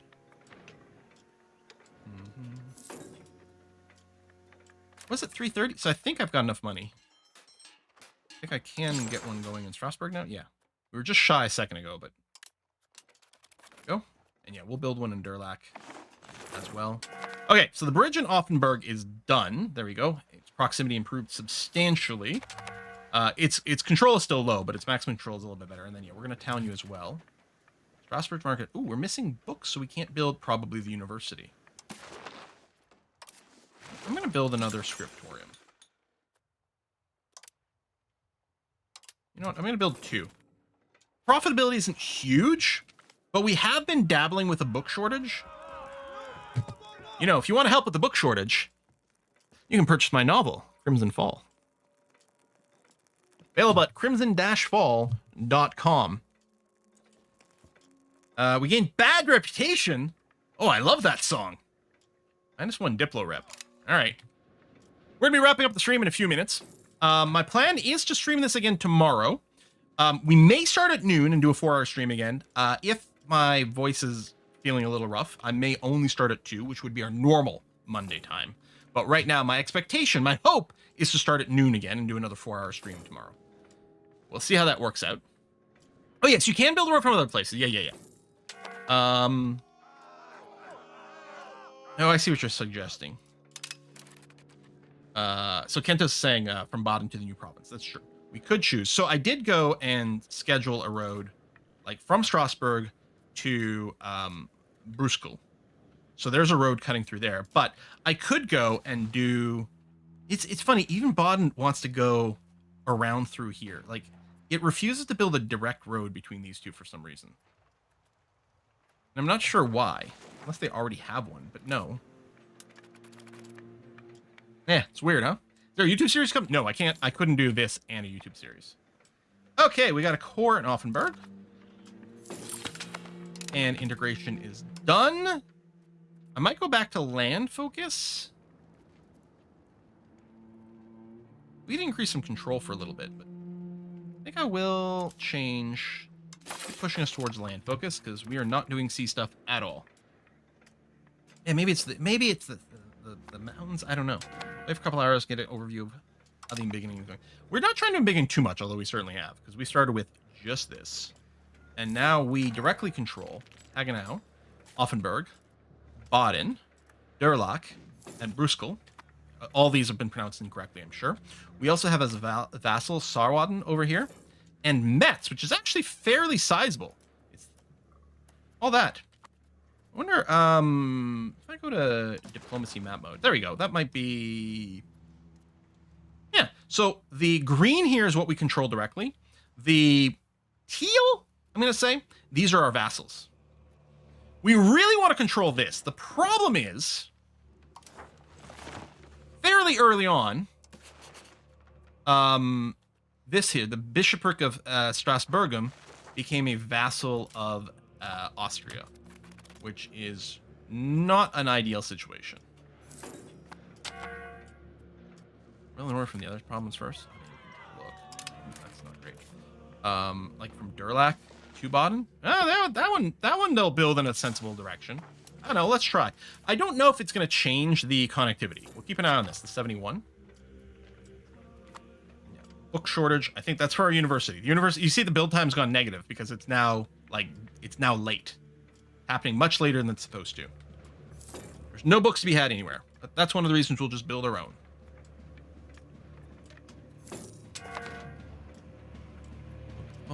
So this is the and then now they're going to start on the gravel road. Go. So hopefully our book shortage will be alleviated at some point. Yeah, I could manually import some books as well, assuming there are any. So we should investigate this. If we take a look at trading, well, actually, I suppose the easiest way would be, so with the books here, with the import,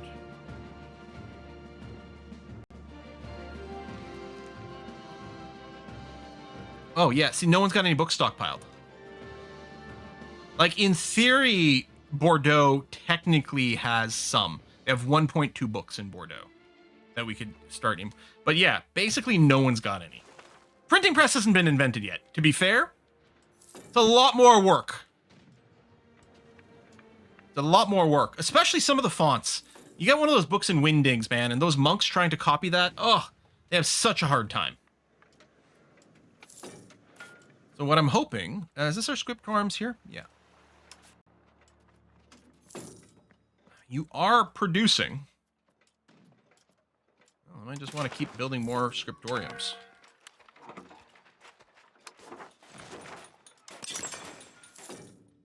Yep. Yep. Yeah. You know what? If no one's building any, we're going to do it. Even if it's not showing a high profit right now. Ooh, yeah, give me a bunch of money, please. Thank you. Gravel road is complete. It did not change the proximity of Durlac. It's whiskey Kind of and as chocolate. expected. Because I Thank think you the for river... more than a decade of amazing, consistent content. My kids have grown up listening to Quill since my eldest was only a few months old. You played what I would have but couldn't. Now she's in 7th grade. Here's to another 12 years. Hang on, 1 second.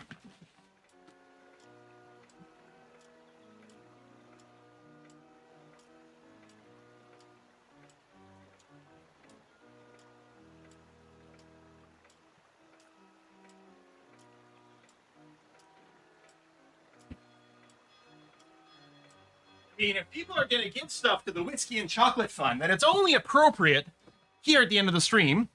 Not that I want to encourage drinking or anything like that, but I think it's a good time for a celebration.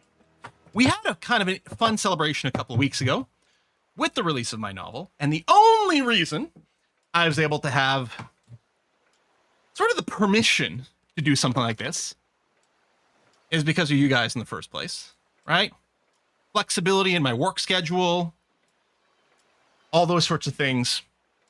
The knowledge that even if it was a really bad book, and I really hope it's not a bad book, hope people really truly like it, but knowing that even if it was a bad one, some people would at least get it to, you know, have it on their shelf and say, oh, this thing sucks, but, you know, it's by this person that I know.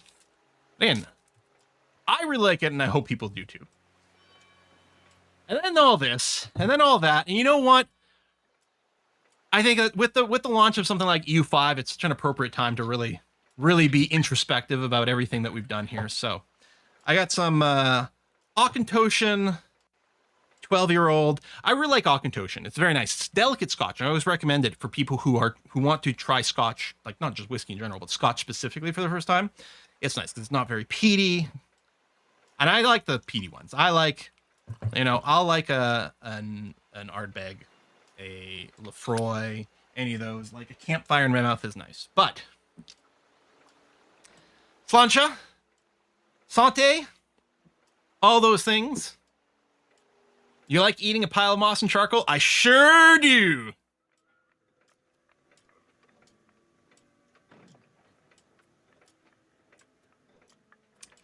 So yeah, so thank you everyone. I follow a lot of YouTube channels. I like watching a lot of YouTube channels. I would be very sad if they ended. And, you know, I hope that a lot of people feel the same way and, you know, want to keep this going. And certainly I want to keep this going. I want to be doing this when I'm 75. I'll be even worse at seeing things on screen. I'd be even more out of touch with the youths. But yeah, we are literally closing in on about 20 years of doing YouTube content, which is insane that YouTube's even that old. But yeah. Oh wait, we're gonna wrap it up here. I don't know what they want. Are you gonna cut ties with some or generate ties? It's fine. We'll pause there. So again, the plan is to stream tomorrow, hopefully to start at noon, like we did today, noon Eastern Standard Time. We're back on that schedule. And then yeah, Tuesday no stream. Wednesday back to streaming on Wednesday. Probably still doing EU5 on the basis that it's going to be the hotness. I do want to finish Bloodlines 2 because turns out I like vampires, if you didn't know. So we're gonna have to figure out what our schedule is. I want to go back to Stationeers. I want to continue our run of Dwarf Fortress. Has been fantastic. There's a good chance we'll be focusing pretty heavily on EU5 in the immediate present because there's going to be a lot of demand for that, which makes sense. And then we'll figure out some sort of return to normalcy at some point. Oh, Memon, thank you very much. CK2 3-player, think about EU5. Never touch EU. What's the best tip you can give to start up for the first time? Greeting from the Netherlands. Well, first, I guess the tip would be to do the tutorial, which is very strong in EU5. It is very good. Yeah. So that might be the thing. I don't know, man. I don't know. EU5, again, at this point, so in the build that I'm playing now, I only have about 20 hours in. But in the previous build, I had something like 65 or 70, and then there was a build before that when I had another few dozen in there. So again, we're probably closing into close to about 150 hours in EU5 at this point. And I'm barely scratching the surface. Barely scratching the surface. And I don't feel like I have the authority yet to be like, oh, right, here's the best starting tip, unfortunately. Hopefully we'll figure out something for that. But it just, like, I look at it and I'm like, how do I even start talking about this game? How do I make tutorials for this game? You know, I've watched some of the tutorials that have been like posted on the Paradox channel and stuff, and I'm like, and I'm watching it, I'm like, oh my God, it's barely scratching the surface, which is great. You know, it's not a game with like artificial complexity. Everything in here feels like it has a really strong purpose and makes sense. There's just so much of it, which is why the automation system is great. Maybe the thing to do is to automate a lot of the game mechanics and just focus on a couple at a time, and then de-automate one, and then de-automate another one, and just slowly add and add and add to what your focus might be. You know, I definitely wouldn't recommend playing a teeny tiny little nation like this one. Medium size is good. You know, something like Portugal is often a good pick because usually you're bros with Castile. You're not so big that it feels intimidating to play, but you're big enough that you're not struggling to build like your first building, right? You're starting at Strasbourg. We were making so little money that just getting the very first building to start making a profit felt like a lot of effort. And now we're rolling in a decent amount of currency, given our size. I mean, other countries are making tons more money than us, but given our size, it feels very good that way. So anyway, we're gonna wrap it up here. We're gonna be streaming tomorrow again, playing more of Strasbourg. And anyway, just thanks everyone. Thanks. I appreciate you.